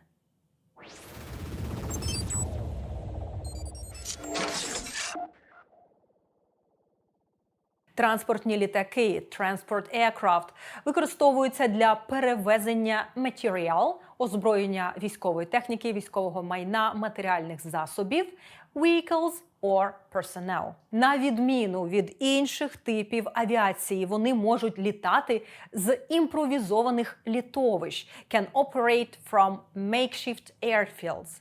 Ось їхні характеристики. Високо розміщені крила – high mounted wings. Двигуни розташовано на крилах або ж під ними. Engines are situated on or under the wings. Ці літаки є зазвичай багатодвигунними – multi-engined і мають реактивні двигуни – jet engines або турбогвинтові двигуни – turboprop engines. Крім того, вони мають широкий фюзеляж – a wide fuselage. Задня вантажна рампа – rear cargo ramp служить для полегшення завантаження та розвантаження персоналу чи матеріалів – to facilitate loading and unloading. Хвостова частина широка та висока – large high tail section.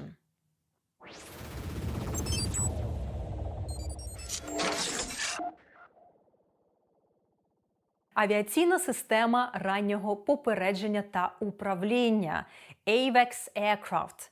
AWACS – це абревіатура від Airborne Early Warning and Control System, що дослівно перекладається як система попередження та контролю у повітрі. В українській мові використовується абревіатура DRLS, скорочено від системи дальнього радіолокаційного стеження. AWACS має поворотну антенну A Rotating Radar Dish чи дорсальний оптічник A Dorsal Pod. Базується на літаках цивільних моделей based on civilian pattern airframes.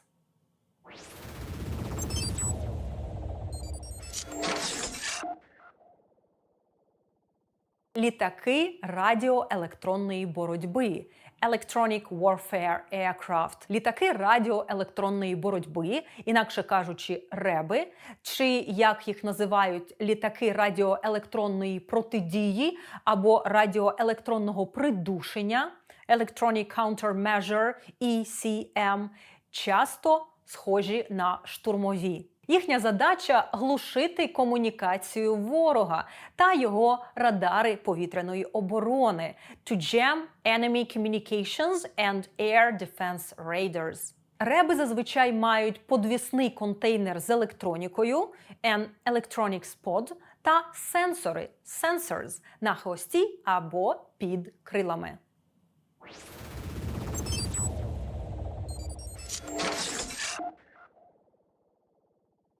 Транспортні гелікоптери (transport helicopters) move equipment and troops та мають такі характеристики. Вони можуть не мати озброєння may be unarmed або бути оснащені лише кулеметами have only machine guns. Зазвичай вони мають a wide fuselage, щоб умістити війська чи устаткування to accommodate troops and equipment. Деякі мають два ротори або ж гвинти rotors. Вони оснащені задньою рампою або боковими дверцятами. Equipped with a rear ramp or a side door. Перший та другий пілоти сидять пліч-опліч. A pilot and a co-pilot sit side by side.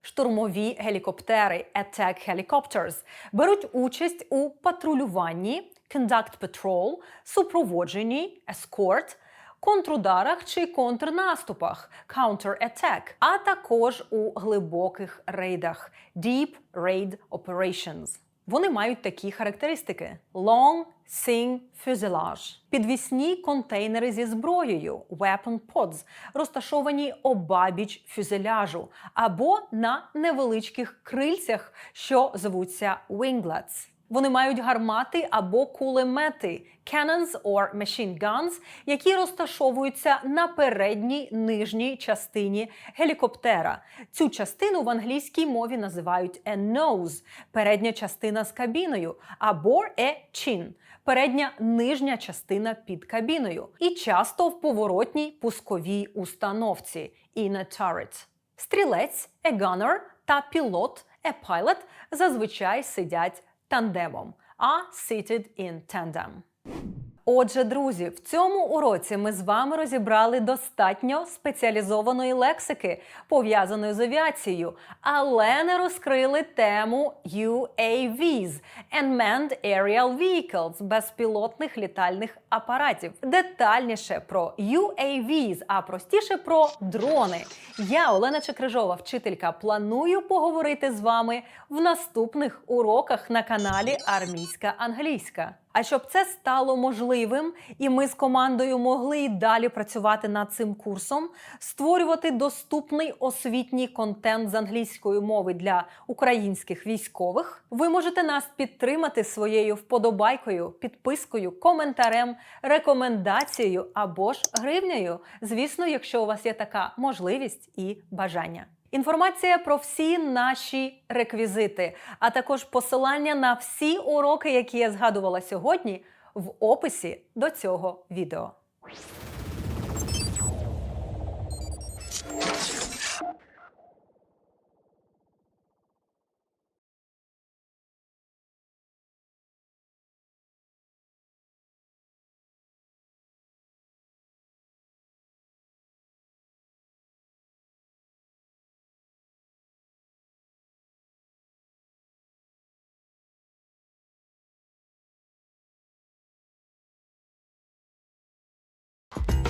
Could plastic-eating worms help the world's pollution crisis?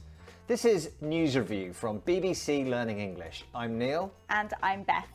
Make sure you watch to the end to learn vocabulary to talk about this story. Don't forget to subscribe to our channel, like this video, and try the quiz on our website. Now it's time for the story. Getting rid of plastic with worm spit. Spanish scientists have discovered something in waxworm saliva which helps them eat plastic. It's hoped the breakthrough will be an effective and natural way of reducing plastic pollution. One researcher suggests in the future, plastic-eating worm kits could be used in the home. You've been looking at the headlines, Beth. What's the vocabulary? We have gobbling, lowly, and humble. This is News Review from BBC Learning English.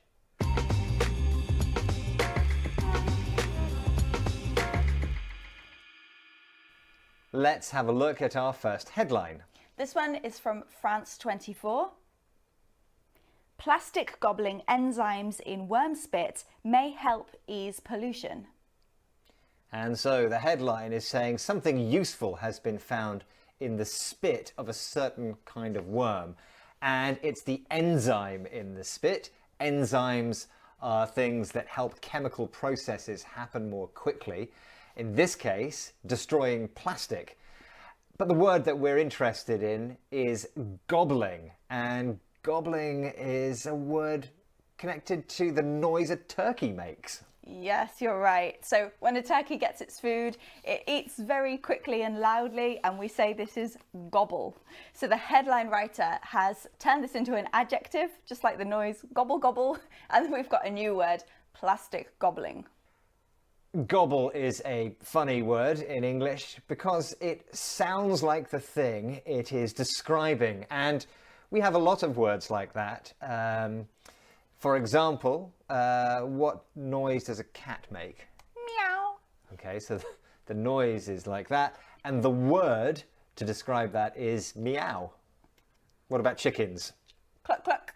Okay, chickens make a cluck cluck noise, and the word we write down and say is cluck. Yeah, so the headline makes you imagine a worm noisily eating plastic, just like a turkey gobbling it. Now, of course, this is an exaggeration, but it's quite entertaining and it gives you a strong mental image. Yeah. Can you give us some examples of other words connected to eating and the noise involved? Yes, so we have gulp. Okay, so that is gulp. And that is about eating food and drinking quickly and loudly. And then we also have guzzle, but that's only really used for drink. Yeah, and we have a word not connected to sound, but it's got an animal in it. To wolf something down means to eat it really quickly. Let's take a look at that one more time.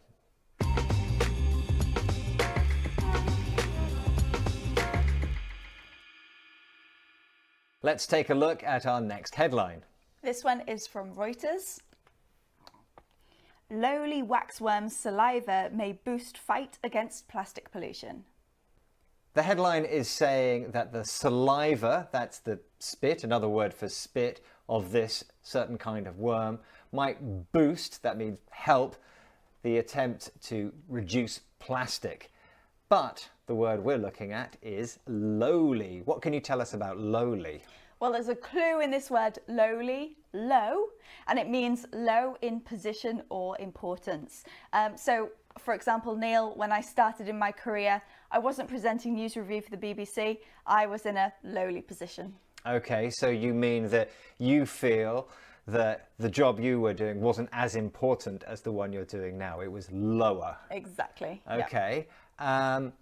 Now, we have heard that this worm is actually really important. It's eating plastic.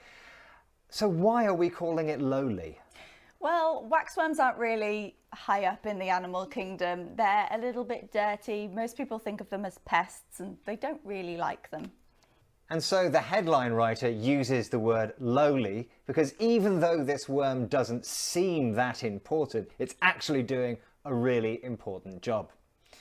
Now, do we use this word much in our everyday English? Well, yeah, when we use it, it's always in a humorous way. We're kind of saying the thing we're doing isn't very important. Like I used to just be a lowly tea maker in the office. Ah, well, you call yourself lowly, but just like the worm, you're performing a really important task. Everybody loves tea. It may not be the most glamorous job in the world, but it is very important. Okay, let's look at that again.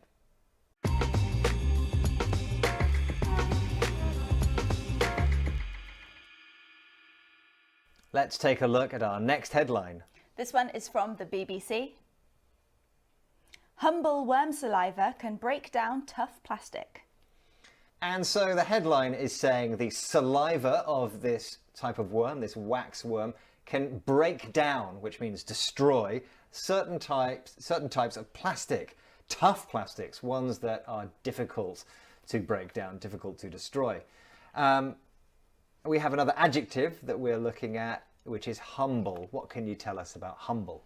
So humble can have the same meaning as lowly, meaning ordinary or not important, but it has another meaning too. So it can describe a person who isn't proud or doesn't believe that they're important, even if they are. So imagine someone wins an award, they get on stage to give their speech and they say, "This isn't for me, it's for everyone else. Thank you, everyone who helped me." They are humble. Ah, what a humble person. And it's a positive thing to say about someone, isn't it? So in this headline, using humble about this worm is a positive thing. Exactly, because even though this worm maybe looks just like a worm, it's really special and important. It has plastic eating abilities. Okay, let's look at that again.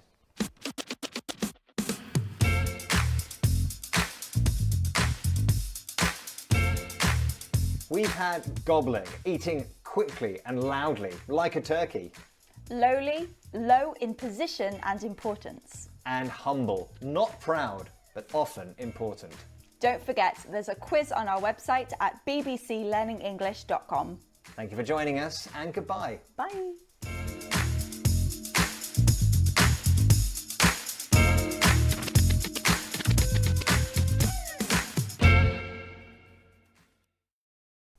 Amazon River hits its lowest water levels in over 120 years.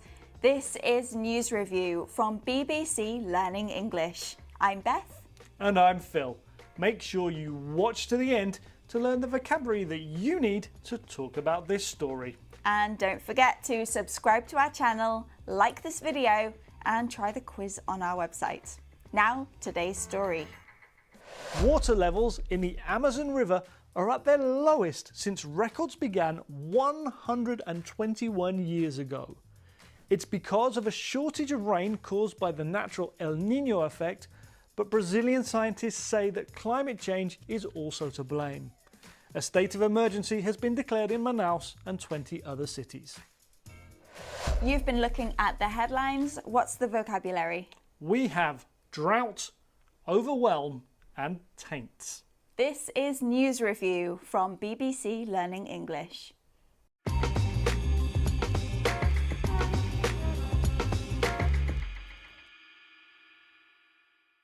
Let's have a look now at our first headline. This is from CNN. Amazon rivers fall to lowest levels in 121 years amid a severe drought. This headline says that the Amazon has fallen to its lowest level in 121 years, and this is because of a drought. Drought is the word we're going to be learning about. Phil, what can you tell us about drought? Okay, so drought is a period of very dry weather where there is little or no rain, and it can cause problems, things like crops failing or wildfires. To talk about the situation, we can use it as an uncountable noun, drought, but we can also talk about a drought to talk about a specific period of drought. Okay, but it's not just used for dry weather. I've heard this term used in sports, for example. Yes, so in football you could talk about a goal drought, and that's where you have a player who usually scores lots of goals and they just stop scoring. And we use drought here because in the same way that water stops flowing, so the goals have stopped flowing. And one more thing to note about drought is that the pronunciation and the spelling are quite different. So we spell it D-R-O-U-G-H-T,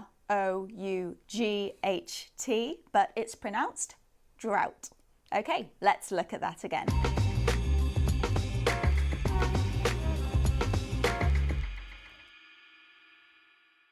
Let's have a look at our next headline. This is from The Times. Forest fires threaten to overwhelm the Amazon basin.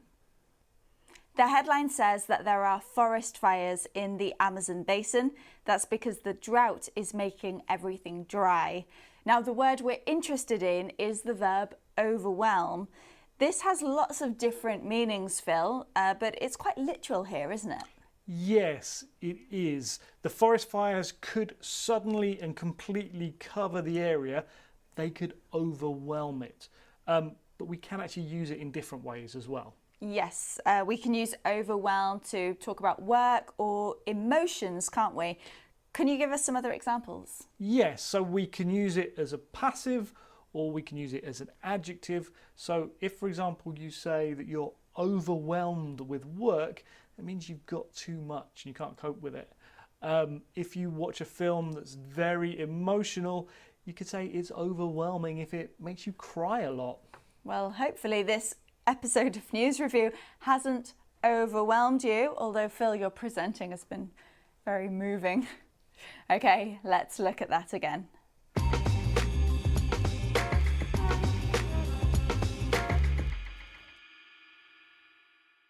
Next headline, please. This is from VOA. Wildfire smoke taints air for millions in Brazil. So we've already heard that the drought in the Amazon has led to wildfires.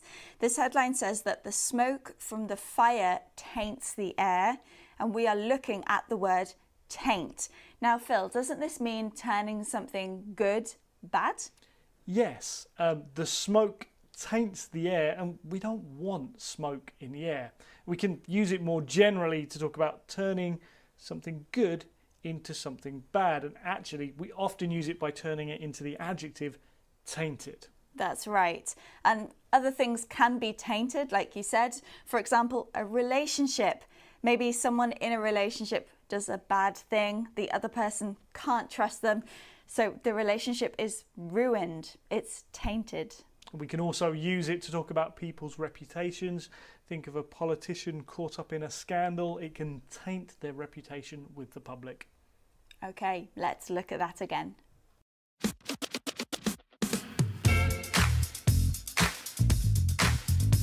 We've had drought, a period of time with no rain. Overwhelm, cover something completely and quickly. And taints, turns something good to bad. Now, if you're interested in the Amazon, we've got another episode of News Review that we think you'll really like. Click on it now. And don't forget to click here to subscribe to our channel so you never miss another video. Thanks for joining us. Bye.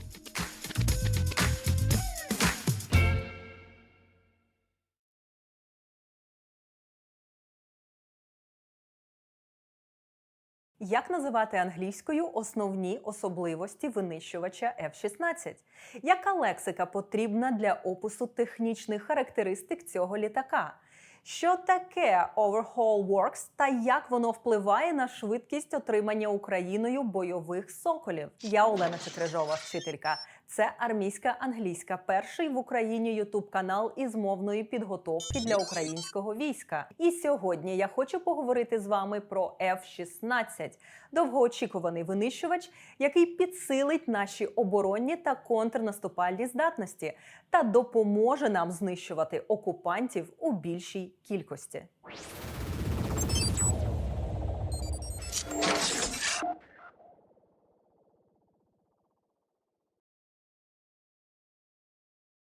Україна неодноразово закликала своїх західних партнерів надати їй винищувачі F-16, бо вони допоможуть зміцнити протиповітряну оборону, сприятимуть контрнаступу та дадуть можливість проводити далекобійні атаки – long-range strikes.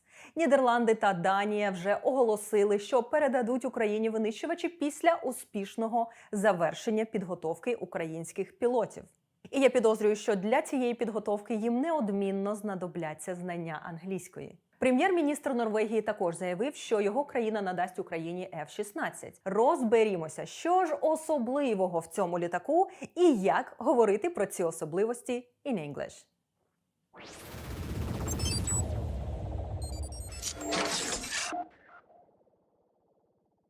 The General Dynamics F-16 Fighting Falcon is an American single-engine з одним двигуном, multi-role – багатофункціональний, fighter aircraft – винищувач, originally developed by – розроблений компанією General Dynamics for the United States Air Force.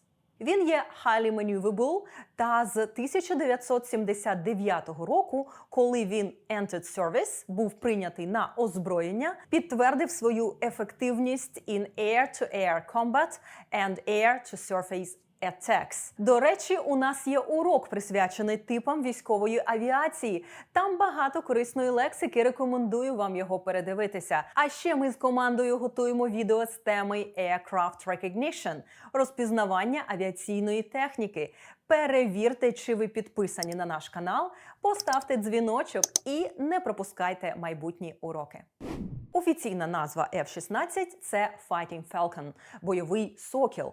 Але він отримав неофіційне прізвисько Viper – гадюка через уявну схожість зі змією-гадюкою, а також із вигаданим винищувачем Colonial Viper із фантастичного телесеріалу Battlestar Galactica, який транслювався під час прийняття F-16 на озброєння. The F-16 was assembled – було зібрано in an unusual agreement – у рамках виняткової угоди між the United States and four NATO nations – Belgium, Denmark, the Netherlands and Norway. Запчастини до літака постачаються з усіх 5 країн, а от maintenance – технічне обслуговування, repair – ремонтування and overhaul work – капітальний ремонт розподілені між ними.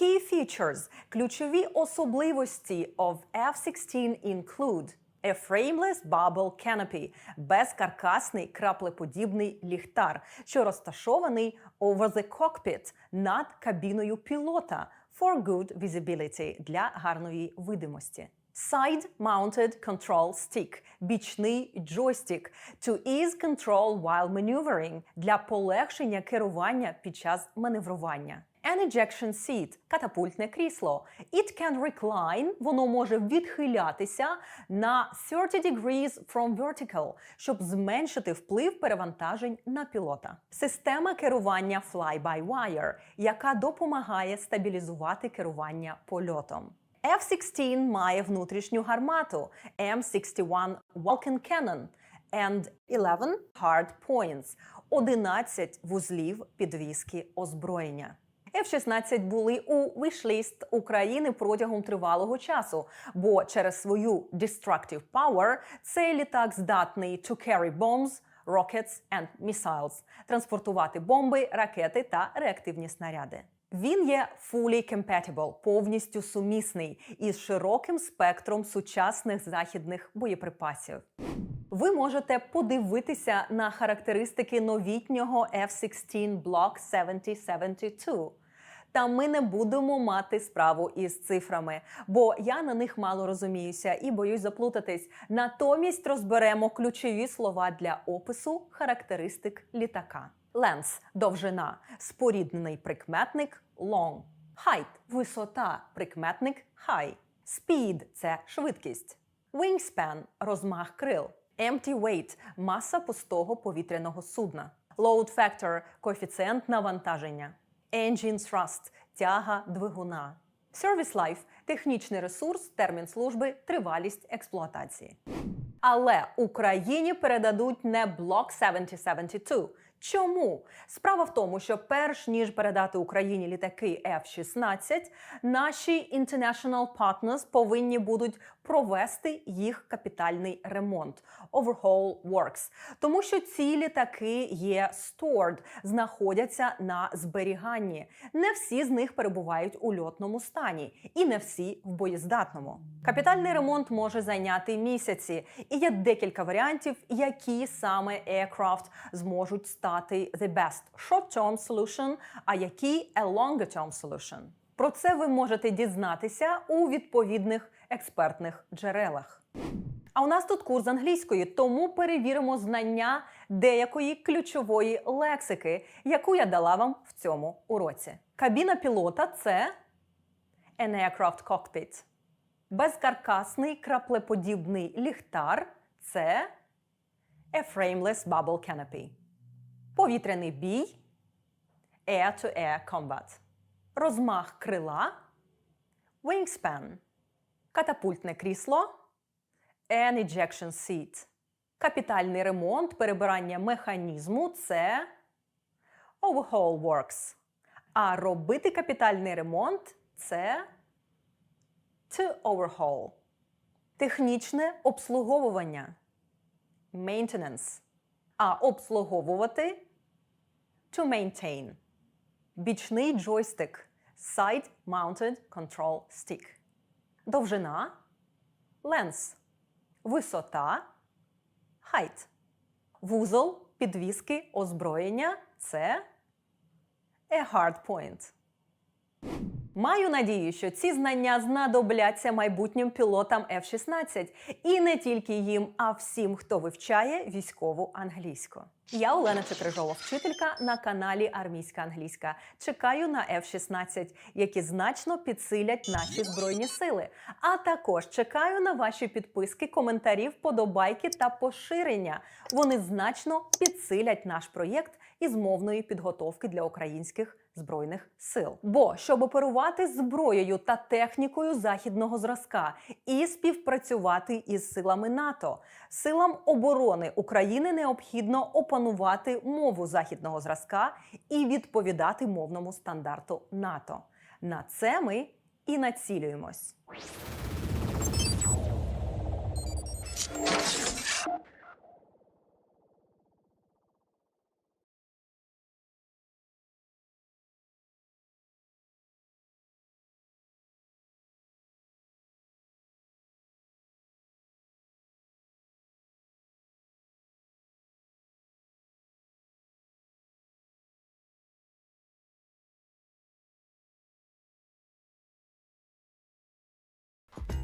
Animals and plants that are bad for nature? A new report says non-native species are a danger. This is News Review from BBC Learning English. I'm Neil. And I'm Beth. Make sure you watch to the end to learn vocabulary to talk about today's story. Don't forget to subscribe to our channel, like this video, and try the quiz on our website. Now, the story. Non-native animals and plants are destroying biodiversity and ecosystems across the world. A major scientific report says mosquitoes are spreading dengue and yellow fever, and rats and snakes are killing seabird populations. Invasive species are those that come from a different environment accidentally and cause damage. They often arrive via ships, planes and tourists. You've been looking at the headlines, Beth. What's the vocabulary? We have repelled, high stakes and running rife. This is News Review from BBC Learning English.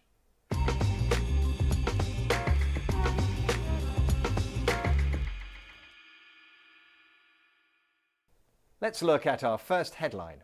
This is from DW, that's Deutsche Welle. Can invasive alien species be repelled? Okay, let's start with alien. Alien means that these species come from a foreign country.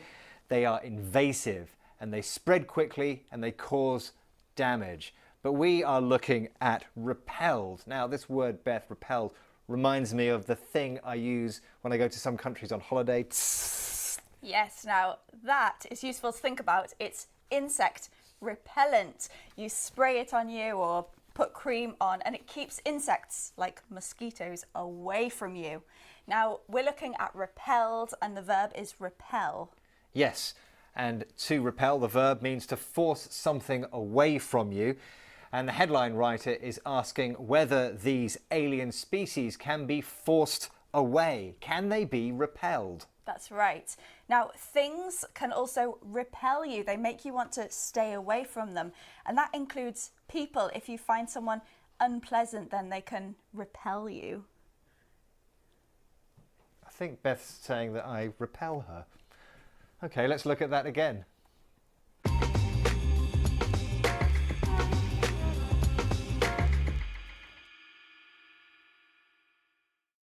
Let's look at our next headline. This is from Japan Today. World losing high-stakes fight against invasive species. So this headline is saying that the world is losing its battle against invasive species, and it describes the fight as high stakes. High stakes is an expression that comes from betting or gambling. And if something is high stakes, you could win a lot, you could lose a lot. So the risk is high. Exactly. Now, high stakes is an adjective, and it means there's a lot to lose or a serious risk if something isn't successful. So this headline is describing the fight against invasive species as high stakes. Yes, and we know that these invasive species are not good for the planet, and there is a lot of risk if we can't stop them. Now, we use it in other situations as well. For example, in tests like IELTS. This is a high-stakes test because there's a lot to lose. If you don't get the band that you need, you'll have to pay again. Yes. Now, talking of risk, Beth, I was playing poker last night. It was a high-stakes game. Okay. How did you do? Did you win, lose? Well, I was wondering if you could lend me some money for lunch. Just £5 maybe? Let's look at that again.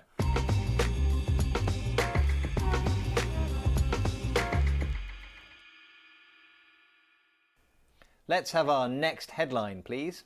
This is from MSN. Invasive alien species running rife around Earth at unprecedented rate. So we see that word alien again that we've already looked at. The headline says that alien species are running rife. Running rife is what we're going to learn about. Now, Beth, we all know run, but what's the connection here? Well, run rife means that something is uncontrolled. It doesn't literally mean running.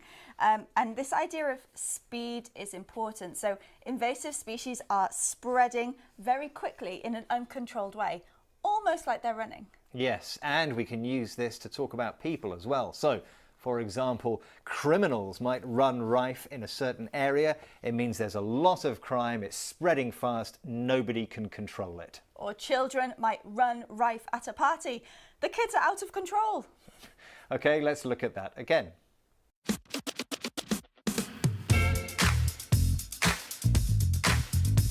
We've had repelled, forced away. High stakes. There's a lot at risk. And running rife. It's uncontrolled. Now, if you enjoyed this video, we think you'll love this box set all about animals. Click here to watch. And don't forget to click here to subscribe to our channel so you never miss another video. Thanks for joining us and goodbye. Bye.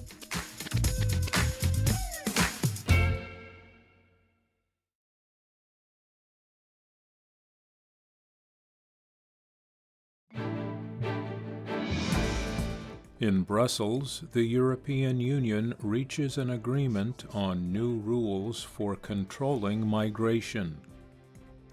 A Japanese court orders the approval of a plan to continue building work on a new area for a U.S. military base on Okinawa Island.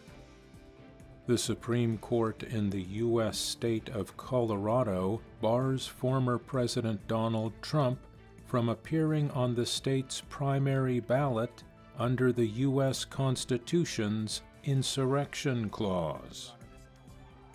And voting in presidential and legislative elections begins in the Democratic Republic of the Congo. President Felix Tshisekedi is seeking a second term.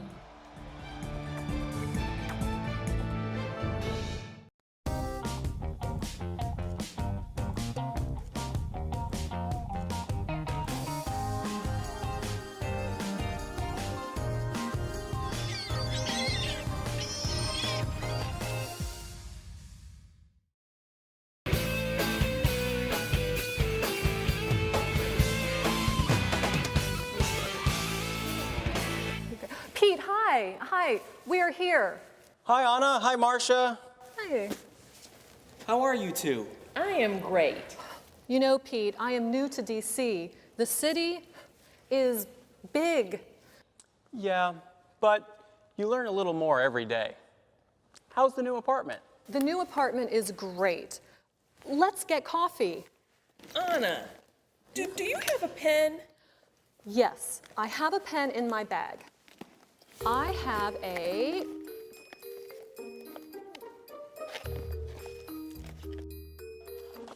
It is not a pen. It is a book. It is a big book. Yes, it is, Pete. I know I have a pen, though. I have a...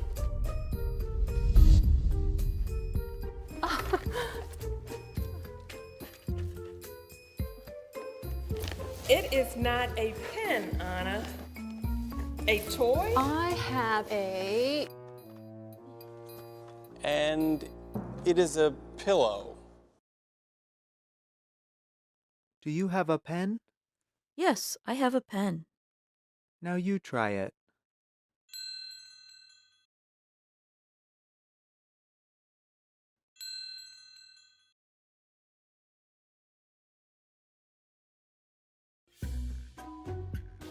Pete, Marcia, I know I have a pen. Anna, it is a map. Why do you have a map of the world? Pete, Marcia, now I know I have a pen. And now you have a lamp.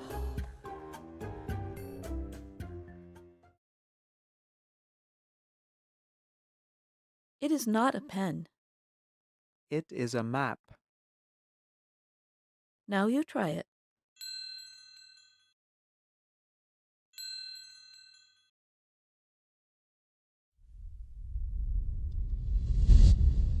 Anna.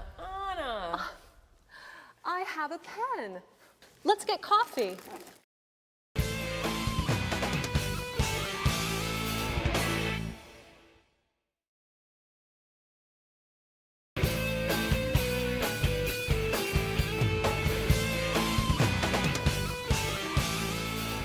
Pete, hi. Hi, we're here. Hi, Anna. Hi, Marcia. Hi.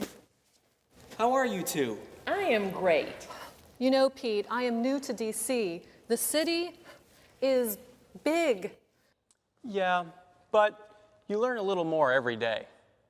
How's the new apartment? The new apartment is great. Let's get coffee. Anna, do you have a pen? Yes, I have a pen in my bag. I have a...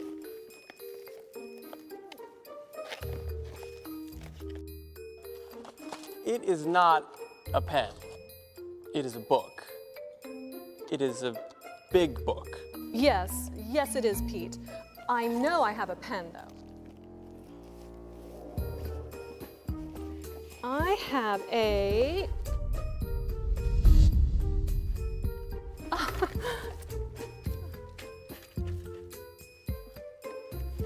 It is not a pen, Anna. A toy? I have a... And it is a pillow. Pete, Marcia, I know I have a pen. Anna, it is a map. Why do you have a map of the world? Pete, Marcia, Now, I know I have a pen. And now you have a lamp. Anna. I have a pen. Let's get coffee.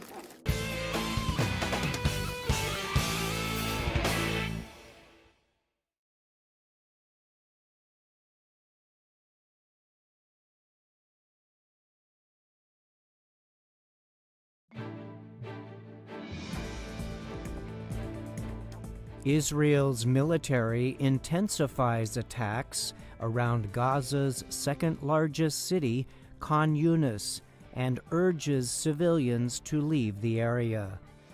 In western Thailand, a bus traveling to the country's south runs off the road and strikes a tree, killing at least 14 people and injuring 30. In India, Cyclone Mishong hits the southeastern coast, bringing heavy rains and strong winds. At least 13 people are reported dead. And British Home Secretary James Cleverly visits Rwanda in an effort to bring back a plan to send thousands of asylum seekers to the East African country.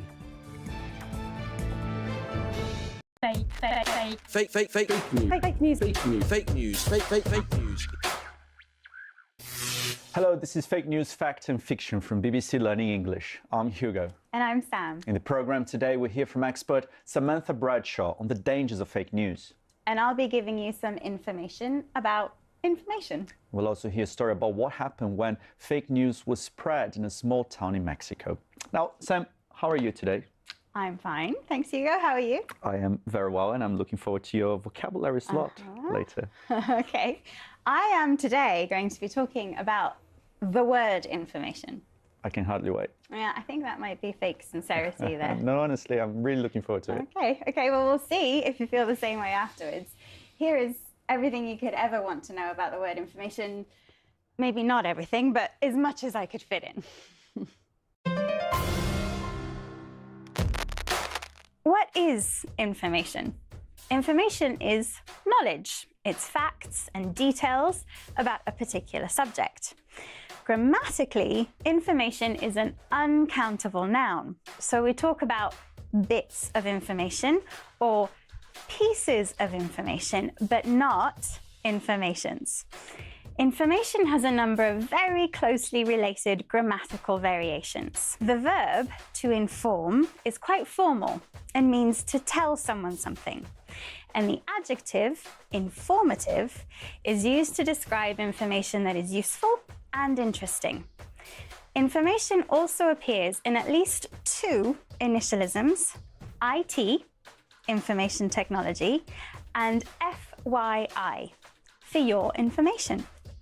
Information comes from sources, and there are many different sources of information, including TV, radio, newspapers, books, magazines, the internet, social media, teachers, friends, colleagues, even overheard conversations on the bus. In fact, wherever we turn, there is information of one kind or another. And not all information is useful or appropriate. So it's definitely possible to have too much information. In fact, that's a phrase we use when someone tells us something that is very personal and makes us feel a little uncomfortable. You haven't changed your underpants in a week? Ugh, too much information. Too much information is another initialism, TMI. When thinking about fake news, we should be aware that information isn't always true and not all sources of information are reliable or accurate. We need to be on the lookout for disinformation, which is false information deliberately spread, and misinformation, which is false information that is accidentally spread. Though, to be honest, these expressions are both commonly used for the same thing, fake news. I hope that wasn't TMI. Now, FYI, it's back to the studio. Oh, thanks. That was very informative. Hugo, you're very good. I try my best. But now, our theme of the day is the possible dangers of sharing fake news. To give us an overview, we're going to hear from Samantha Bradshaw from Oxford University. She's a researcher in fake news and disinformation at the Oxford Internet Institute.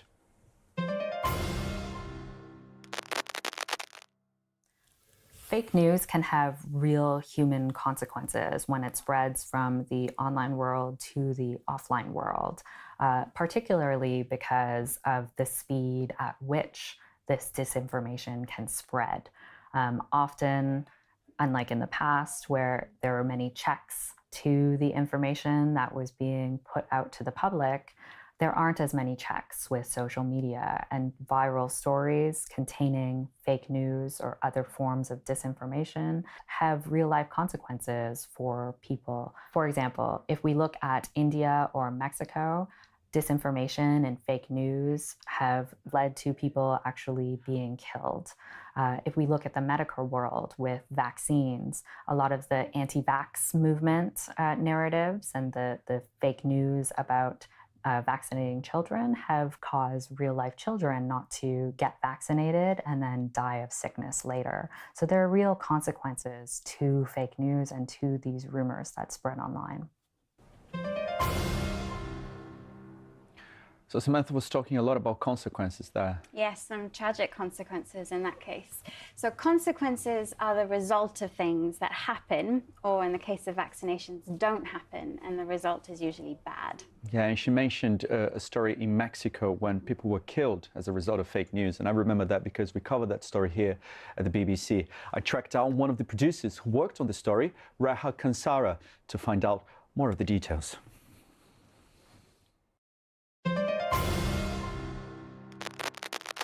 Raha, you covered a tragic story, and that was because of fake news. Tell us about that. So this is a story about two men who were murdered for something that they didn't do. These two men, they were going back home. They stopped over by a school to take a break. They had loud music on and were resting in their car, but someone at the school got suspicious, and so they called the police. As soon as the police arrested them, not for anything, but just finding, beer bottles, empty beer bottles in their car. People came, saw everything that was happening outside the school and started spreading fake news on WhatsApp. The rumor that essentially spread was that they were two men who were child kidnappers who were waiting outside a school to abduct children. And that obviously caused a frenzy on social media, on WhatsApp.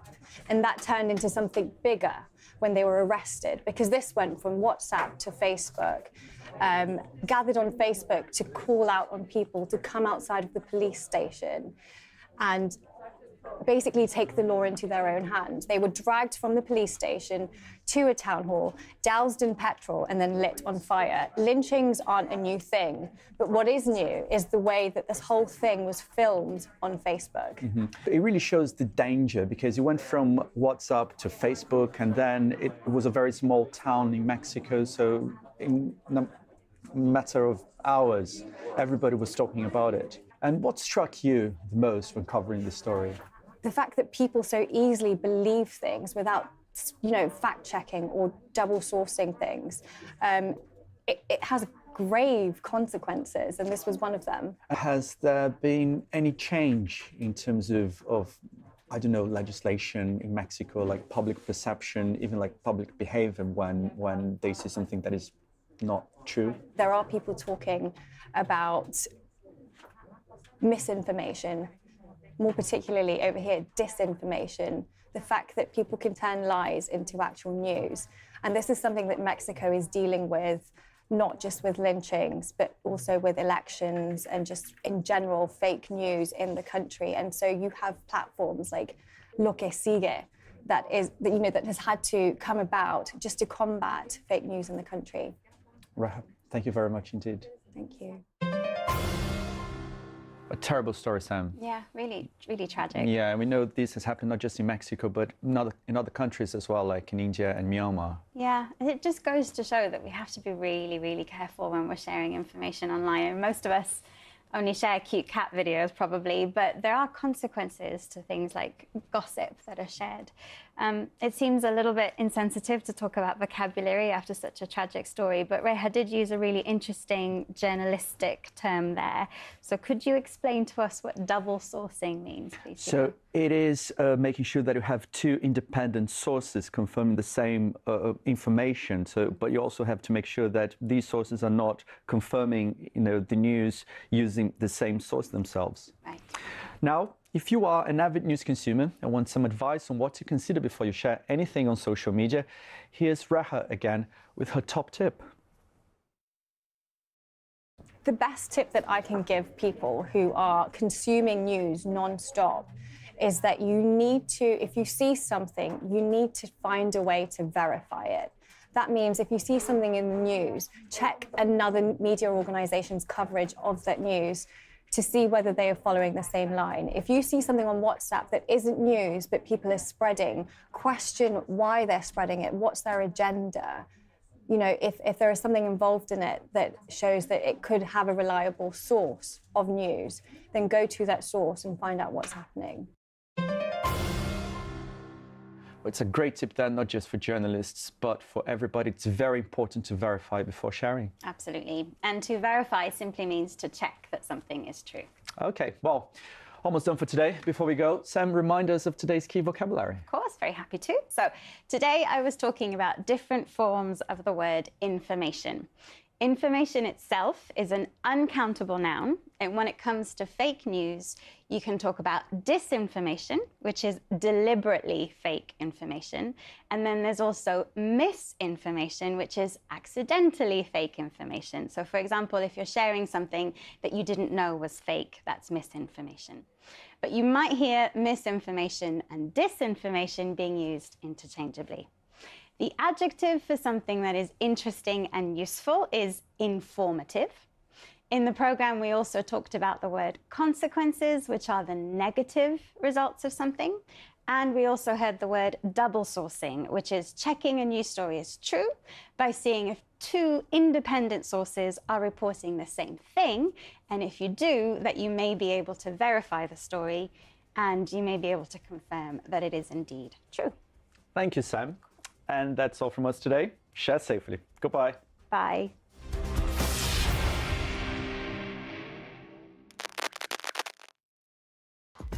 Could a short sleep during the day protect your brain?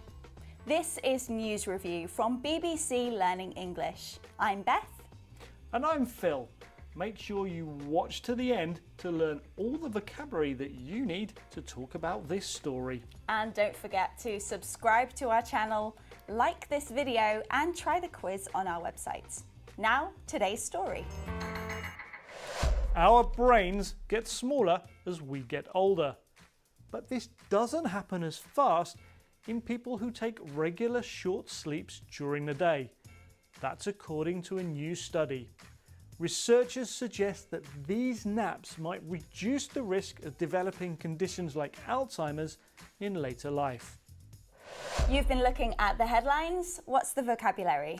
We have power nap, sharp, and hinder. This is News Review from BBC Learning English.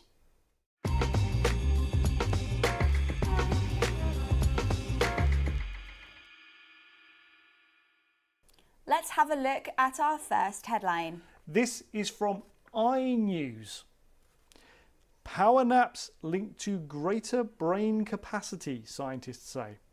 So brain capacity is about brain size, and this headline says that it's linked to something called power naps. Now we're going to look at this phrase, power naps.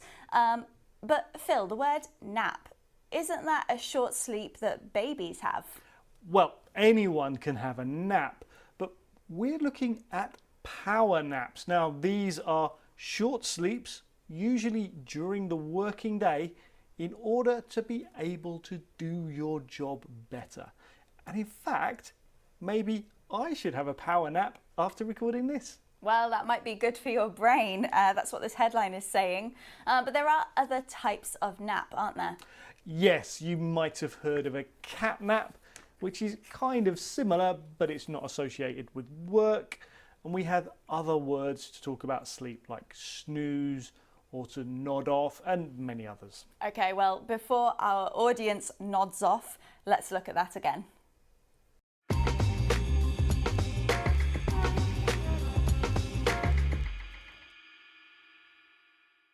Let's have our next headline. Yeah, this one is from The Times. Taking more naps could help you to stay sharp in later life. Now again, we're talking about naps, and this article refers to another study which suggested that having naps can help our brains perform better. The word we're looking at is sharp. Now Phil, I know a sharp knife, but what is a sharp brain? Well, you've probably guessed that it's a metaphor. If you describe someone as sharp, it means that they're alert and they can think quickly. Think about when you've had a good rest and you're feeling good, everything just seems to be a bit easier. Yeah, and we use it to talk about people that always have a quick answer for something. We can say that they are sharp or that they have a sharp mind. Yes, and it's being used here to say that regular naps will keep your brain performing well. Yes, just like how practicing your English every day will keep your language skills sharp. Okay, let's look at that again.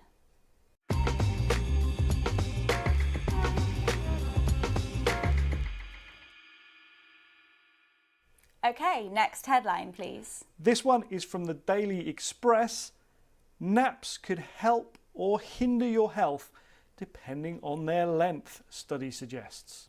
Now this is actually referring to a different study, and it says that long naps can be associated with obesity, while shorter naps can reduce the risk of high blood pressure.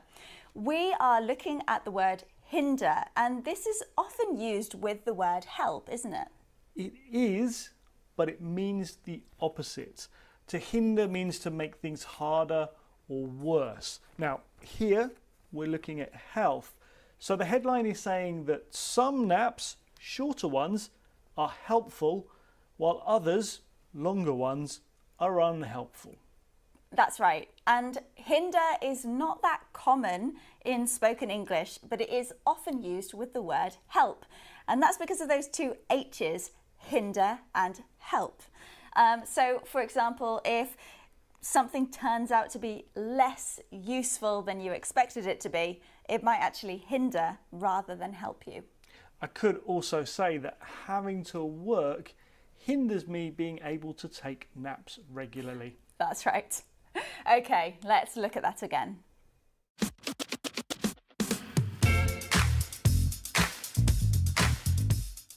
We've had power nap, a short sleep during the day. Sharp, alert and quick thinking. Hinder, to make something difficult or worse. Now, there's more about sleep in this video where we asked, are late nights bad for your health? And don't forget to subscribe here so you never miss a chance to learn more English. Thanks for joining us. Bye. Bye.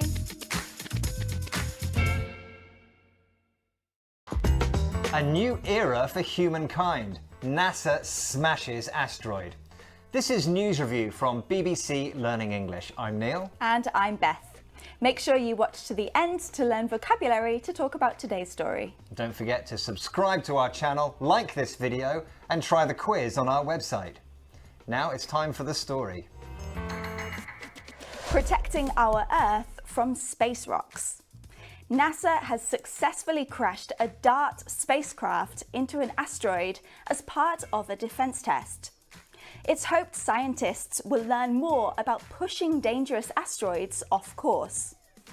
Dr. Laurie Glaze, the Director of Planetary Science at NASA, called it a new era for humankind. You've been looking at the headlines, Beth. What's the vocabulary? We have bullseye, rams, and unprecedented. This is News Review from BBC Learning English.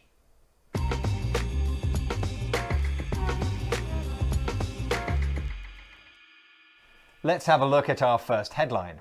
This one is from the Irish Times. Bullseye. NASA successfully smashes spacecraft into asteroid 11 million kilometers from Earth.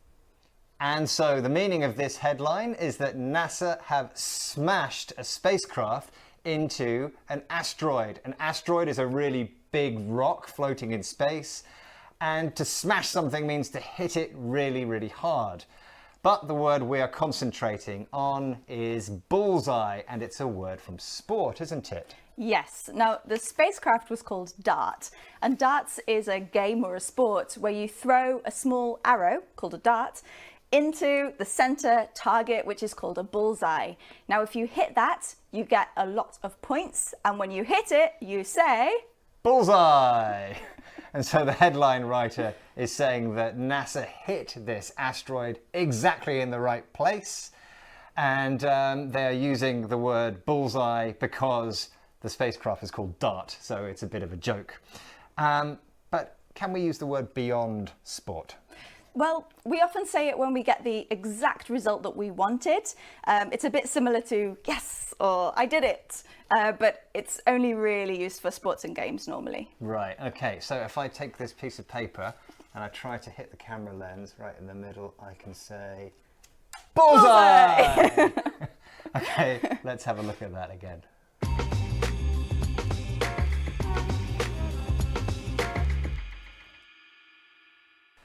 Let's have a look at our next headline. This one comes from Bloomberg. NASA craft rams distant asteroid in test of Earth defense. The headline is saying that NASA did this experiment as a test of defense, and defense is an activity designed to stop something bad happening. In this case, an asteroid hitting the Earth. But the word we're looking at is ram. Now, Beth, a ram is a kind of animal, isn't it? Yes, a ram is actually a male sheep, and they smash into things really hard with their head. Okay, tell us more. So imagine this action as a verb, to ram. It means to push or hit something very violently. Now, we know that the spacecraft hit the asteroid and was actually destroyed when that happened. So it really rammed it. It hit it hard. Okay, ram as a verb then means to hit something really hard. We're not talking about a little knock or a tap. Imagine the police trying to open the door of a building they want to go in. They will ram it. If you're in a car accident, a car can ram into you. There is another word connected to ram. Rammed as an adjective has a different meaning, doesn't it? It means really busy, crowded. Yeah, exactly. So if you imagine almost that the people have been pushed or rammed into a very tight space, it's very busy, so we can say it's rammed. Have you been anywhere that was rammed recently, Neil? Yes, my train into work this morning was absolutely rammed. It was full of people. That's a quite informal way of describing it, isn't it? Yeah, so if you want to use it in a situation that isn't informal, you might just say it's overcrowded or busy. Okay, let's look at that again.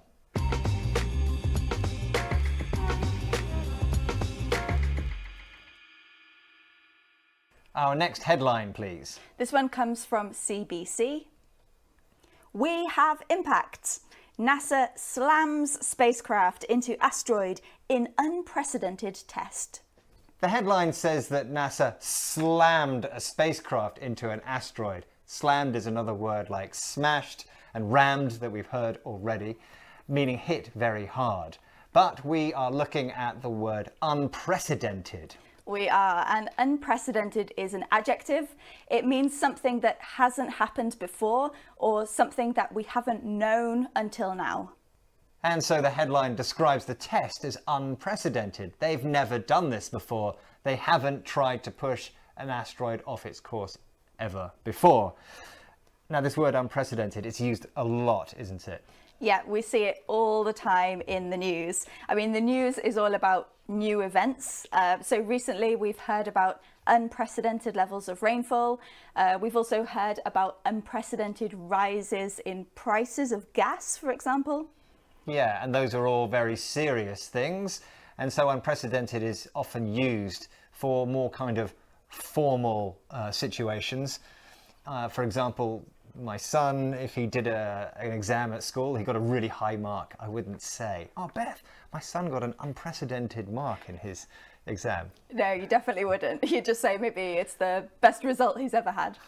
Okay, let's have a look at that again.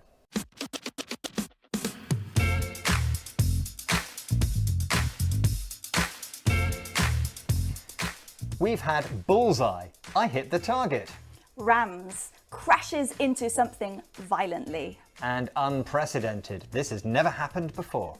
Don't forget, there is a quiz on our website, bbclearningenglish.com. Thank you for joining us, and goodbye. Bye.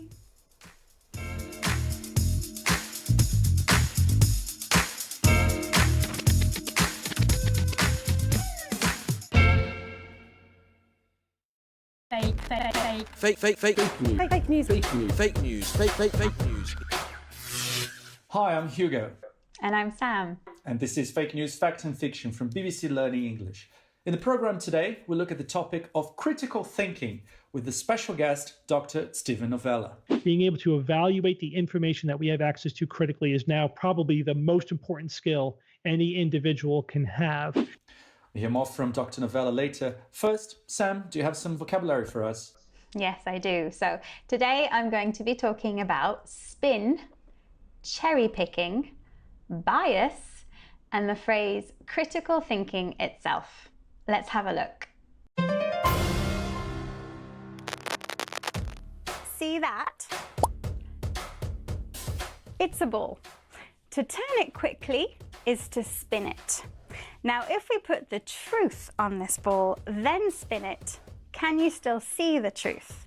It's still there somewhere, but difficult to see clearly. Spin makes the truth difficult to see. And this is a bit like political spin, a term first used in the 1970s to talk about the way politicians and their spokespeople present information. They will present information in a way that makes things seem as positive as possible without always telling you the whole truth or the whole context. They might highlight the most positive details, but ignore the other details that don't make them look quite as good. Selecting which facts are chosen to publicize is known as cherry picking, and it often doesn't give a full or accurate picture of the whole story. And it's not just politicians of all sides who do this. It happens in the media too, mainstream and social media, and very often we do it ourselves.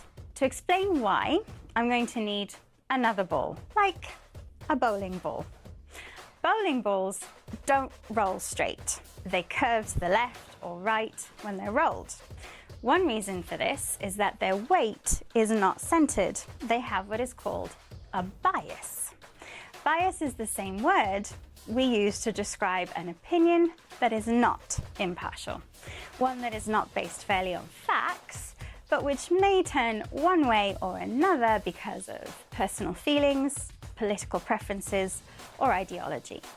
So we might disagree with someone and think that they're wrong, not because of evidence or facts, but just because they have a different way of looking at the world than we do. And when it comes to the spread of fake news, something called confirmation bias is incredibly important. This is when we ignore or dismiss anything that doesn't support our own beliefs and only pay attention to information that confirms the views we already have. We like to read and see opinions that reflect our own beliefs.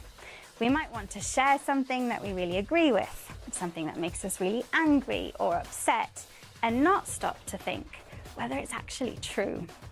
The challenge is to be open to trying to understand opinions that are different from our own and not ignore any evidence that doesn't confirm our own view. This is where critical thinking becomes very important. The skill of looking at information objectively and impartially and trying not to be persuaded by our own biases. So that was my balanced spin on spin, and now back to the studio. Thanks, Sam. I may be biased, but I thought it was really interesting. And it takes us nicely into our topic today, critical thinking. Why is this something that is important when it comes to fake news? Yeah, well, one of the ways that news spreads is when it's shared. And if it's fake news, that can be a problem. Thinking critically is a bit like social distancing for fake news. If we know how to spot fake news, we are less likely to spread it. And in order to spot fake news, you have to be a little bit of a skeptic and not believe everything you read on the internet. So what does it mean to be a skeptic? Let's turn to our guest today, Dr. Steven Novella. Dr. Novella is a clinical neurologist at Yale University. He's a science communicator who presents a weekly podcast called The Skeptic's Guide to the Universe, and he's also written a book with the same name. We spoke to him earlier and first asked him about what being a skeptic means and why he believes it's important. A skeptic is somebody that wants to believe only things that are actually true. We want to use facts, logic, and evidence to base our beliefs on. Now, the opposite of being a skeptic is being gullible. And I don't think anybody would self-identify as gullible or want to be gullible. But we're advocating scientific skepticism is using a formal method, using a process to evaluate the information that we encounter. We're deluged with information. We have to filter it somehow. We have to have some way of figuring out what's likely to be true and what's not true. If someone's trying to deceive me, if someone's trying to sell me something, if someone else has been deceived and they're trying to pass that along to me, if the government is trying to maintain some fiction to maintain control. I mean, there's all sorts of reasons why people would give me information that's not correct or that's biased or that's inaccurate.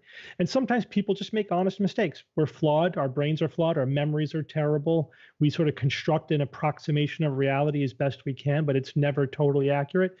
And we have to be aware of all those biases and flaws. Well, good to hear Dr. Novella using one of your vocabulary words there, Sam, bias. But did you pick out any other interesting word there? Yeah, so the word gullible is interesting. We use this word for someone who is willing to believe things without questioning. It makes them really easy to trick. So I remember when I was at school, a teacher told me that the word gullible wasn't in the dictionary. Did you believe them? Well, I thought about it for a second because it was a teacher who told me and I trusted them. And then I was going to tell my friends because I thought it was interesting, but I thought I should probably check it out first. And of course, the word was in the dictionary. So being a skeptic and a critical thinker means not believing everything you see or hear, not liking and sharing something, even if we agree with it or it feels right to us, until we have evidence to support it. It may not be important whether a word is in a dictionary or not, but it is when thinking about the areas of science, health, and politics. Yeah, it does take a little bit of an effort. It's easy to check a dictionary to see if a word is in there, but it is more difficult with more complex issues. So how do we start with this? Here's Dr. Novella again. So whenever I come across a question or a topic that I want to wrap my head around, I make sure that I specifically look for information on all sides. It may be more than two sides, but on all what I think are at least viable opinions. If there's any large group of people or respected professionals or whatever who are saying something, I want to at least understand what their point is. What is their side?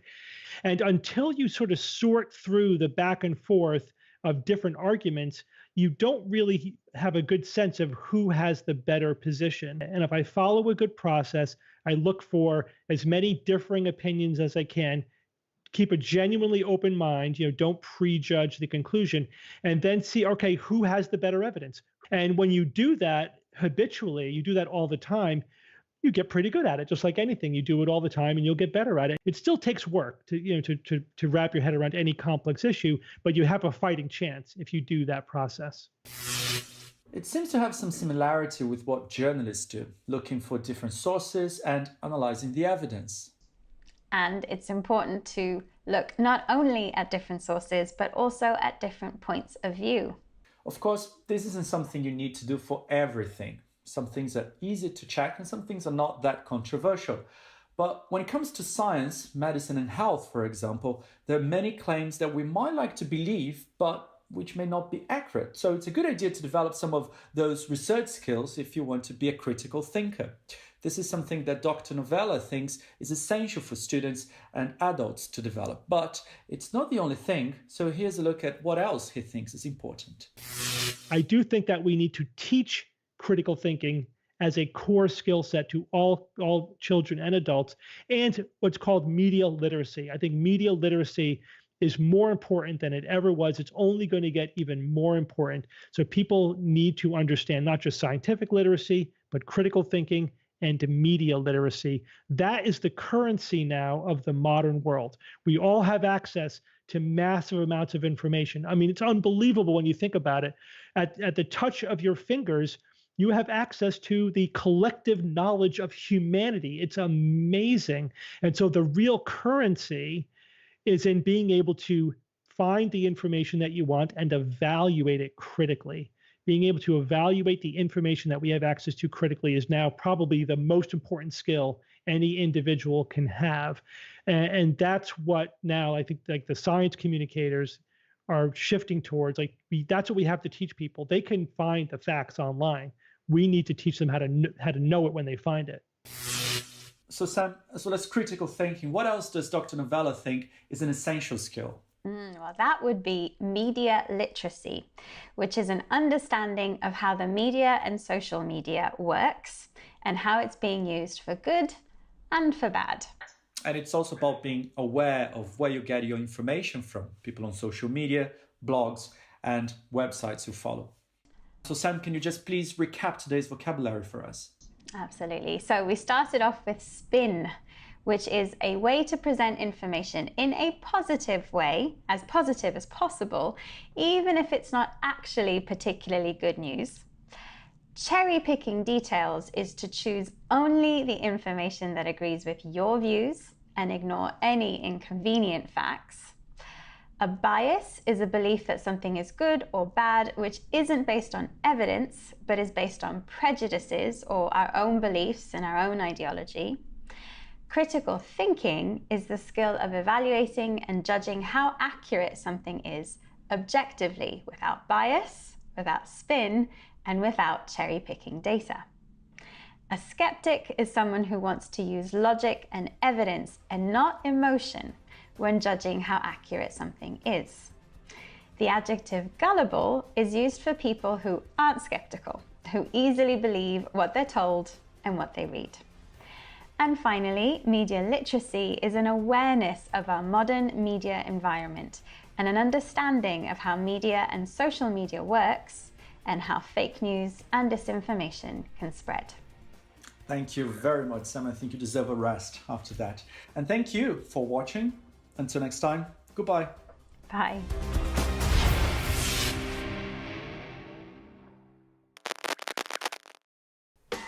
Have you ever quit your job because of a bad boss?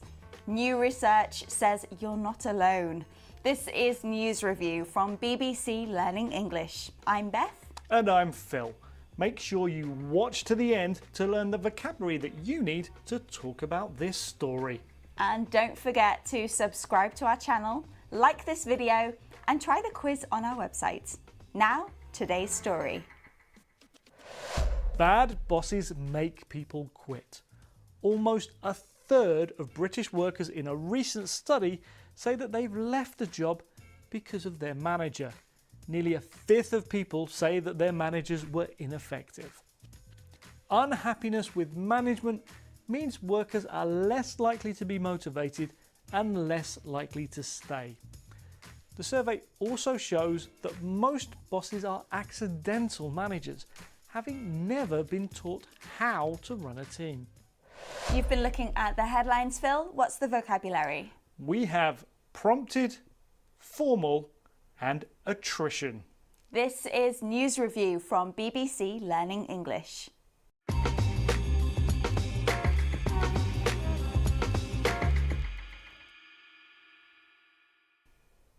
Let's have a look at our first headline. Yes, this is from The Guardian. Bad management has prompted 1 in 3 UK workers to quit, survey finds. As this headline says, a third of British workers have quit because of bad management. We're going to learn about the word prompt. Phil, what's the connection between bad managers and people leaving their jobs? Well, it's quite simple. One thing causes something else to happen. It prompts it to happen. So having a manager who's not very good might prompt you to leave your job. If you see another job advertised with a really high salary, that might prompt you to apply for that job.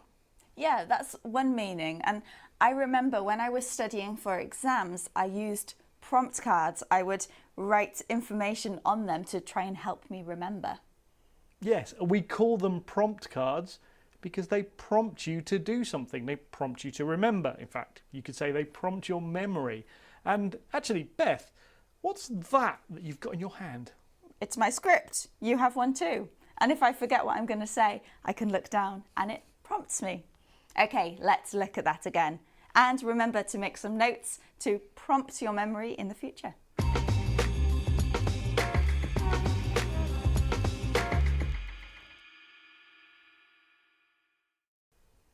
Let's have our next headline. This is from Fortune. Nearly all bosses are accidental with no formal training, and research shows it's leading 1 in 3 workers to quit. This headline is about accidental managers and how they can lead people to leave their jobs. We're going to learn about the word formal. Now, Phil, I know formal language, like putting yours sincerely at the end of a letter. Formal dress might be a suit or something like that, but what do we mean here?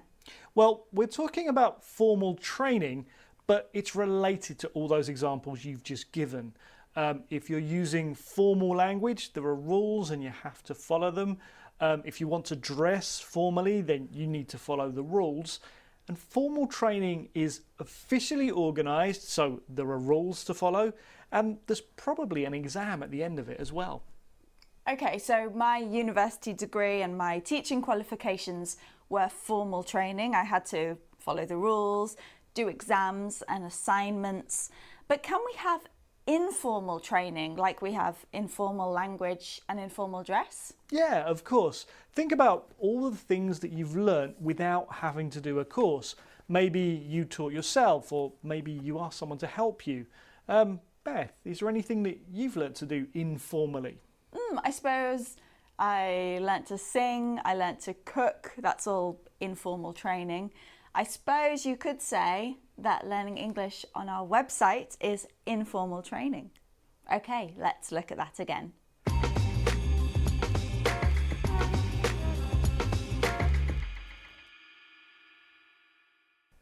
Next headline, please.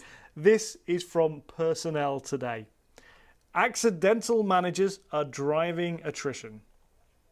Now we're going to learn the word attrition. To me, Phil, this sounds like something quite bad or negative. And here we're talking about managers. So does it have a business meaning? Well, there are a few meanings. None of them are good, and there is a business meaning.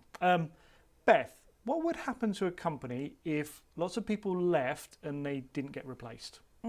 It'll get smaller. I suppose that means the company can't do as much.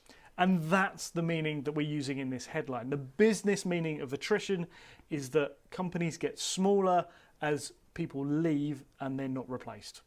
Okay, so can we use attrition outside of a business context? Yeah, there is a more general meaning, and it means to make something gradually weaker by continually attacking it or causing it problems. And in fact, we have this phrase, a war of attrition, which is a long disagreement or conflict where each side is always making the other side more angry. That sounds like my neighbours. They are always arguing about one thing or another. It's become a real war of attrition. Okay, let's look at that again.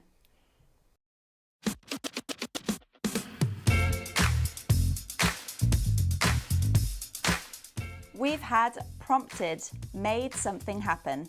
Formal, according to the rules. And attrition, gradually getting weaker.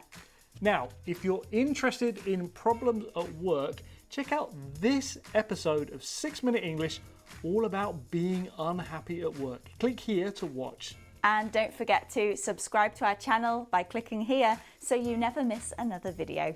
Thanks for joining us. Bye. Bye.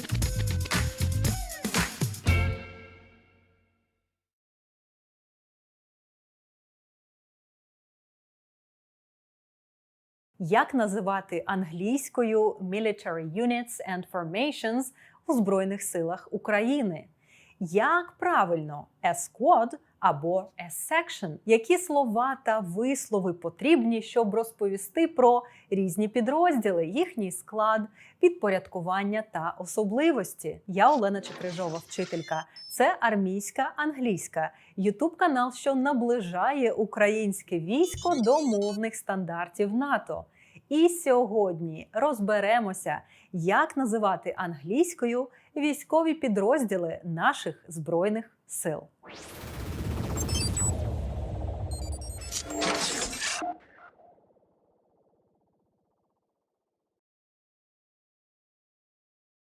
Нагадаю вам, що за планом Генштабу до 2026 року всі українські військові мають якимось чином заговорити англійською. Поки що говорять не всі. І коли я викладаю групам військовослужбовців, я помічаю, що інколи військовослужбовці не володіють навіть базовою лексикою, як, наприклад, назви військових підрозділів. Тож починати вивчати англійську варто просто зараз. Можна з наших уроків. І в одному з перших відео на каналі я вже розповідала вам про структуру британських Збройних сил. Ми розбирали, як називаються різні підрозділи та формування. І якщо ви з нами з самого початку, то, скоріш за все, ви бачили це відео. Якщо не бачили, то передивіться. До того ж, лексика сьогоднішнього уроку буде дуже схожою. Також вам обов'язково стане в пригоді лексика з уроку «Як розповідати про підрозділ англійською», щоб ви могли не тільки називати, але й сказати пару слів про підрозділ, де служите.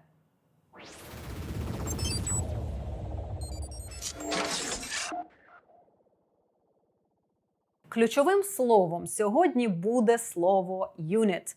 У військовому контексті воно має декілька значень. Військове угрупування, підрозділ, військова частина та з'єднання. Українські Збройні сили мають такі підрозділи. A fire group або a fire team – вогнева група.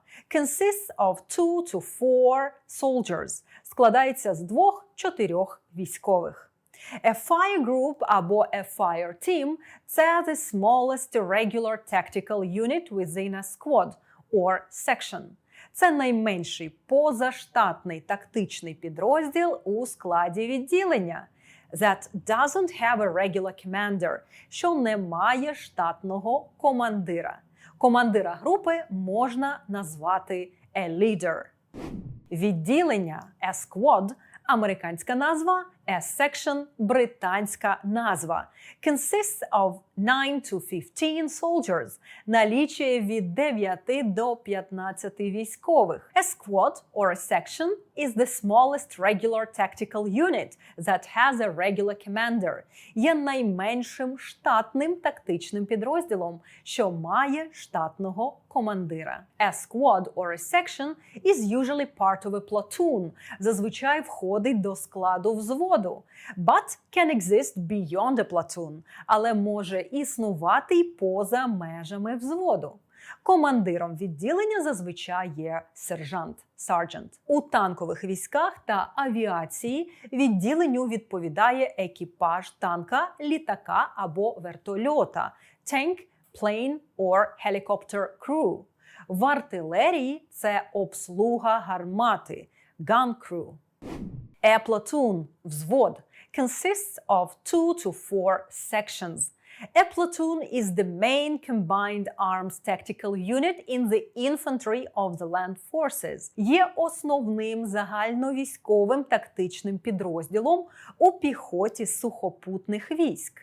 which performs tactical tasks, що призначений для виконання тактичних завдань. A platoon is part of a company, входить до складу роти, or a battery, батареї, or a squadron, ескадрильї. Взводи бувають механізовані, mechanized, аеромобільні, airmobile, артилерійські, artillery, мінометні, mortar, зенітні, anti-aircraft, протитанкові, anti-tank, розвідувальні, reconnaissance, інженерні, engineering, зв'язку, communications, управління, command, медичні, medical, господарські, logistical, забезпечення, supply, обслуговування, service тощо. A company – рота або a battery in artillery – в артилерії батарея, a squadron in aviation – ескадрилья в авіації, consists of 80 to 200 soldiers. A company usually consists of several platoons. Зазвичай складається з декількох взводів. Is part of a battalion – входить до складу батальйону. Sometimes a company exists as an independent separate formation. Іноді рота існує як самостійне окреме формування. Рота може бути mechanized – механізована, tank – танкова, missile – ракетна, artillery – артилерійська, mortar – мінометна, radar – радіотехнічна, saper – саперна, automotive – автомобільна, assault – штурмова, rifle – стрілецька тощо. A battalion – батальйон consists of 300 to 800 soldiers and has several companies. A battalion is the main tactical unit in the land forces. Є основним тактичним підрозділом у сухопутних військах. A battalion is a part of a regiment or a brigade. Батальйон входить до складу полку або бригади. Механізований батальйон складається з A mechanized battalion consists of командування, command, штабу, staff, кількох рот, several companies, підрозділів вогневої підтримки, fire support units, протитанкових підрозділів, anti-tank units, підрозділів зв'язку, communication units, підрозділів технічного обслуговування, technical maintenance units, підрозділів постачання, supply units та медичного пункту, a medical point. A tank battalion comprises – у складі танкового батальйону є several tank companies – кілька танкових рот, and units of combat support та підрозділи бойової підтримки. An artillery division consists of – артилерійський дивізіон складається з командування, command, штабу, staff, кількох артилерійських батарей, several artillery batteries, і підрозділів бойового забезпечення, combat support units, тилового та технічного обслуговування, rear and technical services. A regiment, полк, consists of 900 to 1,500 soldiers. A regiment is the main and largest technical military unit in the land forces, the air assault forces, and the navy. Є основним і найбільшим тактичним військовим з'єднанням у сухопутних військах, ДШВ та ВМС. In most cases, переважно, a regiment is a part of a unit, a division or a brigade. Полк входить до складу з'єднання, дивізії або бригади. But some regiments are directly subordinate, але деякі полки безпосередньо підпорядковуються to the high command – головному командуванню. Залежно від роду військ або сил, a regiment can conduct general combat, anti-aircraft, airborne combat or support combat operations. Може вести загальновійськовий, протиповітряний, повітряний бій або забезпечувати бойові дії. Typically, it consists of command – управління, several battalions – divisions – декількох батальйонів або дивізіонів, Units of combat, technical, rear and medical support. Підрозділів бойового, технічного, тилового та медичного забезпечення. A brigade, бригада, consists of 1,000 to 8,000 soldiers. A brigade is the main and the largest tactical military unit in the land forces, the air assault force and the navy. Є основним і найбільшим тактичним військовим з'єднанням у сухопутних військах, ДШВ та ВМС. In most cases, a brigade is a separate unit.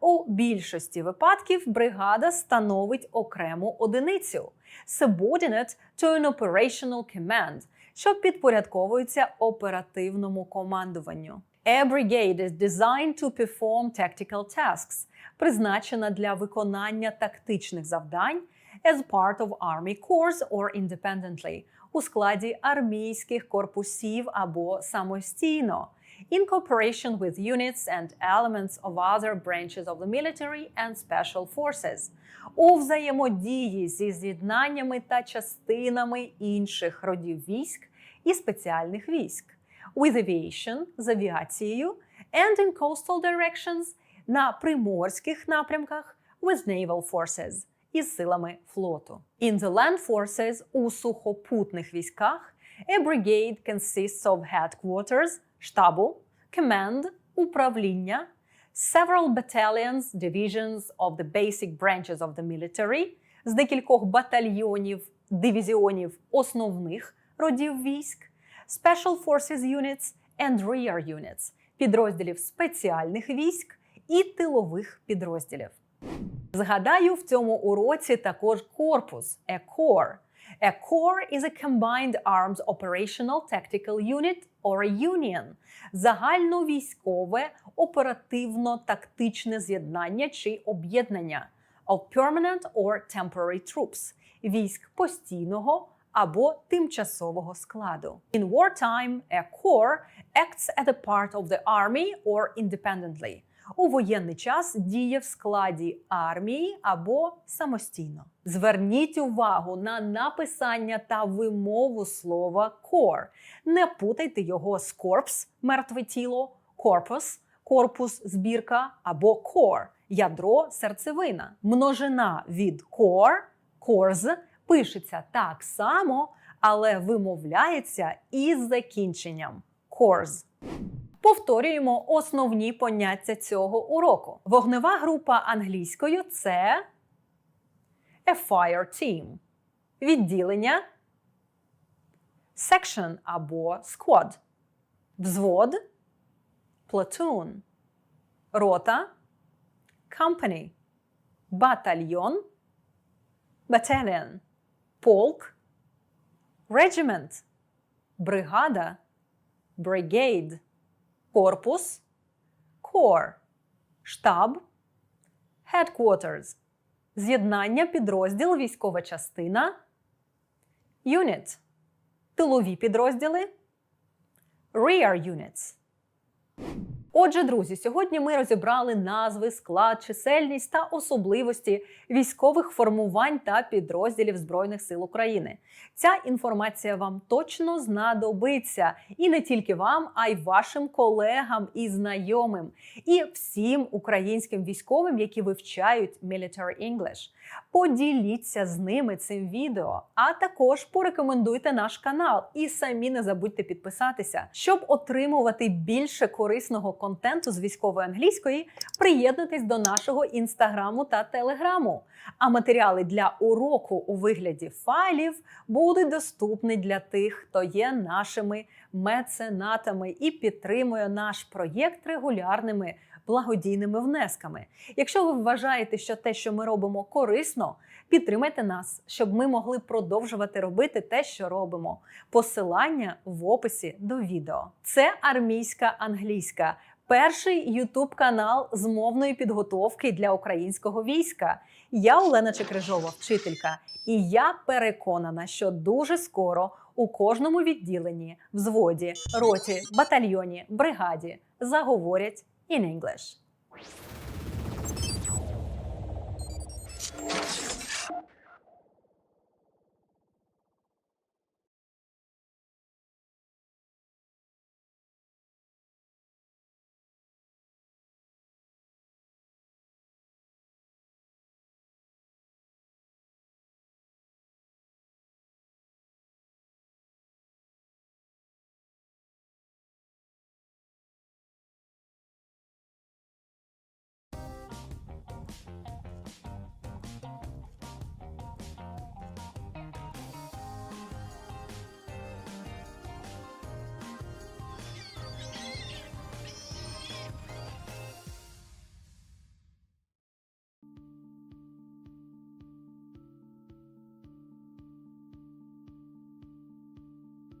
Hey, Pete. Who's your friend? She is Anna. She is new to DC. Where are you from? I am from a small town. Now it's your turn. Listen. Where are you from? I am from a big city. Speak and say your city.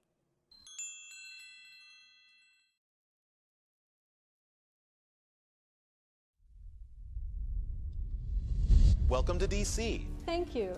I'm Jonathan. I'm in apartment B4. I am in apartment C2. Marcia is my roommate. I know Marcia. She is nice. And I am in apartment D7. Now it's your turn. Listen. Welcome to DC. Speak and say your city. Listen. Thank you. Speak. I have to go now. Oh, Remember to call Marcia at work. Tell her you're here. right. Thanks, Pete. Nice to meet you. You too. Bye. Now it's your turn. Listen. I have to go now.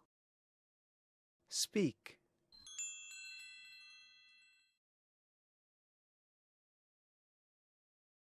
Listen. Nice to meet you. Speak.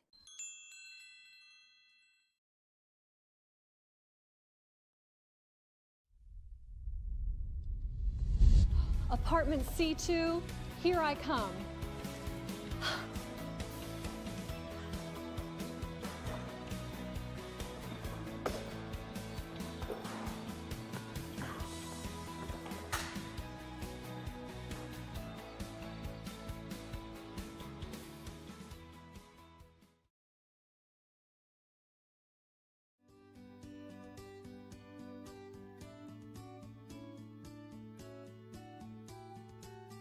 Hey, Pete. Who's your friend? She is Anna. She is new to DC. Where are you from? I am from a small town. Welcome to DC. Thank you. I'm Jonathan. I'm in apartment B4. I am in apartment C2. Marcia is my roommate.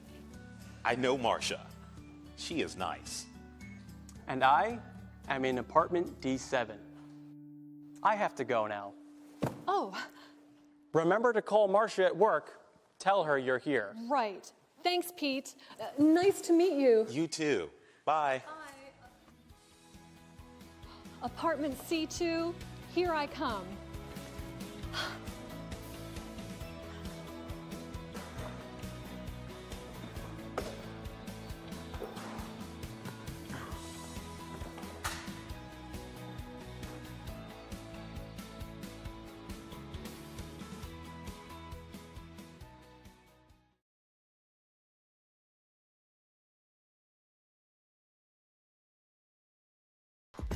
Can flying ever be green?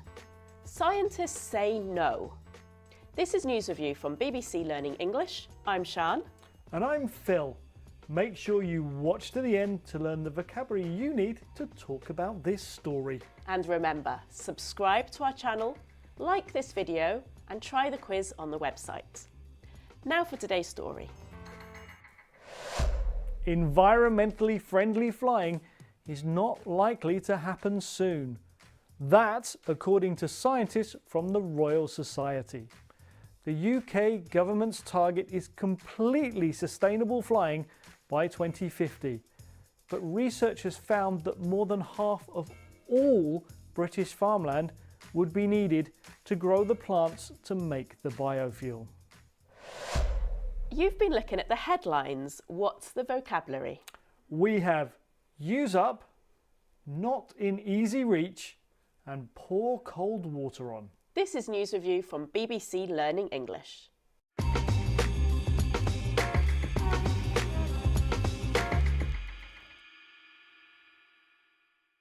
Let's have a look now at our first headline. Okay, this is from The Times. jet fuel crops would use up most British farmland? So crops, that's plants, that are used to make jet fuel would use up farmland. So we're looking here at use up. Now, I know the verb use, but what's the meaning here? Well, use up means to use something completely so that there's nothing left. So in the story here, it's saying that if British farmland is used up to grow jet fuel, then there's no space left for anything else, like space to grow food. And that's why this is unrealistic for these jet fuel crops to be grown. Okay, so use up together is a phrasal verb, right? It is. Now, we often add up to a verb to mean completely. So, for example, if you fill up your car with petrol, you fill it completely so that there's no space for more petrol in your car. And if you say to your children, eat up or drink up, you want them to finish all their food or drink. Let's look at that again.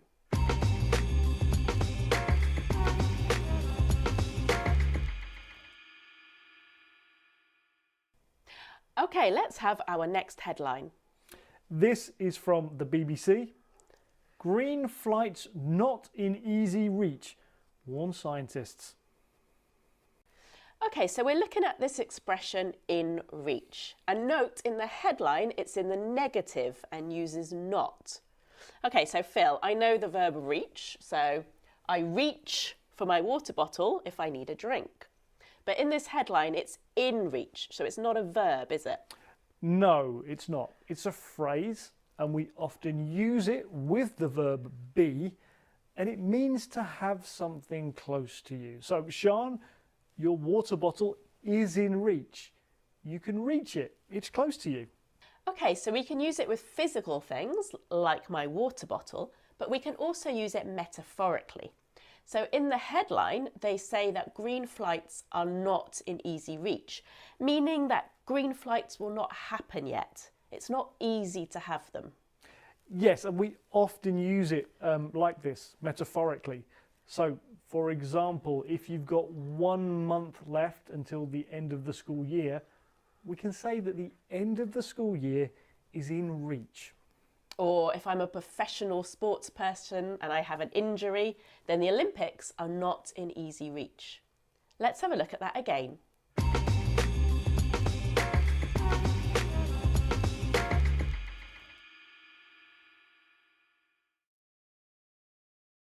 Okay, next headline please, Phil. This one is from The Guardian. Scientists pour cold water on UK aviation's net zero ambitions.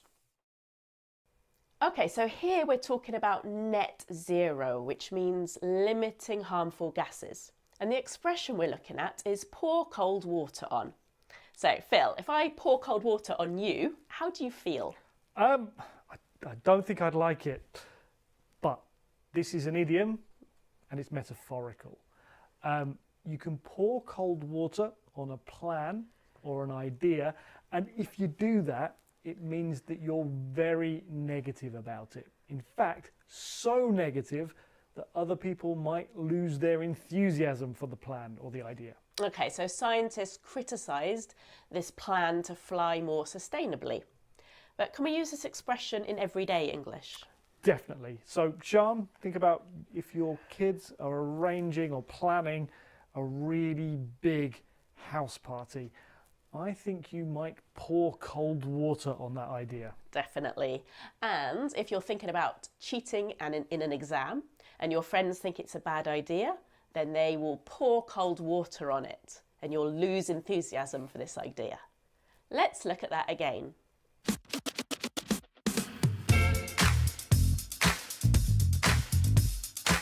We've had use up, use all of something. Not in easy reach, not close or achievable. Pour cold water on, be negative about something. Now, to learn and practice more vocabulary about climate change, click on this video. And click here to subscribe and never miss a video. Thanks for joining us. Goodbye. Bye.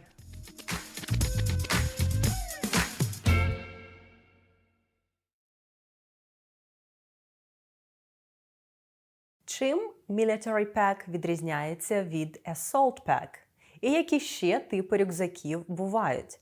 Як називаються предмети в наплічнику солдата, які забезпечують йому shelter та camouflage? Яке оснащення можна віднести до Survival Essentials? Я Олена Чекрижова, вчителька. Це канал Армійська англійська, на якому сьогодні ми проводимо лексичну розпаковку військового рюкзака і вчимося розповідати про його вміст і називати предмети англійською.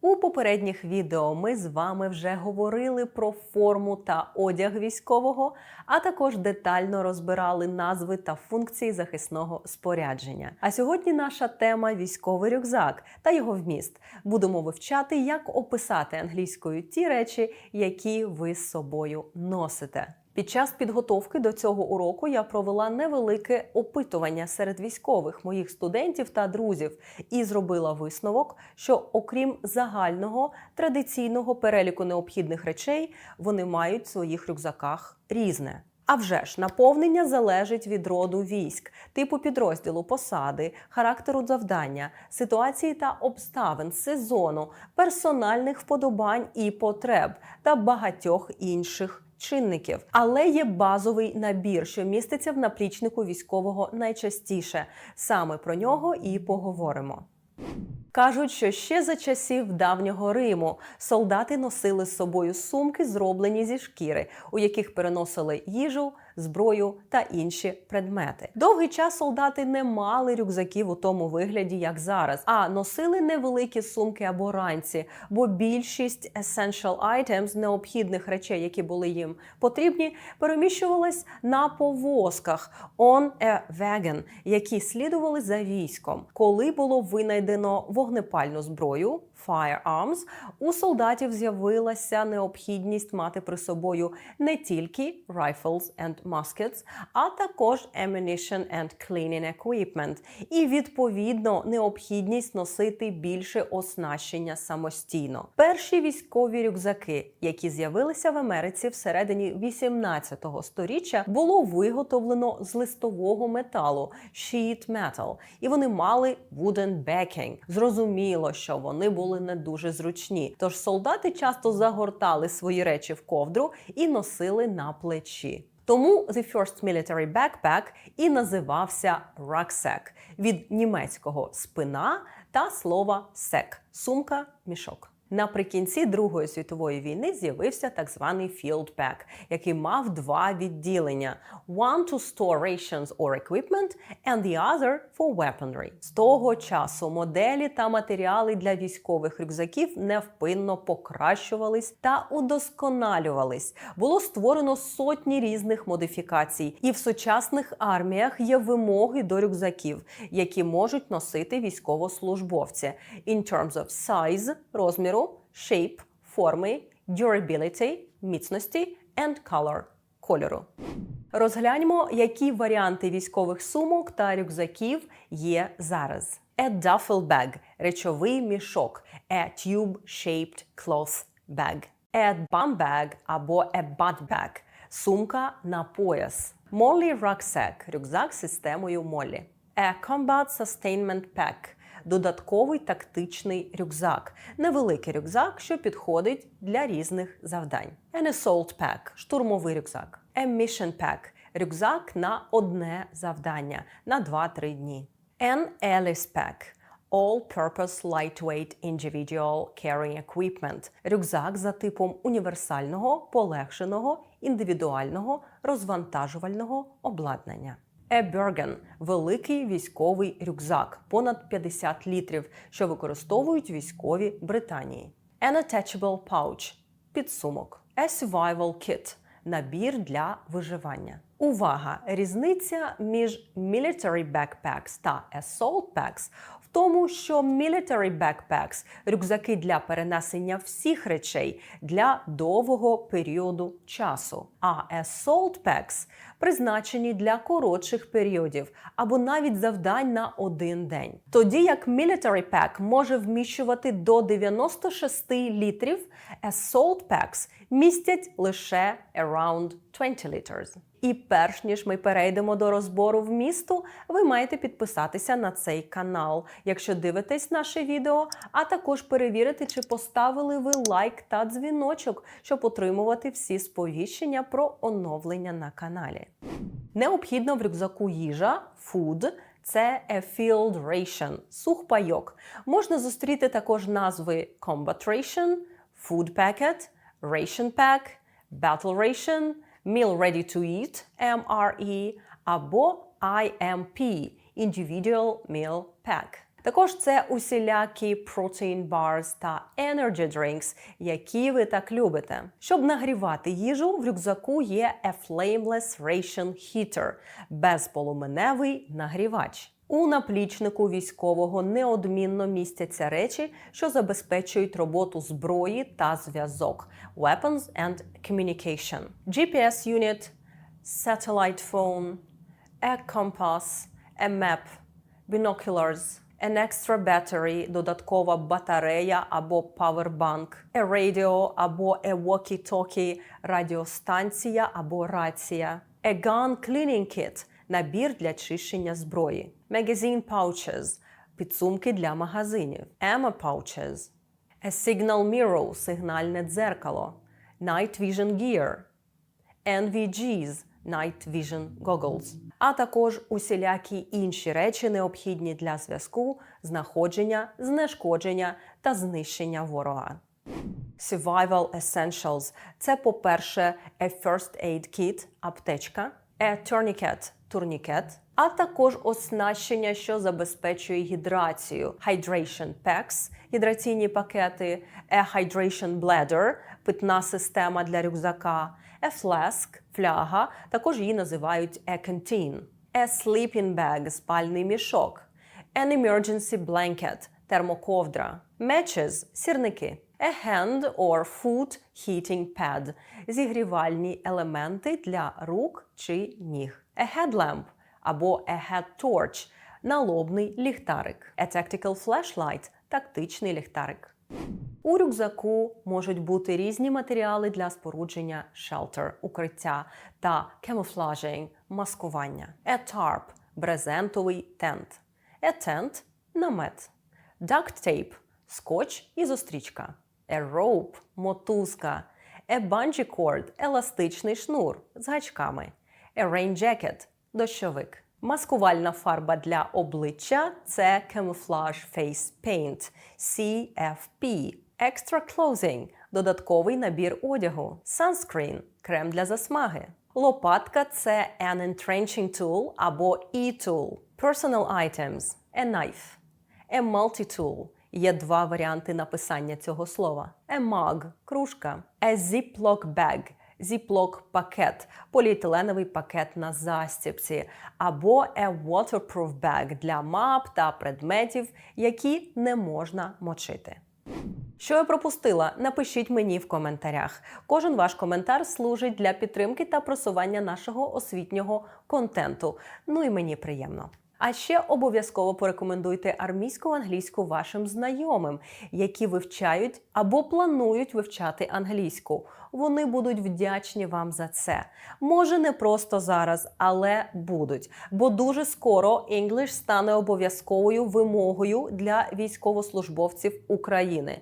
І щоб ми могли робити більше корисних уроків і матеріалів з військової англійської, ви можете підтримати наш проєкт не тільки вподобайкою та коментарем, але й фінансово. Усі посилання в описі. Я Олена Чекрижова, вчителька, яка мріє, щоб українське військо опанувало англійську мову і змогло напряму комунікувати з партнерами та колегами з-за кордону, вести перемовини, залучати більше підтримки, навчатися та ділитися досвідом знищення ворога. І в наступному відео я буду озброювати вас граматикою. Скоро побачимось!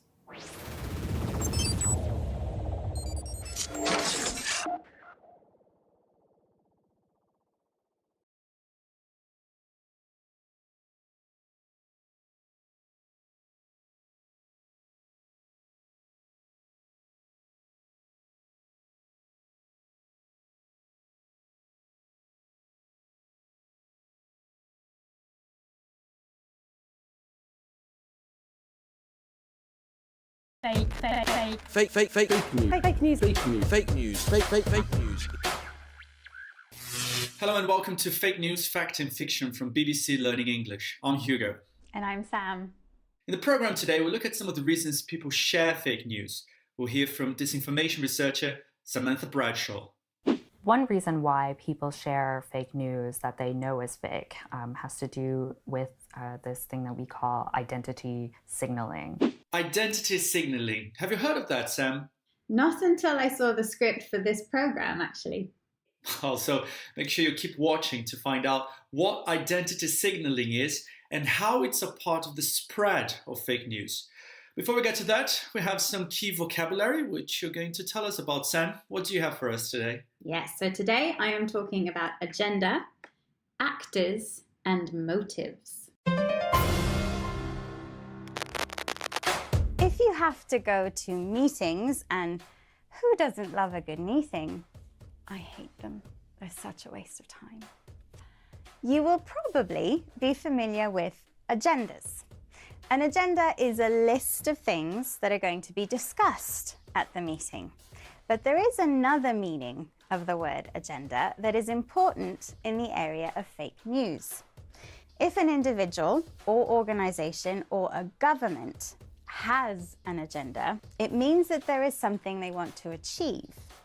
This could be clearly stated objectives, but having an agenda can also suggest a secret or hidden aim. Let's park the word agenda for the moment because there is another word I want to talk about that has a very well-known meaning, but also another meaning which is perhaps not so well known. Actor. It's probably a very familiar word. Somebody who performs on stage or in films is an actor. But the same word is used to describe a person, group, or even a state that has an agenda that's either politically or economically motivated, and they have influence or power that they use to promote that agenda. In this context, you can hear the phrases state actors, political actors, and even bad actors. State actors are governments. Political actors are those with, you guessed it, political power and agendas. And bad actors, well, that doesn't mean people who aren't very good at acting. A bad actor uses power or influence in a dishonest way to push a hidden agenda. They're trying to achieve something, but it's not clear what it is, and it's not clear who is doing it. For example, if a government from one country wants to influence an election in another country, they may spread fake news stories but hide the fact that they're doing it. This could be described as the actions of a bad actor or a bad state actor. People who spread disinformation online may not be doing it because they believe it, but because it suits their agenda. This spreading of disinformation can be very sophisticated, and the motives of those doing it are often not obvious. Motive. That's another useful word in this context. If you like TV crime dramas, and who doesn't love a good crime drama? Me, I never really understand them. You will often hear the word motive. He can't be guilty, he didn't have a motive. A motive is a reason for doing something, and not everyone's motives for what they post online are genuine. But how can you tell? Let's go back to the studio to see if there are any more useful tips. Thanks for that, Sam. Really interesting. I was really impressed with your acting there. Well, I may be a bad actor, but I'm not a bad actor. My motives are purely genuine. Well, that's an interesting point about fake news, I think. We've heard that fake news is produced by people who may want to make money or have a political or social agenda. Those are their motives, but they can only be successful if we share those stories. Yeah, absolutely. But why do people share news, stories, images that are fake? Well, researcher Samantha Bradshaw from the Oxford Internet Institute at Oxford University shared her observations with us earlier. People share fake news for a variety of reasons. In many cases, sometimes people don't even realize the stories that they're sharing are fake. They might find the content funny or humorous, or they might think that people in their networks, such as their friends or family or broader acquaintances, might enjoy this content. Another reason people might share fake news has to do with the emotional appeal of fake news. Because it tends to be very negative, it tends to also elicit a reaction from people, and they might be angry and they might type and share and discuss what is being talked about in this article because they find it so outrageous that they need to share it. The third reason why people might share fake news has to do with what we call identity signaling, where people know that the information being shared in this story is false, but the purpose of sharing it is to signal to a broader community that they share certain values that are reflected in that news story. And so it gives people a sense of belonging and fitting into a broader community of people. It has much more to do with identity than the actual facts of the story. So what do you make of that, Sam? Okay, well, I can definitely see how we might accidentally share things that aren't true. For example, I sometimes see some amazing photos that I find out later are actually photoshopped, and things that might make me angry can make me reach for the share button. But what stood out for me was this idea of identity signaling. We might want to show that we belong to a particular group. We share some beliefs and opinions, and that it really doesn't matter whether the content is true or not. And this is something that the people who produce fake news know well, and they know how to make us share those stories. Here's Samantha Bradshaw again. So the purveyors of fake news will use a variety of strategies to get people clicking and sharing their content. One of these strategies has to do with just the style that fake news stories are often written in. They'll tend to use highly emotional language and content also that gets people's emotions high. And this is because psychologically, we also like to share this kind of information, and this kind of content, especially highly emotive content, will go much further because of the algorithms of the platforms. And we also know that emotions like anger, outrage, fear are much stronger emotions than things like happiness and joy. And so that's why we see disinformation and fake news stories go viral compared to facts and the boring truth and the mundane truth behind, our factual daily news briefs. We, of course, still see our cat memes and cute animal videos going viral too, because joy and happiness is a strong emotion, but it's not quite as strong as things like anger and fear. Now, we know that many fake news stories are very emotive. They generate strong emotions, a sense that something's not fair, or people or organizations are doing things they shouldn't, and that can make us look for other content to support that feeling. Yeah, but good to know the cute cat videos are being shared too. And dogs, don't forget the dogs. But she also talked about algorithms, the algorithms that social media companies use. So Sam, what is an algorithm? Okay, thanks for that, Hugo. I might get into trouble here from computer experts, but let's have a go. Have you ever lost a huge amount of time because, for example, you've gone on YouTube to watch a video and then you see a list of suggested related videos which start playing automatically? All the time, all the time. I think we've all done that. Absolutely. So you click on one video and then another. And another, and another, and then it's been hours and hours and hours. Exactly, yeah. Okay, so what's this got to do with algorithms? Well, an algorithm is a set of instructions a computer system follows to complete a particular task. Social media companies use algorithms to make that list of related videos just for you. These are personalized based on your behavior online, and they get us clicking. This is because the companies want to keep you on their platforms for as long as possible. That's how they make their money.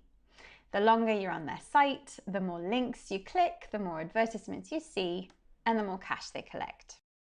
And the more we click on a particular kind of story, the more the algorithms give us similar content. Now, there's nothing necessarily wrong with that, because I guess, after all, we're getting a free service which has to be paid for somehow.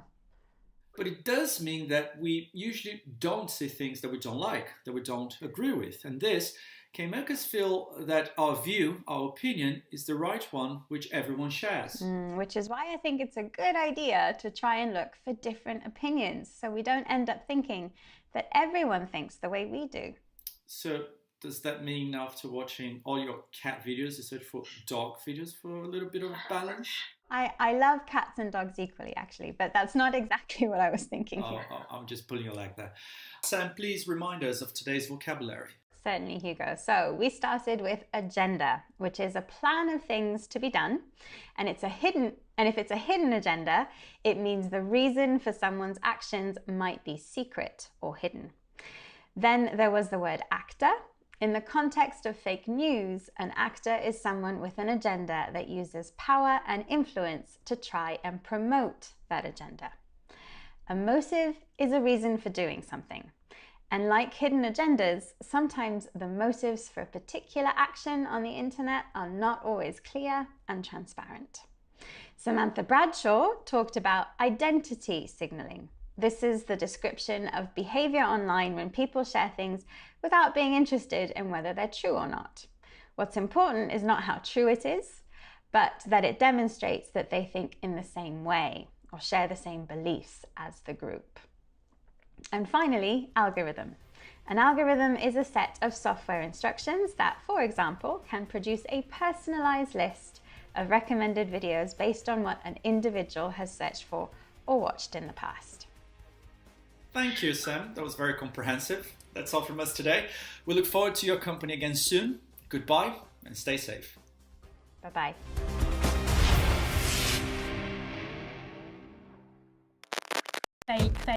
Fake news.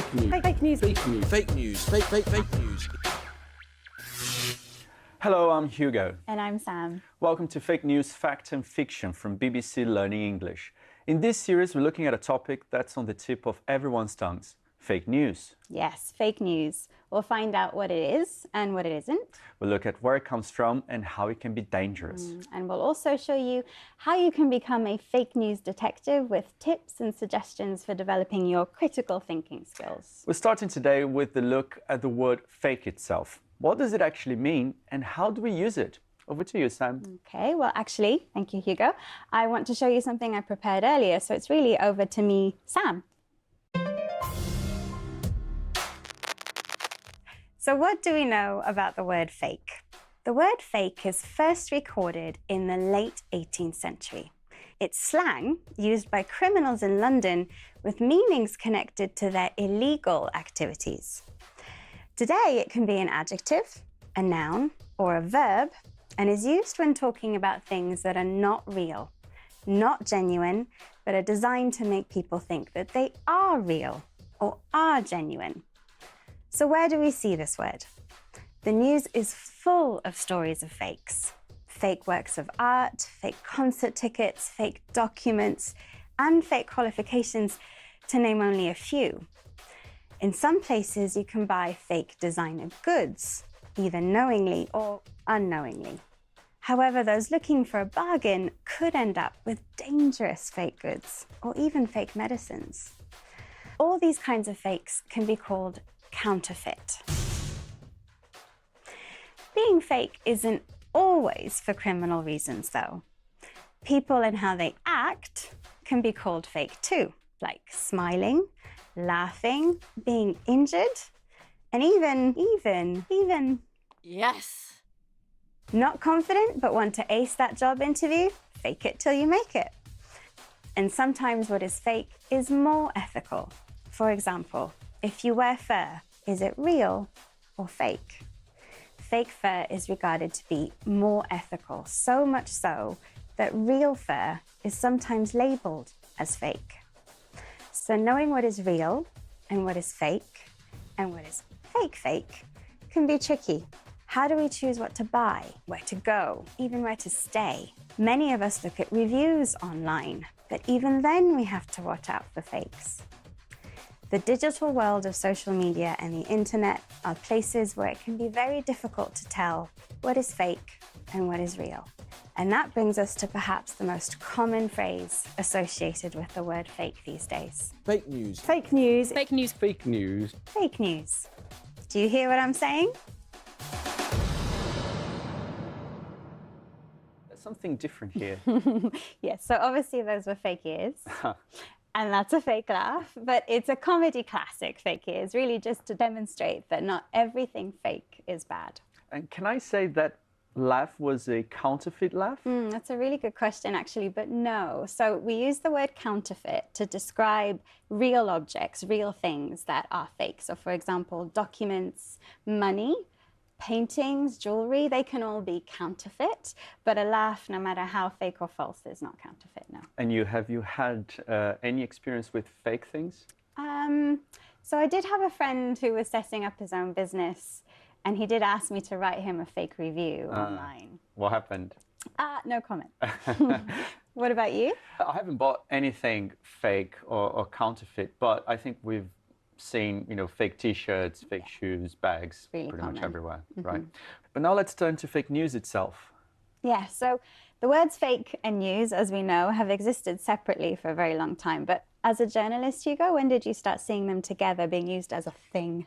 I think we all became more familiar with it in the 2016 election campaign in the US, because Donald Trump was a big fan of it to essentially dismiss anything he didn't like. But you may be surprised to find out that he wasn't actually the first one to use it. Earlier, I was joined by Mike Wendling from BBC Trending. He's written a piece called The Almost Complete History of Fake News, and he was here to explain more about the recent history of this term. So people may be surprised that Donald Trump wasn't, the first one to use it back in the election in 2016.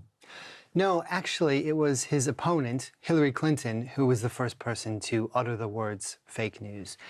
And she was describing a process by which people were inventing stories and they were going viral on social media. These stories were fake. They were being written. There was a famous example that was uncovered by BuzzFeed where these stories were being written by people in Macedonia. And those people weren't necessarily interested in Trump or interested in bashing Hillary Clinton.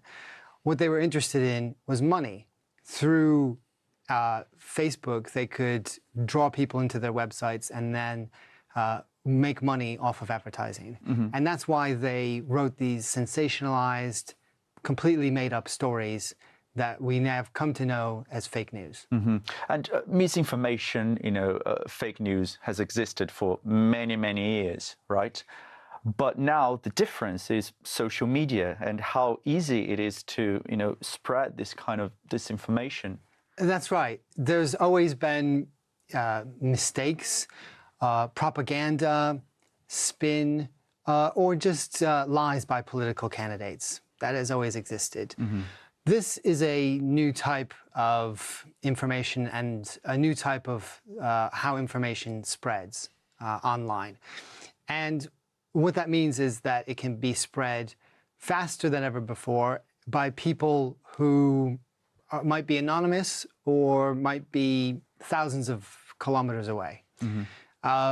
So it's really a challenge for media organizations, social media organizations, and really all of us to try and figure out how to separate the truth from the fiction.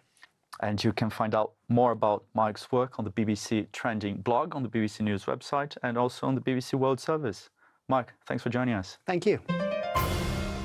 So Sam, what did you make about what Mike was saying there? I thought it was really, really interesting. And he mentioned words like spin and propaganda, which we are going to talk about more in a later program. But one word I wanted to pick up today was the term viral that he used. So viral is the adjective, and it comes from the noun virus, which, as you know, is a medical term.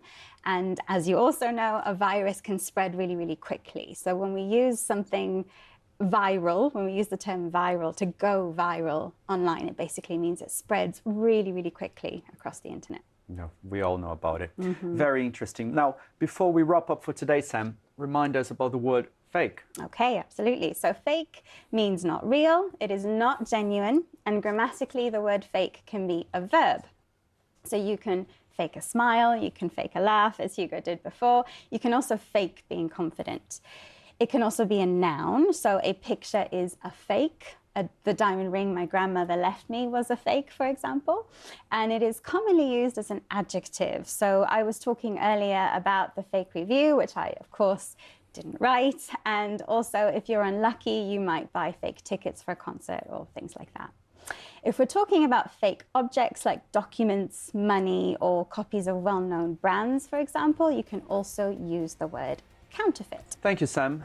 And that's all from us today. Do join us again next time on Fake News, Fact and Fiction. Thank you. Bye-bye. Goodbye.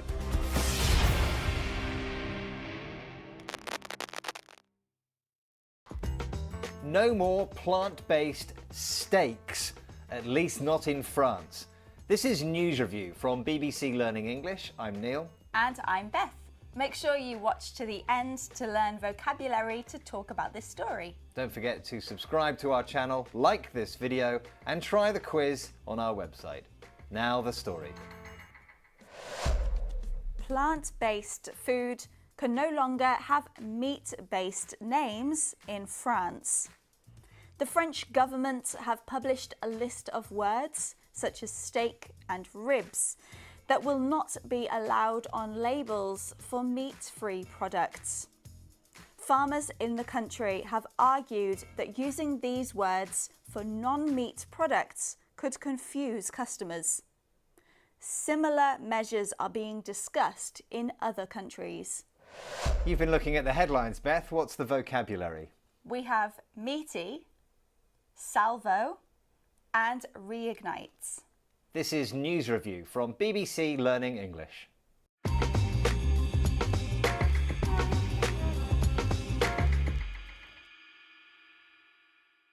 Let's have a look at our first headline.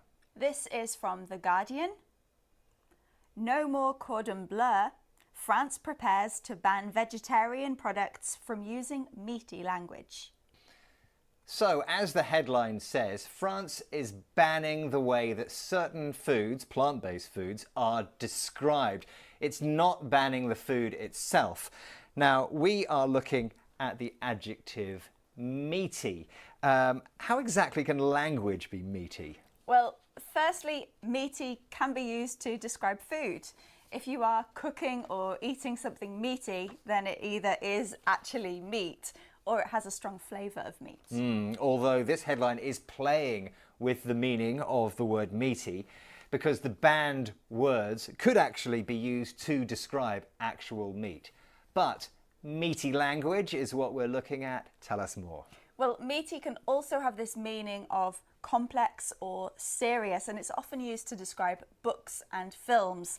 I really like reading. I enjoy a good big novel, lots of difficult language in it, which could be described as meaty. Yeah, well, you're obviously a lot cleverer than me, Beth, because I don't really like reading anything meaty. I prefer just to look at the sports pages. That's good enough for me. Okay, let's look at that again.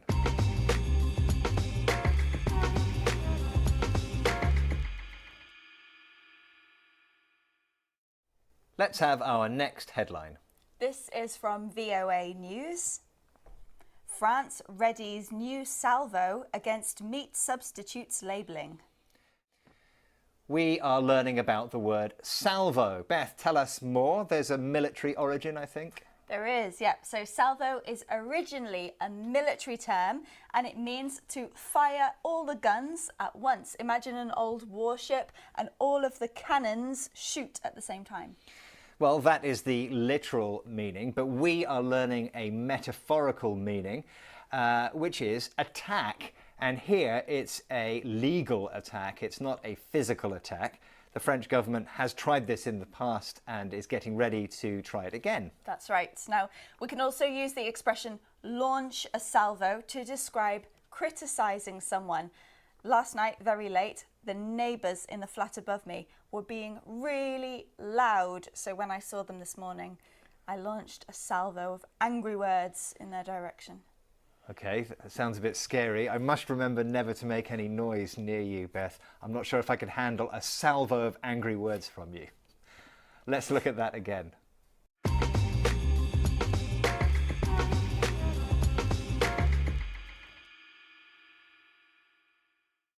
Let's have our next headline. This is from WIO News. France reignites bid to ban use of words steak, spare ribs for plant-based food. So we are going to learn about the word reignite, and there is a clue hidden in the word. It's connected, Beth, to fire. It is. Now, if you ignite a fire, you start a fire, and that prefix re means again. So reignite means to start a fire again. Now, we're not talking about a literal fire here, but obviously fire is dramatic. It's kind of related to conflict. And here we're talking about a political campaign. Yes, as we've already heard, this isn't the first time the French government has tried to ban these meat-related words, but they are doing it again. They've reignited it, they've started again. Exactly. And there are other things that you can reignite. Maybe you're having an argument with somebody, it's finally calmed down, and then they say something really annoying and it reignites the argument again. Yes, but it doesn't have to be all negative. You can reignite your passion for something you love. Now, I heard, Beth, that you used to go surfing and you've reignited your passion. You're going to start again. I have. In fact, I'm going to reignite my passion and go surfing right after news review. Okay, let's look at that again.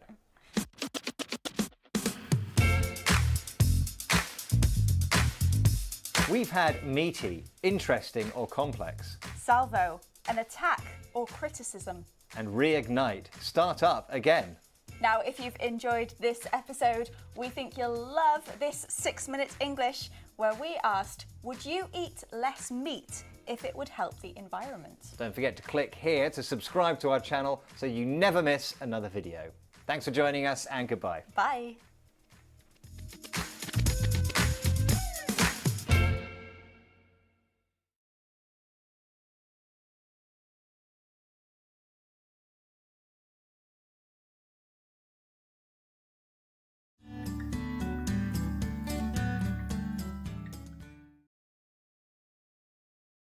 When Americans answer a yes or no question with yes, we sometimes say the words with no break.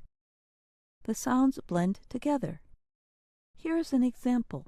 Listen. Is it sunny today? Yes, it is sunny. We write it like this. Yes, it is. We say it like this. Yes, it is. Now, you try it. Is it snowy today? Yes, it is snowy. When we answer a yes or no question politely, we use a short answer. A short answer is the adverb yes or no, followed by a pronoun and the be verb with not if the answer is no. Usually the word not is shortened. We do not always repeat the adjective or main verb of the question. We stress the be verb and not, or say them louder to make our answer clearer.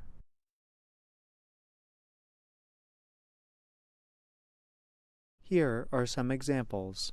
Listen. Are they busy? Yes, they are. Listen. Is she nervous? No, she isn't. Now, you try it. Is she nervous?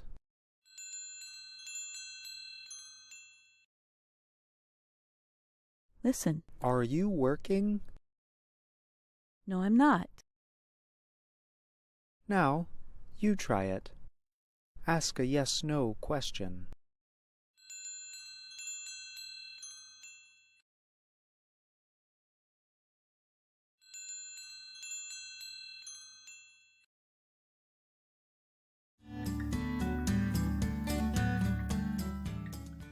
Які типи карт використовують військові та як розповісти про них англійською?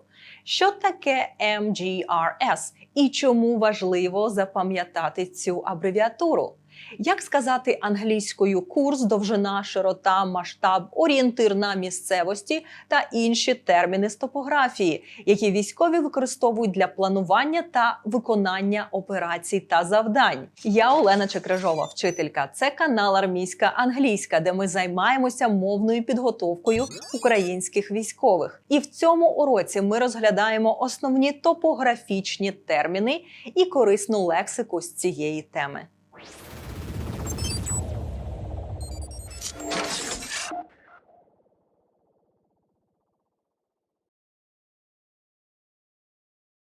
Нагадую, що більше інформації з військовою англійською в нашому інстаграмі та телеграмі. А якщо вам подобаються наші уроки, ви можете підтримати наш канал. Інформація знаходиться у описі до цього відео. Types of maps. Як називаються in English типи мап, які використовують військові в своїй роботі? Topographic map – це detailed map, яка надає a representation of the Earth's surface, включно з natural та human-made features, like mountains – гори, valleys – долини, forests – ліси, rivers – ріки, roads – дороги, and settlements – населені пункти. Topographic maps use contour lines – використовують контурні лінії to show changes in elevation and terrain, щоб показати зміни висоти над рівнем моря та місцевості. Ці мапи є необхідними crucial for strategic planning, movement and tactical decisions. Roadmap – дорожня мапа. Designed to assist with navigation – для допомоги з пересуванням. Ця мапа показує roads, highways, streets and transportation infrastructure. It often includes information about distances – відстані, routes – маршрути, intersections – перехрестя. Зверніть увагу на слово route. Воно перекладається як шлях, маршрут, курс та має два варіанти вимови. В британському варіанті це route, а в американському частіше вимовляють route. Tactical map використовується in military operations to plan and execute tactical maneuvers and strategies для планування та виконання тактичних маневрів та стратегій. It provides information on – дає інформацію про terrain – місцевість, enemy positions – позиції ворога, friendly forces – дружніх сил, objectives – цілей, routes and other tactical elements. Aeronautical chart – це спеціалізована мапа used in aviation to aid pilots in flight navigation, щоб допомагати пілотам у навігації. Nautical chart – used by mariners for marine navigation – для пересування морем. It displays – вона показує coastal features – прибережні особливості рельєфу, water depths – глибину, navigational aids – навігаційне обладнання та засоби, currents – потоки, and other information crucial for safe navigation at sea, naval and amphibious operations – для військово-морських та підводних операцій. До речі, серед наших уроків на цьому каналі є окремі відео про кораблі військово-морського флоту, а також про military aircraft – військову авіацію. Переходимо до іншої термінології, пов'язаної з топографією. Думаю, самі терміни не будуть для вас новими, а от їх переклад англійською варто знати. Крім того, я завжди оздоблюю свої пояснення іншою корисною лексикою, яка вам обов'язково знадобиться. Legend або key – це легенда мапи, умовні позначення. Scale – масштаб мапи, який є дуже важливим для distance measurement – вимірювання відстані. Compass rose – це symbol indicating the cardinal directions – north, south, east, west and sometimes intermediate directions – проміжні напрямки. Color code – кольорові позначки. Abbreviations, numeric codes and other symbols, як от contour lines, dot point symbols, line symbols, area symbols, icons використовуються для позначення areas, terrain features, cities, landmarks, орієнтирів на місцевості та інших features on the map. Крім того, існують military symbols, що represent military units, operations, equipment, communication infrastructure or signal stations. Waypoints – це specific points marked on a map, спеціальні точки, відмічені на мапі to guide a route, щоб позначити курс або маршрут. Grid Coordinate System – система координатної сітки. Сітка – це не тільки нет, як ми з вами говорили в відео про смугу перешкод, а й grid. Це a system of squares or rectangles – система з квадратів або прямокутників, placed over a map, що розташована поверх мапи. To facilitate precise location identification – для полегшення точної ідентифікації місцезнаходження using coordinates – за допомогою координат. Grid coordinates – це координати сітки. Latitude – широта. Це measurement – вимірювання, defining a location's distance north or south of the equator, що визначає відстань локації на північ або південь від екватора. Typically expressed in degrees – виражене в градусах. Longitude – це довгота. Measurement defining a location's distance east or west of the prime meridian – на схід або захід від Гринвіцького меридіану. Usually expressed in degrees. Military Grid Reference System – MGRS. Запам'ятайте цю абревіатуру. MGRS – це військова референційна система, стандарт геокоординат, який використовується військовими НАТО. Це a specific grid coordinate system which combines letters and numbers to represent locations precisely on the Earth's surface. Комбінує літери та цифри для точного визначення локації на поверхні Землі. The process of interpreting grid coordinates on a map – процес інтерпретації координатної сітки на мапі to determine a specific location's position – для визначення конкретного місця називається coordinate reading. Прокладання курсу або маршруту можна описати терміном navigation. Крім того, вам може зустрітися слово bearing – це азимут, пеленг або ж курс, напрямок. А терміном orientation описують узгодження мапи aligning the map with the real world to accurately interpret direction and location, щоб точно інтерпретувати напрямок та розташування. І про військову навігацію, орієнтацію, типи місцевості англійською ми поговоримо в наступних уроках. Залишайте коментар під цим відео. Напишіть, яка лексика була новою та корисною для вас сьогодні. Та перевірте, чи ви підписані на наш канал, чи поставили дзвіночок, щоб вчасно отримувати всі оновлення та сповіщення про наступні відеоуроки. Крім того, у нашого проєкту є Інстаграм та Телеграм, де ще більше корисного контенту для мовної підготовки українських військових.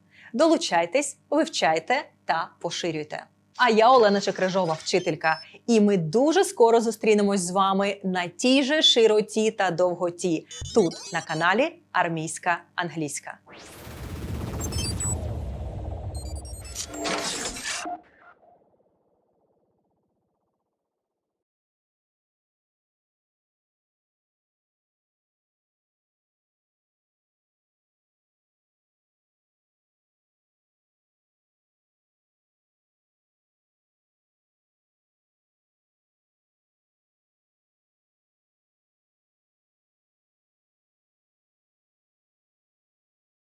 Як in English буде тротуар, перехрестя, затор, пішохідний перехід? Як називати англійською різні типи дорожніх знаків? Що таке chevron в дорожній розмітці? Та що ще, окрім здатися та капітулювати, означає дієслово to surrender? Як описати маршрут англійською та дати вказівки, куди їхати? І як дістатися пункту призначення? Я Олена Чекрижова, вчителька.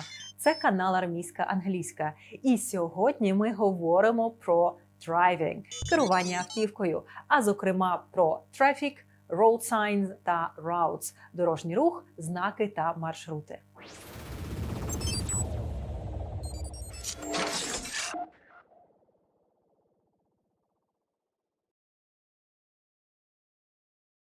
Транспорт рухається автомобільною дорогою – a motorway або a road, або ж швидкісною трасою – a highway, що має смуги, які в англійській мові називаються lanes. Відповідно, автівки рухаються по car lane, автобуси мають свою bus lane, а велосипедисти – bicycle or bike lane. Пішоходи – pedestrians ходять по pedestrian lane або ж a sidewalk. І перш ніж ми почнемо говорити про дорожні знаки та розмітку англійською, перевірте, чи ви підписані на наш канал, а також залиште під цим відео коментар зі зворотнім зв'язком. Це допомагає нашому освітньому контенту поширюватися, і більше українських військових зможуть побачити це відео і покращити свою англійську. Дорожня розмітка – pavement markers. Вона надає інформацію about the direction of traffic щодо напрямку руху and where you may and may not travel, куди вам можна та не можна їхати. Pavement markings виконують наступні функції. Divide traffic lanes – розділяють дорожні смуги. Show turning lanes вказують на смуги для повороту. Mark pedestrian crossings позначають пішохідні переходи. Indicate obstacles помічають перешкоди. And inform you when it is not safe to pass. І інформують, де проїжджати небезпечно. Залежно від країни вони можуть розрізнятися, але зазвичай це white lines, yellow lines, edge lines – лінії краю дороги, arrows – вказівні стрілки, reversible lanes – реверсивні смуги. Роздільна смуга – це center line or separation line. Суцільна – пряма solid line. Переривчаста пряма broken line.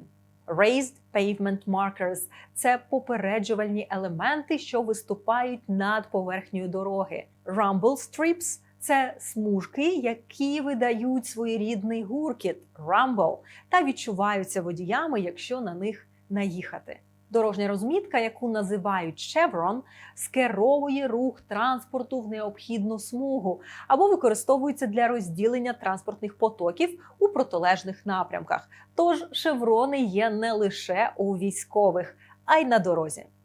Дорожні знаки – road signs. Залежно від країни, де ви керуєте транспортним засобом, поділ знаків на категорії різниця. Проте основними все ж залишаються попереджувальні – warning signs, регулювальні – regulatory signs та інформаційно-вказівні – guide signs або information signs. Серед попереджувальних знаків – warning signs, що зустрічаються дорогою, найчастіше є попереду світлофор – traffic light, traffic lights, traffic signals або stop lights. Перехрестя – crossroads або junction.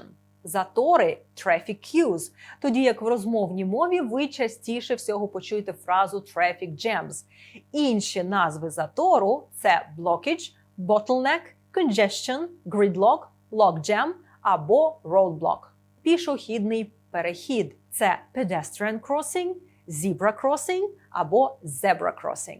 Залізничний переїзд зі шлагбаумом – це level crossing with a barrier. Вам також можуть трапитися назви railway level crossing, railway crossing, grade crossing або railroad crossing. Це здебільшого американський варіант. Road through railroad, crisscross, train crossing. Круговий рух – це roundabout або a rotary or traffic circle. Якщо ваш навігатор налаштовано на англійську, то ви почуєте at the roundabout, take the first, the second, the third exit. На кільці поверніть на першому, другому, третьому з'їзді. Двосторонній рух – це two-way traffic. Відповідно, односторонній рух – це one-way traffic. Відповідно, вулиця або дорога з двостороннім рухом – це two-way street або road, а з одностороннім – one-way street або road. До регулюючих знаків regulatory signs, які дозволяють allow чи забороняють prohibit певні дії на дорозі. Залежно від країни, де ви керуєте авто, можуть належати. В'їзд заборонено – no entry. Рух транспорту заборонено – no vehicles. Рух пішоходів заборонено – no pedestrians. Обгін заборонено – no overtaking. Поступись дорогою – yield or give way. Дієслово to yield має декілька значень. І тут воно вживається в значенні to surrender, що може перекладатися не тільки здаватися та капітулювати, а й поступатися. У цьому випадку – дорогою. Знак stop – це stop sign. Поступись дорогою зустрічному транспорту – give way to oncoming vehicles. Попереду поворот, праворуч, ліворуч. Знак, який каже нам turn right, turn left. Поворот ліворуч, праворуч заборонений. No turn left sign або no turn right sign. Straight ahead sign – рух прямо. Цей знак каже нам go straight ahead або go straight on. Пригальмуйте – знак, який закликає скинути швидкість – це slow down. Інформаційно-вказівні знаки guide signs або інколи їх називають information signs.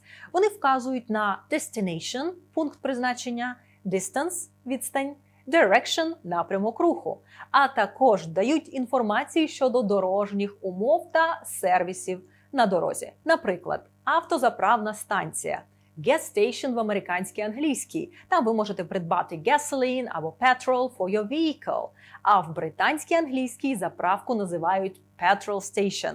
Також можна зустріти назву filling station. Існує безліч інших знаків, які просто неможливо згадати всі в одному уроці. Але ви можете самостійно знайти їх у мережі та подивитися, як вони називаються.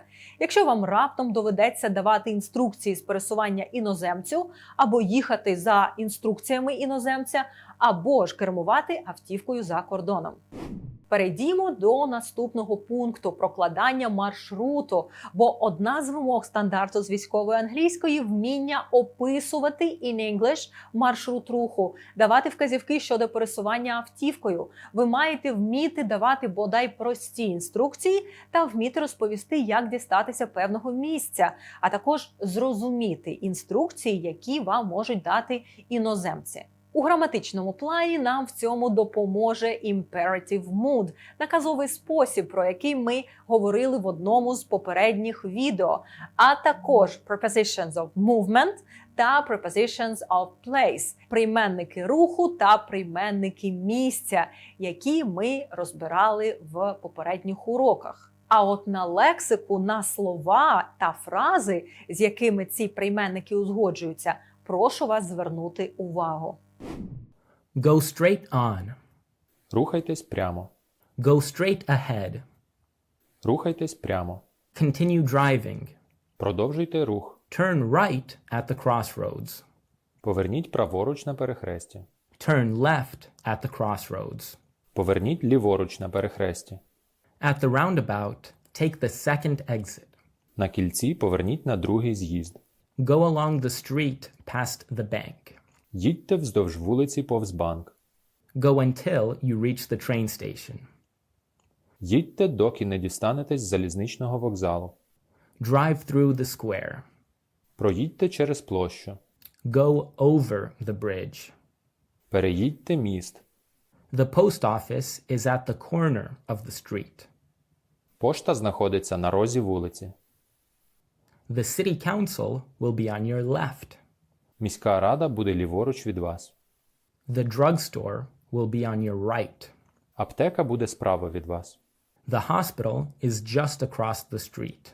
Госпіталь на іншому боці вулиці. The police department is just over there. Поліцейська дільниця он там неподалік. The warehouse is located next to the hangars. Склад знаходиться біля ангарів. The observation post is opposite the old building. Пункт спостереження знаходиться напроти старої будівлі. The headquarters is located between the two barracks. Штаб знаходиться між двома казармами. Stop at the gas station. Зупинись на заправці. Отже, друзі, ви отримали порцію лексики для опису дорожніх знаків, розмітки, основних вказівників на дорозі. А також, слідуючи нашим моделям, можете прокласти маршрут, описати дорогу, дати прості вказівки англійською мовою щодо того, як дістатись певного місця, в якому напрямку їхати, де куди звертати та де зупинятися. Я Олена Чекрижова, вчителька. Це канал Армійська англійська, на якому ми з командою волонтерів не зупиняємося та продовжуємо, не збавляючи швидкості, рухатися в напрямку підвищення рівня володіння англійською мовою серед українських військовослужбовців. Зустрінемось у наступному відеоуроці.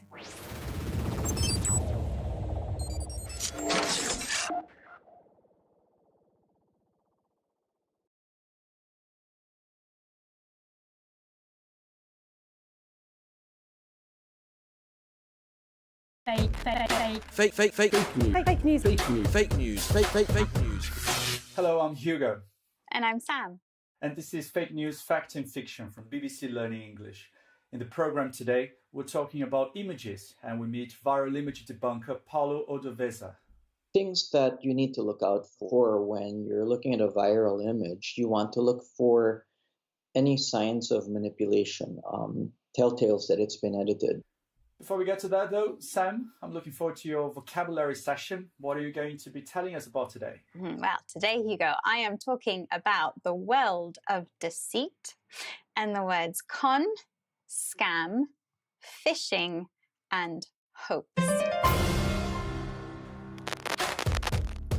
There have always been people who want to take our money, and the internet and social media have provided criminals with different opportunities to try and con us.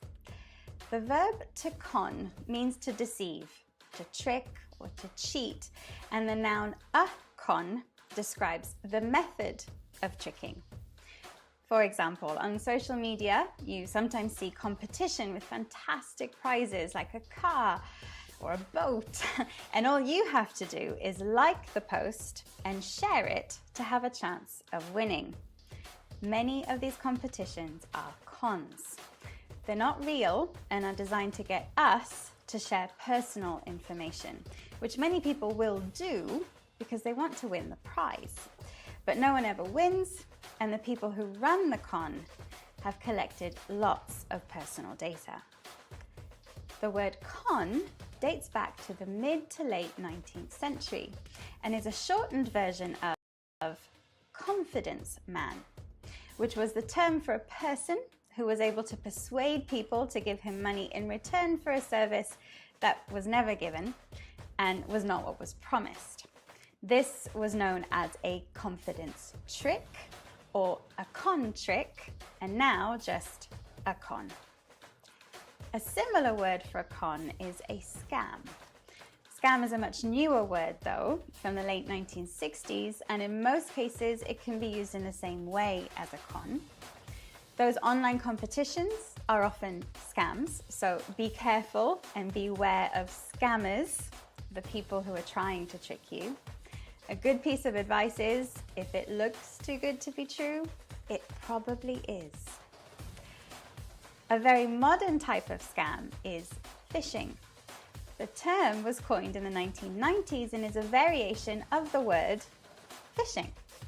The scammers are phishing for your personal details. This is often done through emails, which try to get you to log on to a website that looks like your bank's, but is actually a fake site from which the phishers collect your login details.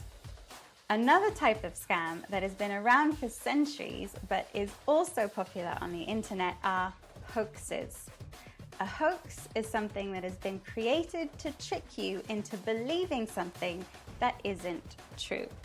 This could be a fake news story, but hoaxes are also common with photos and videos. Take this one as an example. If someone claims with authority that it's proof of the existence of the creature known as Bigfoot, it's a hoax, because it's just a person in a hairy costume.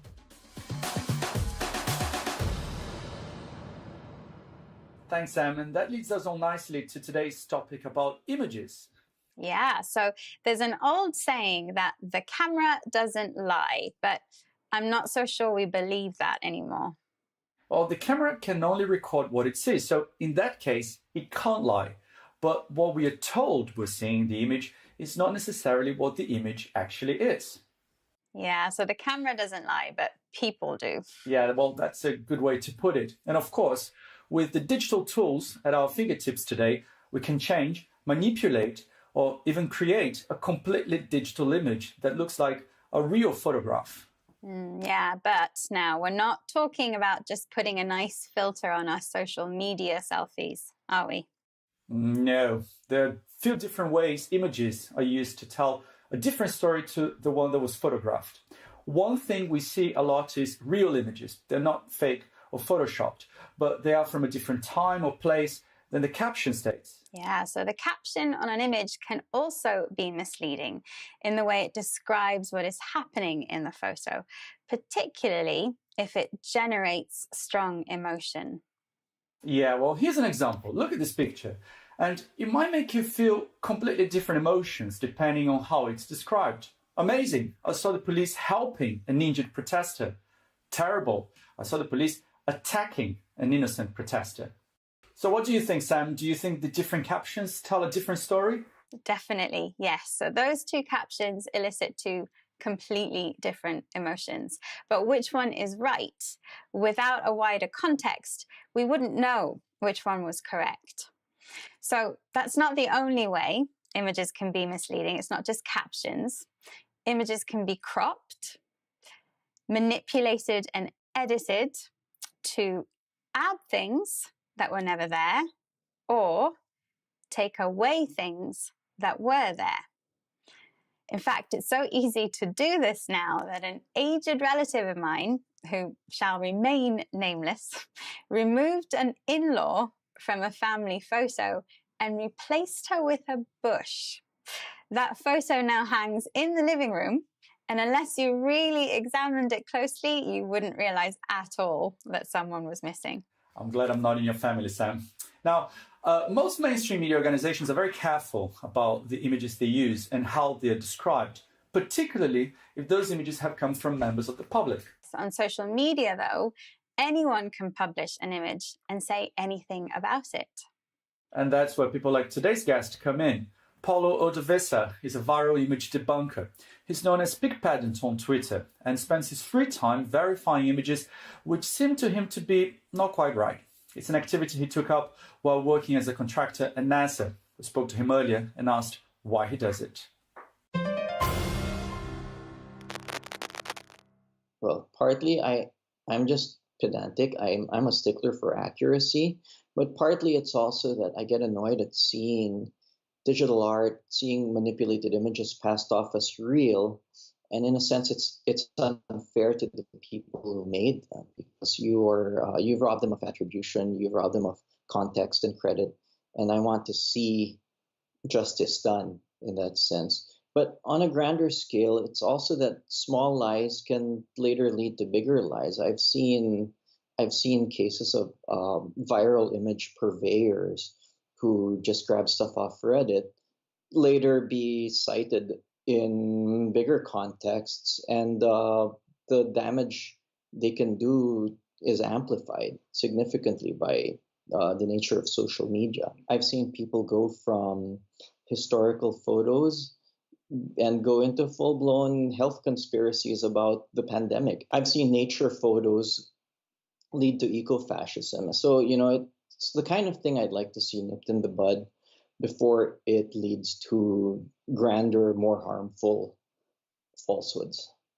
So he sees artists' work being stolen without credit, fake and edited images being published as real, and also people who do this using their popularity on social media to promote conspiracy theories and radical action.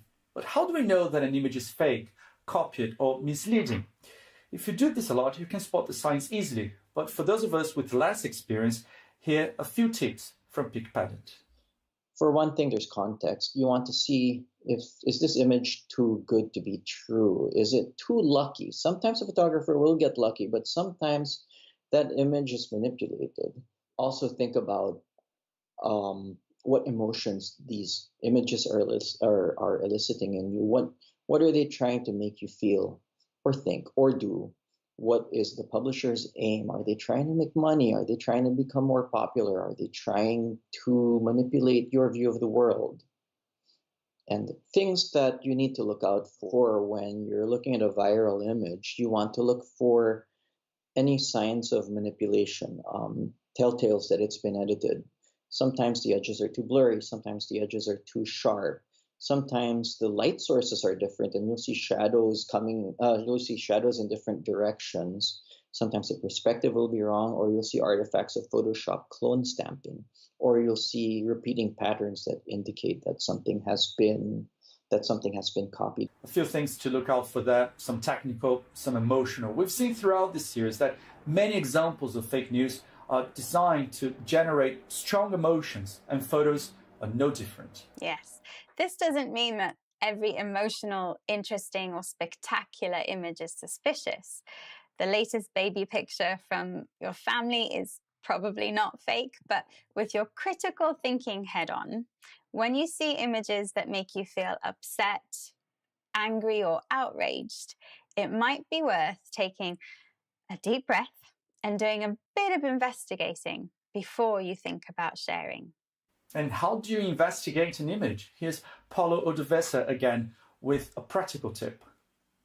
The first thing I do is plug the image into a reverse image search tool like TinEye or Google Image Search, which has a reverse image search if you click on the little camera icon in the search bar. And that will show you repeat occurrences of the image across various websites and how far back the repetitions go.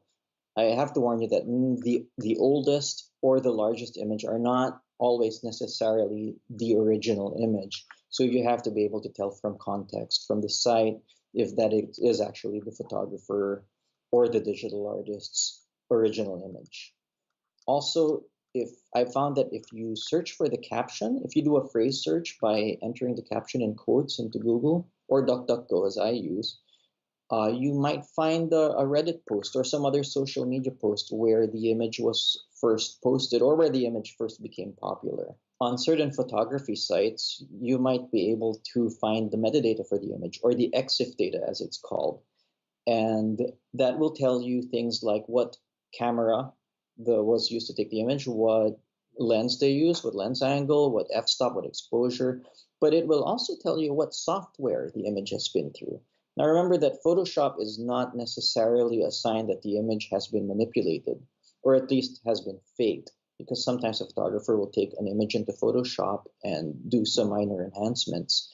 That doesn't mean the image has been completely fake, but sometimes it may mean that. Again, you have to consider context.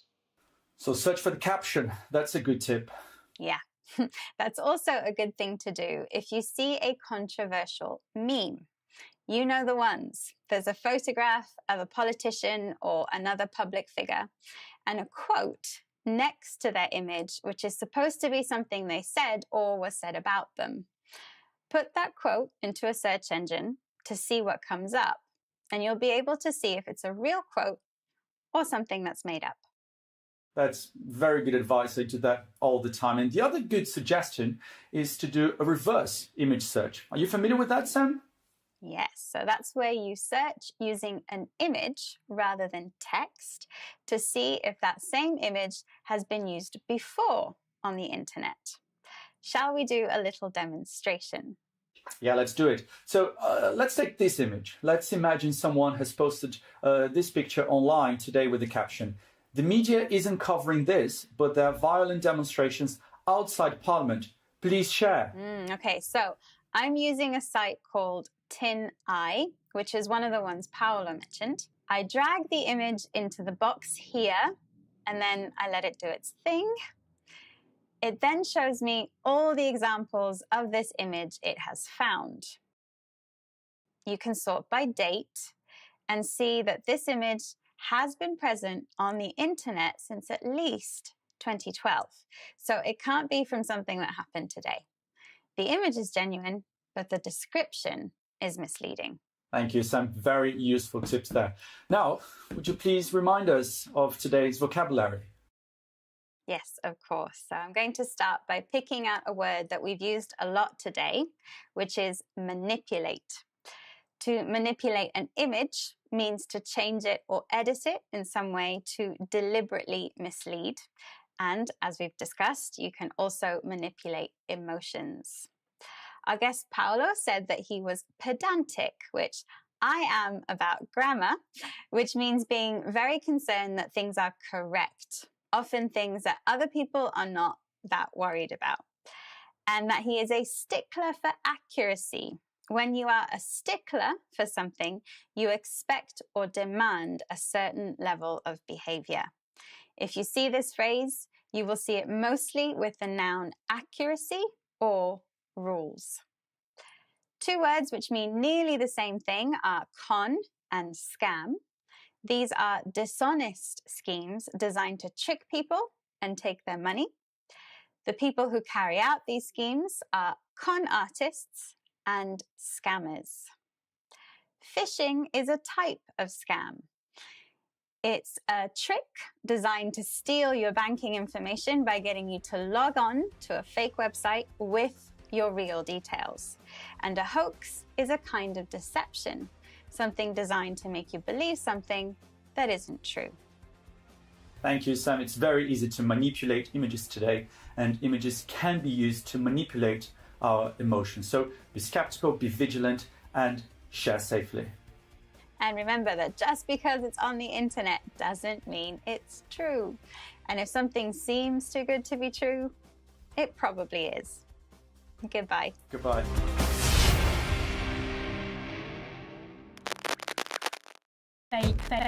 Fake news.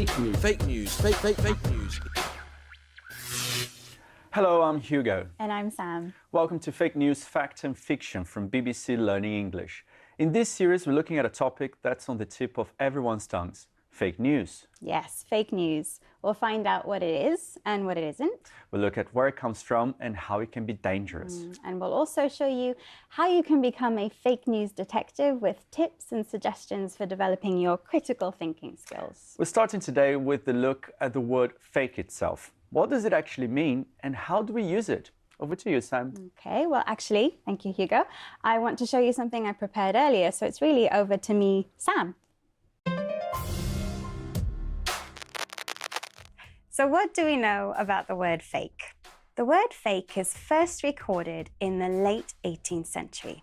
It's slang used by criminals in London with meanings connected to their illegal activities.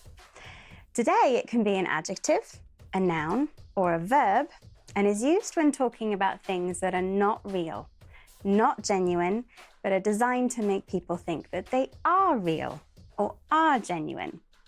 So where do we see this word? The news is full of stories of fakes.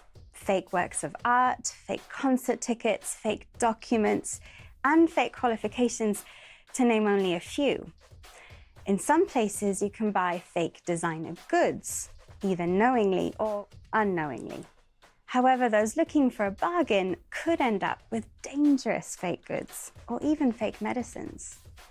All these kinds of fakes can be called counterfeit. Being fake isn't always for criminal reasons, though. People and how they act can be called fake too, like smiling, laughing, being injured, and even Yes. not confident but want to ace that job interview, fake it till you make it. And sometimes what is fake is more ethical. For example, if you wear fur, is it real or fake? Fake fur is regarded to be more ethical, so much so that real fur is sometimes labeled as fake. So knowing what is real and what is fake and what is fake can be tricky.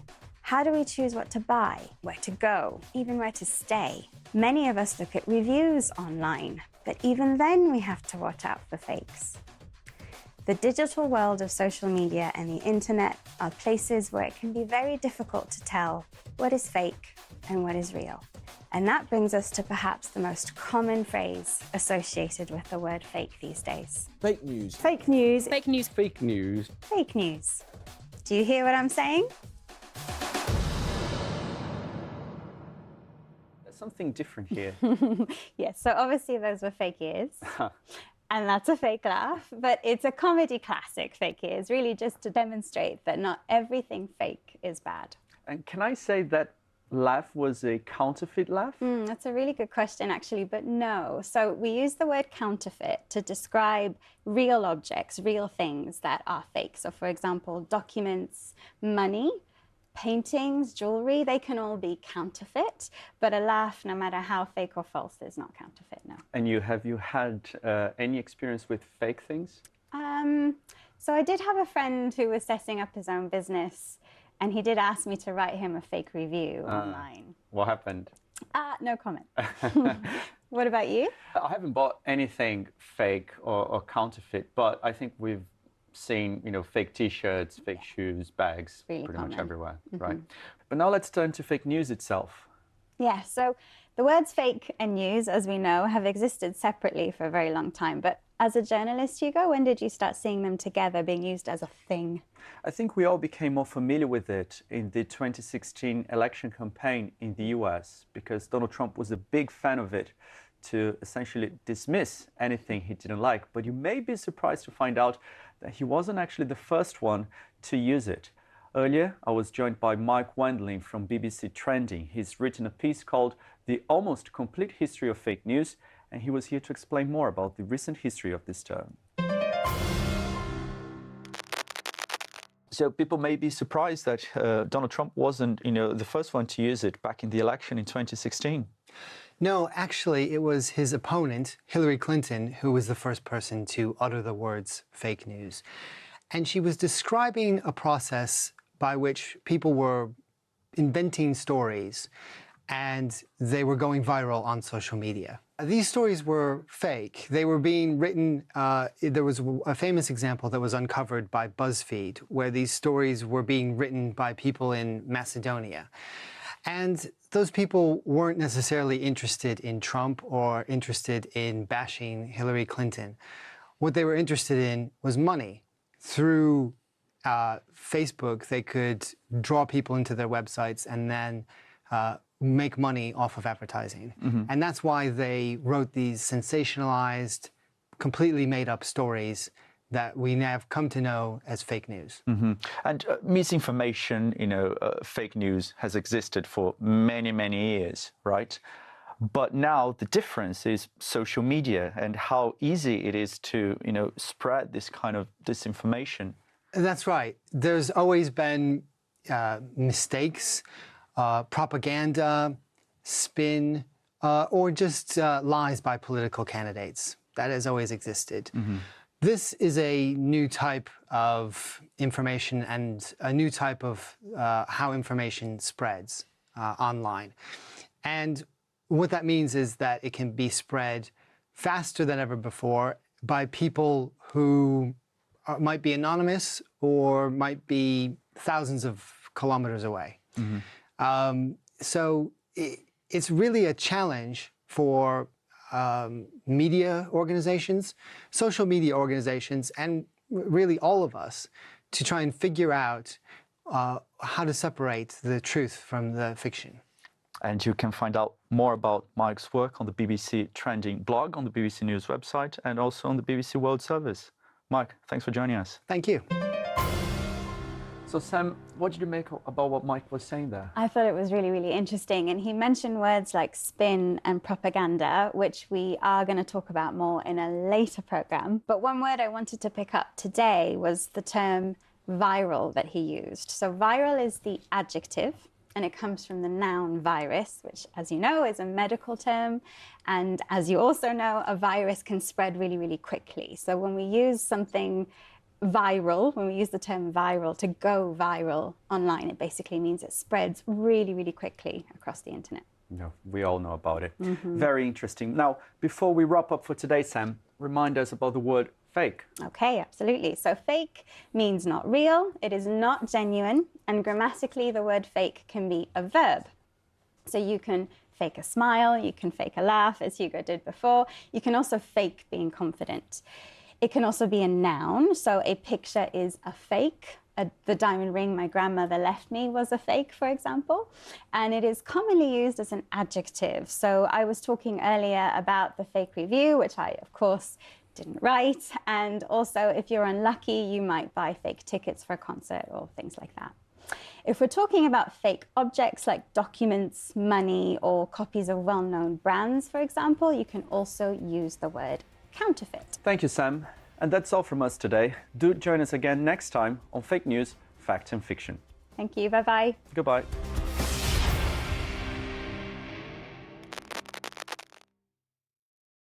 The 8 habits that could make you live longer. This is News Review from BBC Learning English. I'm Neil. And I'm Beth.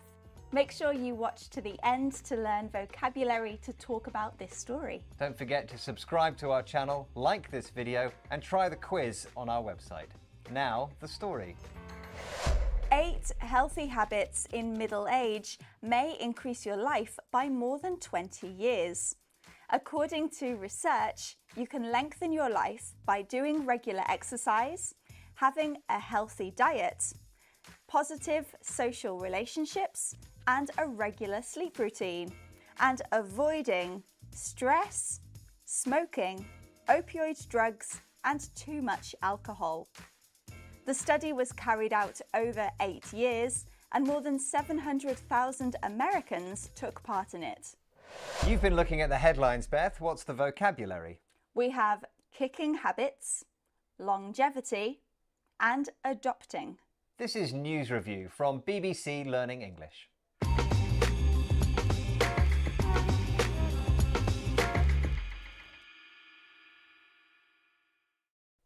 Let's have a look at our first headline. This is from The Independent.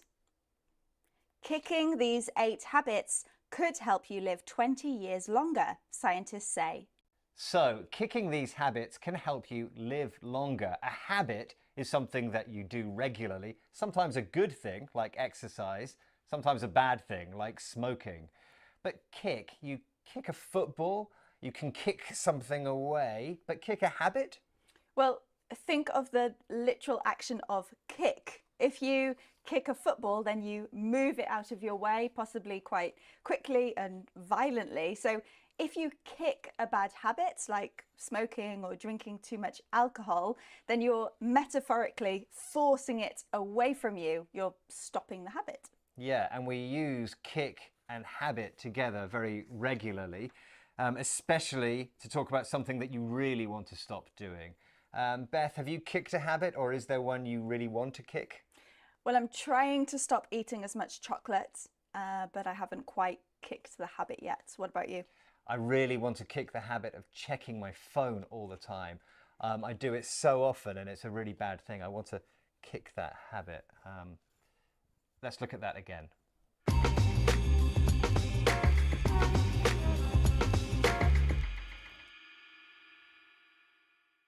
Let's have our next headline. This is from worldhealth.net. These habits may help to extend your longevity by decades. So this headline says that these habits will extend your longevity. Longevity is the word that we're looking at. I can see it's got long in it. Is there a connection? There is, yeah. So longevity is a noun and it means living for a long time. So this headline is saying that having these habits will make you live longer. But there is another meaning to longevity, isn't there? Yes, if something is popular or useful for a long time, we can say that it has longevity.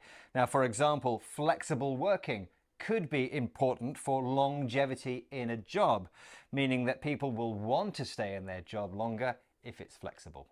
And take note, this word is quite formal, so it is usually seen more in writing than speaking. I wouldn't say, did you know that doing exercise helps your longevity? I would say it helps you live longer. Yes, now take note about the pronunciation of this word. It's a little bit strange. It's longevity. So we have the ng at the end of long as normal, but then there's this j sound as well. Longevity. Let's look at that again.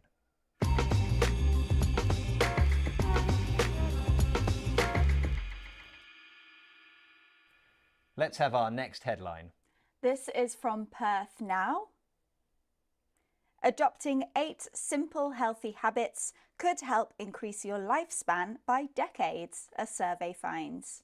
So this headline is saying you can achieve longevity, that's the word that we just looked at, by adopting these habits. Adopting is the word we're looking at now.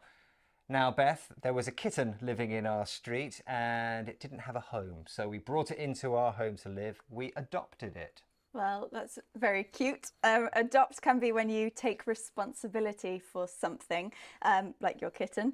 If it's a child, then that is a legal process. You adopt a child. Now, Neil, when you adopted your kitten, it became yours. And that idea is the same as in the headline with adopt. It means taken and now belongs to you. Yes, so the headline is saying that you can take these healthy habits and apply them to yourself. Now, it's not just these habits that you can adopt, or kittens or children. You can also adopt a new approach, for example, or a person might adopt a new attitude. That's right. I watched a documentary about being vegetarian. Could I say that I have adopted a new diet? You could. It does sound a little bit formal. I understand what you mean, but probably you'd just say, I've changed my diet or I've changed the way I eat. Let's look at that again.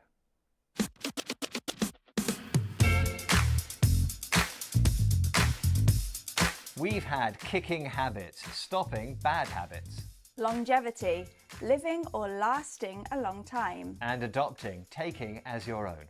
Now, if you're interested in longevity, we recently asked, could humans live to 140 years old? Click here to watch that video. And don't forget to click here to subscribe to our channel so you never miss another video. Thanks for joining us. Bye.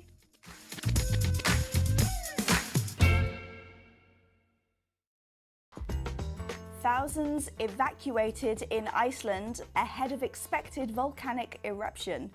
This is News Review from BBC Learning English, where we teach you how to understand the news in English. I'm Beth. And I'm Phil. Make sure you watch to the end to learn the words that you need to talk about this story. And to learn more about the world in English, don't forget to subscribe to our channel. Now, today's story. Thousands of people have been evacuated from their homes in Iceland after a state of emergency was declared.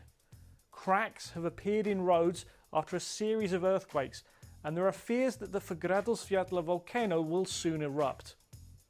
A huge eruption in 2010 in Iceland disrupted air travel around the world. You've been looking at the headlines. What's the vocabulary that people need to understand this news story in English?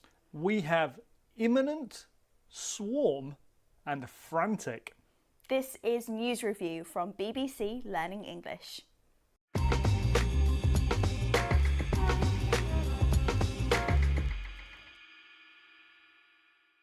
Let's have a look at our first headline.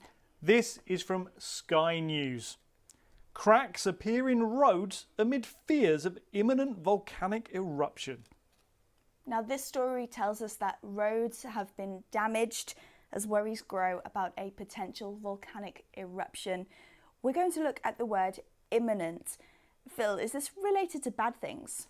Yes, we often use imminent with bad things, like a volcano preparing to erupt, and it means that we think it's going to happen very soon, and it's scaring us. Okay, so we use it with bad things that are about to happen. What common phrases might we see it in? Well, we might talk about an imminent disaster, an imminent attack, or an imminent crisis. And it has this idea that there's a bad thing hanging over a situation that we think is about to happen soon. Okay, it reminds me of a similar word, impending. Impending is used in a similar way to say that something negative is about to happen. Okay, let's look at that again.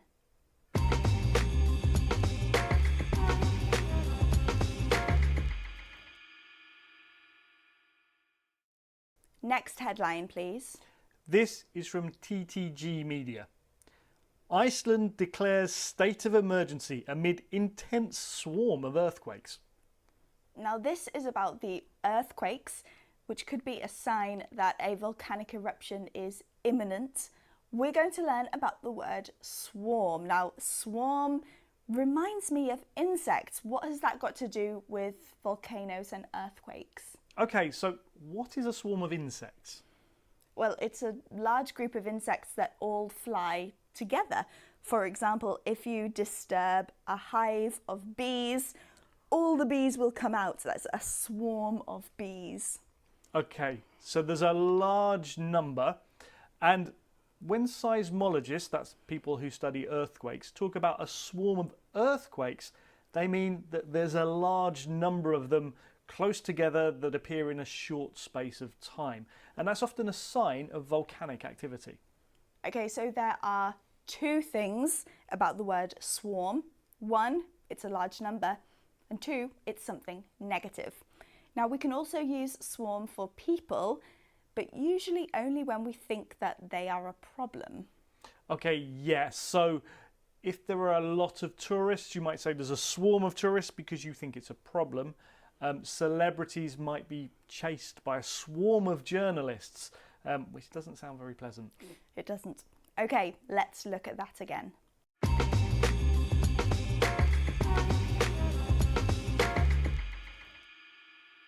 Next headline, please. This is from Edinburgh Live. Frantic Edinburgh couple race home from Iceland after travelling despite warnings. So this story is about tourists in Iceland who are worried about what's happening. The word that we're looking at is frantic. Phil, when do we use this word? Well, this story is about tourists, but there's probably a lot of people feeling like that right now. You said worried, but frantic is a bit more than that. It's about being so worried that you find it hard to do things or hard to control yourself even. Okay, so if you're frantic, it's a little bit like you're panicking and you might even do the wrong thing because you're so worried. Yeah, because we often use this to talk about the way we do things. We can use the adverb frantically to describe things done in a hurry because you're worried or scared. Okay, let's look at that again.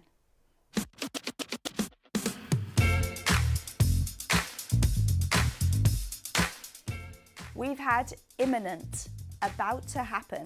Swarm, a large number of bad things. And frantic, worried and out of control. To watch more episodes of News Review, click on this playlist. And click here to subscribe to our channel so you never miss another video. Thanks for joining us. Bye.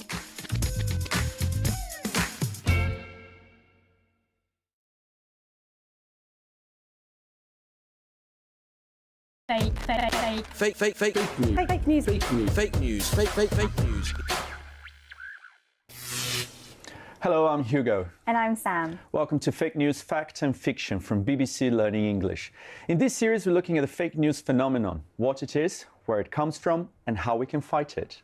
Yes, and we're also looking at the language and vocabulary around fake news, so words and expressions that you might hear or want to use when discussing this hot topic. And in the program today, how social media has changed the fake news landscape. And I'll be giving you some news about news. We'll also try to understand what fake news is and what it isn't. Now, Sam, last time you talked about the word fake. What have you got for us today? Yeah, so today I'm talking about the word news. So where do you think that word comes from, Hugo? It may be an acronym, like the first letters from north, east, west, and south, like the points of the compass. Very good. That's a good guess, and you're not alone in thinking that, but let's find out if you're right. Here's something I recorded earlier. News, news, news. News is all around me. Wherever you get yours from, where does the word itself come from? Is it an acronym for North, East, West, and South? No. Does it stand for notable events, weather, and sports? Nope again. Does it simply mean things that are new? Yes. It comes from the late 1300s from the French word nouvelle. News is simply new information about something that has happened. It's unusual in English because the word new is an adjective, but news is not an adjective. It's a noun, an uncountable noun. And even though it has an S, it's singular. So news is good or bad. We have several expressions in English using the word news. For example, no news is good news, which basically means if you haven't heard anything, there are no problems. That's news to me. I didn't know that. Breaking news, new news, something very important that has recently happened. And if you break the news, you are the person who passes the news on. But if you do break the news, make sure it's not fake news.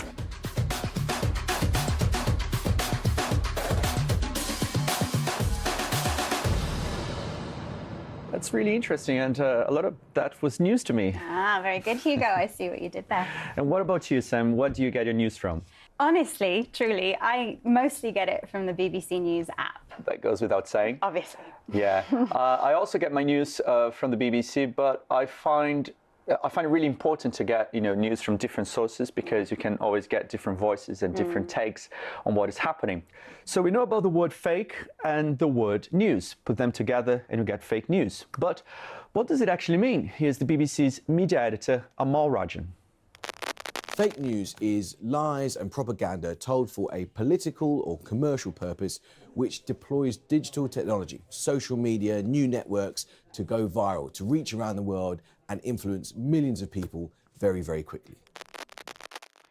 So fake news is information that isn't true, and the reason might be political or commercial, to change opinion or make money. Yes, so I'd like to talk about one of the words that Amal used, the word propaganda. So this comes up a lot when talking about this topic. And let's just check that we know what it means before we move forward. So propaganda is a noun, and it describes information which is put out for political reasons, to get support for a political party or a political cause. And it's designed to promote a particular agenda, so to persuade people to think a particular way or make people support a particular policy. Propaganda isn't always completely fake, but it's often very one-sided and unbalanced and may mix lies and the truth. So I guess that's one of the challenges of being a journalist, Hugo, is making sure that you can actually determine what is true and what isn't. Yeah, it's a big challenge, and it's not made easier by social media. Amal mentioned there that digital technologies and social media are tools used to spread fake news. But what is the problem here? Let's get more about that. So earlier, we put some questions to today's expert guest.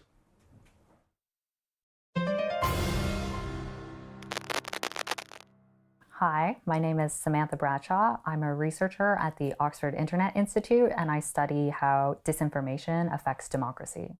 Fake news has been around for as long as we've had the printing press, so there's nothing necessarily new about fake news. The ways in which digital technologies can enhance the spread and the precision of these kinds of stories is something that is new. So fake news on social media can spread much more quickly and to many more people because the flow of information is very free compared to in the past where we had journalists, editors, TV channels controlling the flow of information and what would or would not get published. Today, anybody with a keyboard can essentially be a publisher. Lots of interesting stuff there. Yes, so the first thing I noticed is that she used the word disinformation. And that is often used to describe kinds of fake news or false information that is deliberately published and spread. She also made the point that fake news, as we know, is not new, but it's always been around. But with social media and the digital world, it's allowed to spread further and faster, and without it being controlled by traditional broadcasters and publishers. So now, I know there's a problem there, obviously, but doesn't this also mean that there's now a bit more of a democracy of information? Isn't it a good thing that we don't only have these traditional sources, particularly if those sources are government run or run by one particularly powerful individual? That's a very good point, because if you remember what happened during the Arab Spring in the Middle East, or even protests in Iran and in many other countries around the world, social media gave people a very important tool to express themselves. And, well, basically, journalists got to know what was happening because of that. Because they weren't allowed in the country in some cases. Absolutely. The difference here is that maybe those people who are publishing these, this kind of information, they don't go through all the checks that we, working for mainstream media or traditional news organizations, have to go through, which is we interview people, we check the facts, we recheck the facts to make sure that everything is accurate. And of course, we make mistakes, but when we do, we acknowledge them and correct them. Yeah. And also, as Samantha said, anyone can be a publisher. So there's lots of people out there sharing stories, putting stories out onto social media, but they may not have the knowledge or the resources to check whether those are real stories. And therefore, some of the stuff out there might be inaccurate. It hasn't been checked by anyone. Yeah, there's a famous saying which goes, a lie can get halfway around the world before the truth has got its pants on. Well, I think these days a lie can get all the way around the world before the truth has even woken up. And what makes it even more challenging is when people are being told not to trust mainstream media. Yeah. Is this what you mean? Let's have a look. It's totally fake news. Fake news. Fake news! You are fake news. It was fake news. Thank you. Yes, the American president gets a lot of criticism from mainstream media. He sees that as being an unfair attack on him. He uses the phrase fake news when talking about news that he doesn't like, that he doesn't find convenient. And when one of the most powerful politicians in the world accuses the mainstream media of being fake news, that's a problem. Here's Amal again. A lot of politicians or people in the public eye have started to use the word fake news or the phrase fake news to basically describe news that they don't like. If you're a politician who wants to close down debate, then you might use the phrase fake news because you don't want people to ask you questions about something uncomfortable. So it's really important that we're clear about what fake news does and doesn't mean. So it seems that the most famous user of the phrase fake news, perhaps the person who's made it as famous a saying as it is, actually uses it to mean something completely different from the rest of us. Indeed. Well, to be clear, when we're talking about fake news, we mean false information, information that is not true or not correct, but which is published and shared, particularly on social media. Well, it's about time we wrapped up this program. Sam, remind us of some of today's key vocabulary. Absolutely, of course. So we learned that the word news comes from the French word nouvelle, and although it has an S at the end, it is not plural, it's an uncountable noun, so it's always singular. We can say, that's news to me, if we find something out that we didn't know before. No news is good news is an expression which means that the lack of news probably means everything's fine, everything's okay, because if something bad had happened, we probably would have been told. Breaking news is new news, so something important. And to break the news is to be the person who gives the information to someone. Propaganda is political information, which could be false or very one-sided information.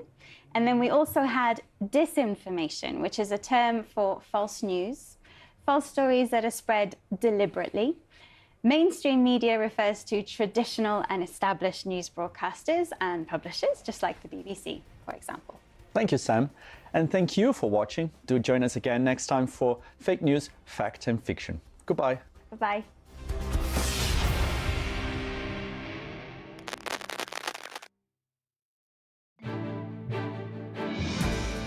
U.S. Defense Secretary Lloyd Austin meets Bahrain's king and launches an operation to protect shipping in the Red Sea from Houthi rebels in Yemen. The United States and South Korea begin 2 weeks of special operations exercises following North Korea's latest missile launch. In China, a 6.2 magnitude earthquake in Gansu and Qinghai provinces has killed at least 126 people and injured hundreds. And in the U.S. state of Texas, Governor Greg Abbott signs a law permitting local judges to expel from the country illegal migrants arrested in Texas.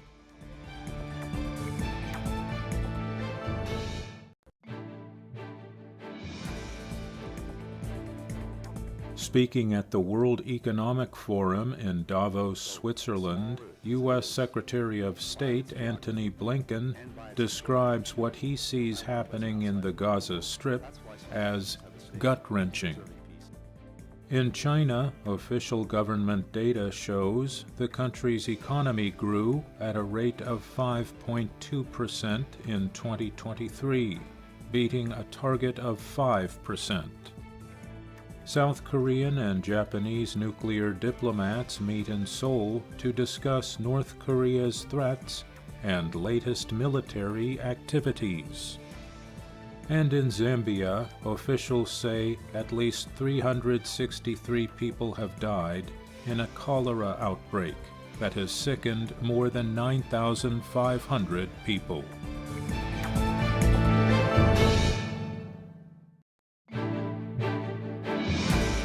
In western Japan, rescue workers continue searching wreckage for survivors after Monday's powerful earthquake that killed at least 62 people.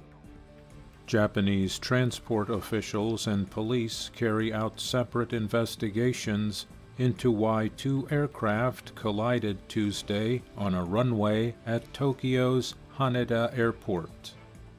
In Iran, reports say 2 bombs killed at least 103 people in Kerman at an event honoring an Iranian paramilitary general killed in a U.S. airstrike in 2020. And in the Gaza Strip, Israel's military says it continues to carry out intensive battles against Hamas in the territory. Learning to smile again.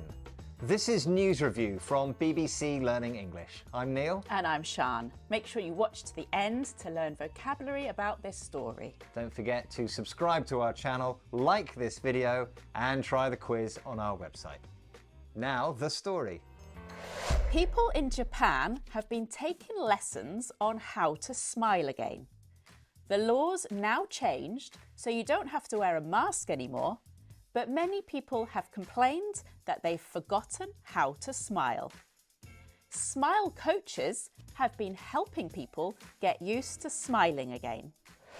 You've been looking at the headlines, Sian. What's the vocabulary? Okay, we have grin, ditches, and life after.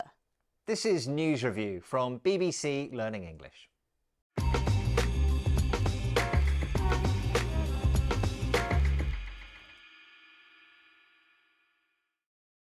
Let's look at our first headline. This is from The Guardian. Grin and bear it. As mask mandates end, Japan turns to tutors to relearn how to smile. Okay, so this headline is about the end of mask-wearing rules in Japan.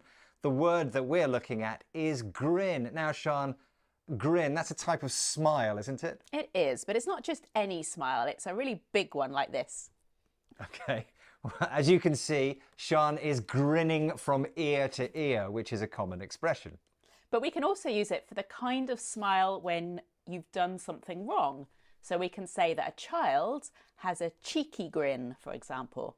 Yes, and in this headline, they use the expression grin and bear it, which means remain positive when something bad is happening. But there's something a bit different here. Yes, there's a kind of joke here. So normally the spelling in this expression is bear, B-E-A-R.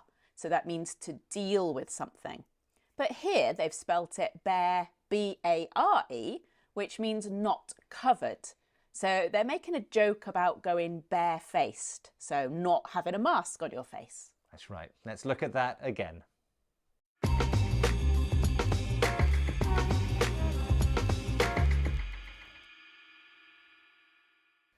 Let's look at our next headline. This is from the Mainichi.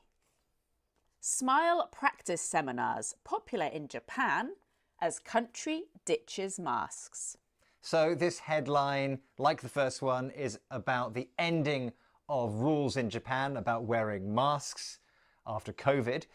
The word we're looking at, though, is ditches, which is a verb here, but it's useful to think of the noun, a ditch, which is that thing on the side of the road. Yeah, so it's where all the water and waste from the road end up. But here we use ditch as a verb, and to ditch something is to throw it away. So if you don't need something anymore, you ditch it. It's not just used for things, though. No, you can use it for ideas. You can ditch an idea if you think it's a bad one.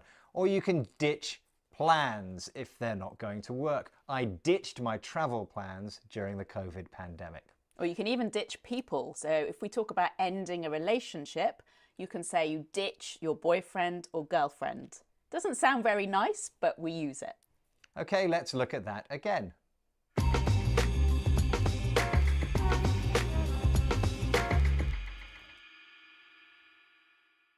Let's have our next headline. This is from the Japan Times.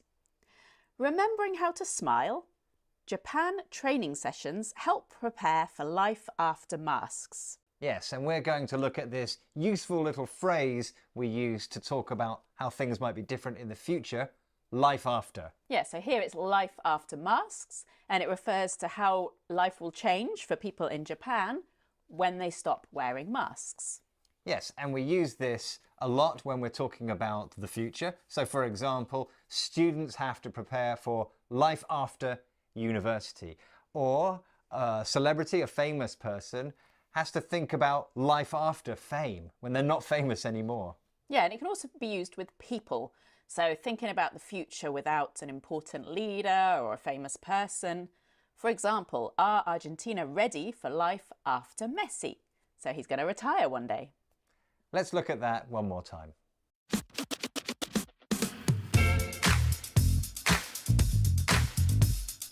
We've had grin, smile. Ditches, get rid of. And life after, a future without. And if you want to learn more vocabulary around this topic, check out this episode of 6 Minute English. Don't forget to click here to subscribe to our channel so you never miss another video. Thank you for joining us, and goodbye. Goodbye.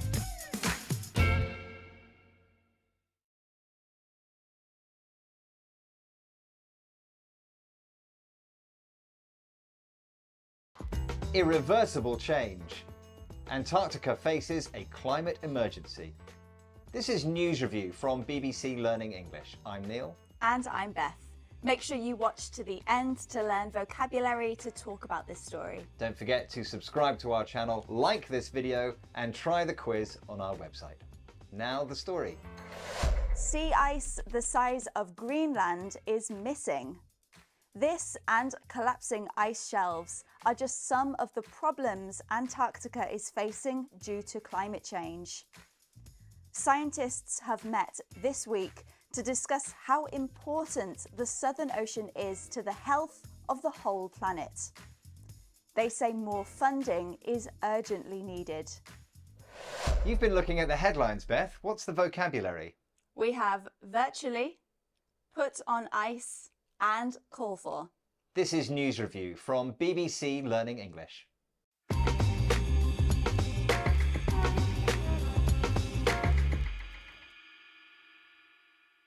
Let's have a look at our first headline. This is from Science Alert. Antarctic extremes are now virtually assured, with global ramifications. So this headline says that extremes, that means very hot and very cold temperatures, are virtually assured. And assured means guaranteed. Global ramifications, that means that the whole world will be impacted. But what we're looking at is the word virtually. We are. Now, this word virtually is very often used with technology. In fact, Neil, I went on a virtual tour of the Taj Mahal recently. I was at home in London, but it was like I was almost there, like I was virtually there in India. Well, that's a really useful way of looking at it from that sort of technological point of view, because in this headline, virtually means almost or nearly, just like you were almost, nearly, sort of at the Taj Mahal. Now, the headline says that these extremes are virtually assured. That means almost guaranteed. That's right. And we can also use virtually in a more casual, everyday way. So this morning, Neil, I was late for work. I was virtually on the bus when it left without me. Well, I had a bad journey to work as well. I left my headphones at home. I had a really cool playlist I wanted to listen to. I was virtually in tears, almost crying. Let's look at that again.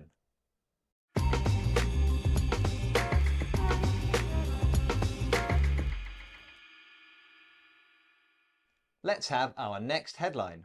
This is from The Guardian. I've spent 40 years in Antarctic research. Right now, it's facing a climate emergency, so we must not put vital science on ice. Okay, before looking at the headline, a note about pronunciation. Beth, you said research. I say research. It's just a change in word stress, and both are fine. Now the headline. We mustn't put vital science on ice, and put something on ice is what we're going to learn about. At a fish market, Beth, they put the fish on ice so it doesn't go bad. Is there a connection?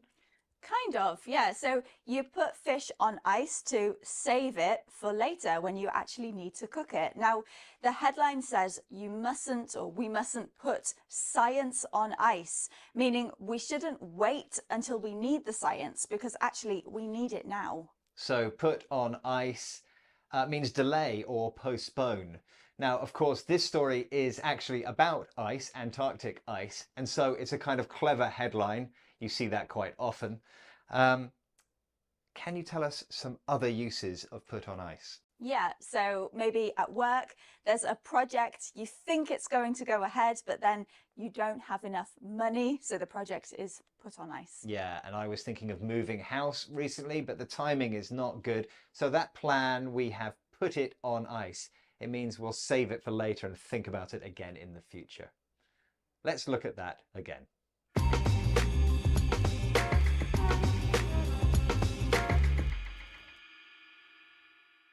Let's have our next headline. This is from Merco Press. World scientists call for more research on the Southern Ocean and climate change. So, scientists call for more research. We are going to learn about call for. It contains call, which everybody knows, so why are we looking at it? Well, call for is a phrasal verb. So with phrasal verbs, they have particles, like for in this case, and it can change the meaning.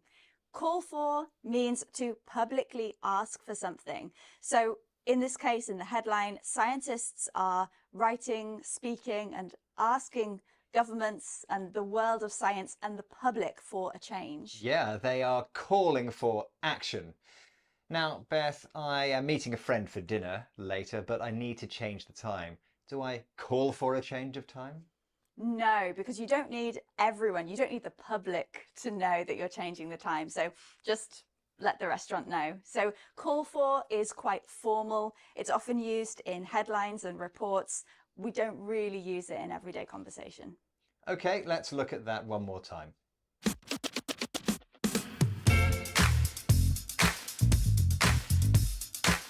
We've had virtually, almost, nearly. Put on ice, save for later. And call for, ask for publicly. Now, if you want to watch more videos about climate change, click here to watch a 6-minute English box set. And click here to subscribe to our channel so you never miss another video. Thanks for joining us. Bye. Bye.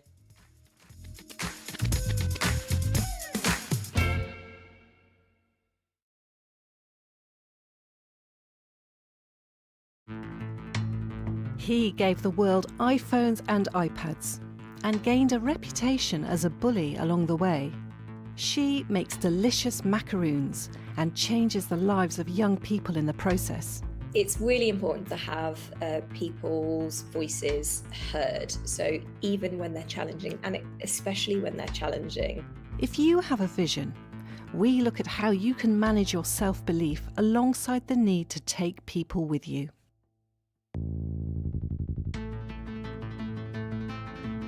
Pioneer, innovator, genius. words often used to describe Apple founder Steve Jobs. He brought an artist's eye to technology. What began as a business with his friend Steve Wozniak, operating from his parents' garage in the 1970s, became one of the world's biggest corporations. Along the way came the Macintosh computer, the iPad, and the iPhone. Jobs' product launches turned into headline-making events. His charisma and passion for his products were on full display. For those of you that have never used it, iTunes is the best music jukebox in the world. And if you've lived in the US, it's been the best online music store in the world. But there were also stories of his harsh and controlling behaviour at work.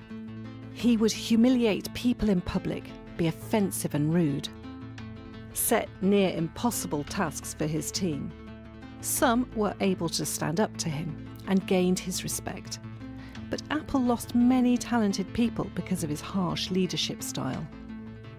So did Apple's game-changing products have to come at the expense of so many hurt feelings? There's one key practice which was problematic in Steve Jobs' leadership, and this is common to many, many charismatic and visionary leaders like Steve Jobs, and that is that he didn't listen. He had very strong views, he had very strong preferences, and it was very difficult to have a conversation with him even, never mind a debate, about whether his ideas were good ideas or not. So Steve Jobs didn't always listen. He often wanted things to go his way. What did this mean for his staff? In practice, working for the kind of visionary leader that Steve Jobs was often means doing exactly what you're told to do. It's not a collaborative process, and it's not a collective process. We have a single leader who has very strong and very clear ideas, and who wants you as an employee to put those ideas into practice. If there's a problem in putting those ideas into practice, it's your problem. It's not the problem of the leader or the idea or the vision. Leaders like Steve Jobs can make it difficult to be collaborative or work together. So is it best to avoid leaders with a strong vision? So this kind of leadership can be very inspiring, and it's very important to recognize that. Whenever we talk about charisma, we are talking about leaders that people want to follow, and we're talking about leaders who are successful in terms of creating organizations or successful corporations like Apple. It's a kind of organization, though, where you either fit or you don't. And so it's a black or white situation. I think it's very important to be clear with yourself if you are thinking about joining that kind of organization or following that kind of leader, that it might not work out and you may need to move on. A leader with a clear vision can be inspiring, but it's important you believe in that vision too. So how could Steve Jobs have done things differently? So with a charismatic or visionary leader, one of the key dangers is that it's very easy to get carried away, to lose yourself in the vision and to lose sight of the other people that you work with and the collaborators that you rely on to make your vision happen. So I think one of the key messages about visionary leadership is always to remember that any kind of product, any kind of success, putting a vision, making a vision become reality involves a whole group of people, and it's not just about the leader. So visionary leaders should recognise the value of others. It's not just about them. Meet Rosie Guinday, the founder of Miss Macaroon, a company based in the British city of Birmingham and named after the delicious little biscuits they make. But it isn't only the macaroons that make this company special. Its chefs are some of Birmingham's most troubled young people. Rosie uses her baking business to help her community, and she gives her young staff the skills and confidence to make a mark in the world. So how important is vision to Rosie? Vision is incredibly important. As a leader, it's so important for you to be able to set longer term vision, something that's bigger than, small and medium term goals, but a real purpose for your business. So something that everybody within your organization, whatever level they work at, can get behind and understand whether their job contributes to that longer term vision. Rosie Guinday's vision gives her business a purpose. So how has she gone about achieving her vision? So to be able to achieve your vision, you need to have a clear direction of where you're going. You need to really understand your values, and you need to put a plan in place to be able to achieve that vision. You also need the flexibility and understanding that everything's not going to go to plan, and likelihood is it really won't go to plan. So you have to be able to adjust to whatever's going on around you. Rosie has a clear plan about where she wants to take her business, but is flexible about how she gets there. To achieve your vision, you need a really strong team of people around you. At Miss Macaroon, we have a fantastic board of non-executive directors that help me to set the strategy. We also have an amazing team of people that help us to build young people's skills and confidence and help them to get back into work. But everybody really understands what the vision is. Rosie's clear vision has helped her build a strong team of people around her who share the same passion as her. Even though everybody is super committed to that vision, it's really important that people come from different backgrounds, whether that's different industries, different ages, genders, sexualities, religious backgrounds or ethnic backgrounds, or even kind of the commitment level to our social impact. We need different voices and thought processes around the table. Rosie actively seeks out a diverse range of people for her team. But doesn't that sometimes cause challenges? It's really important to have people's voices heard. So even when they're challenging, and especially when they're challenging, listening to what they're saying, because you can learn something from every conversation. So being open to that challenge, asking for help is really important when you need it, and just making sure that that diversity of thought helps you to grow your business and achieve your vision. Rosie understands listening to what people have to say is important, especially if it is not always what she wants to hear. So visionaries can inspire others and make powerful leaders, but they need to remember to listen. And diversity is useful. There may be others who can help make their vision even better.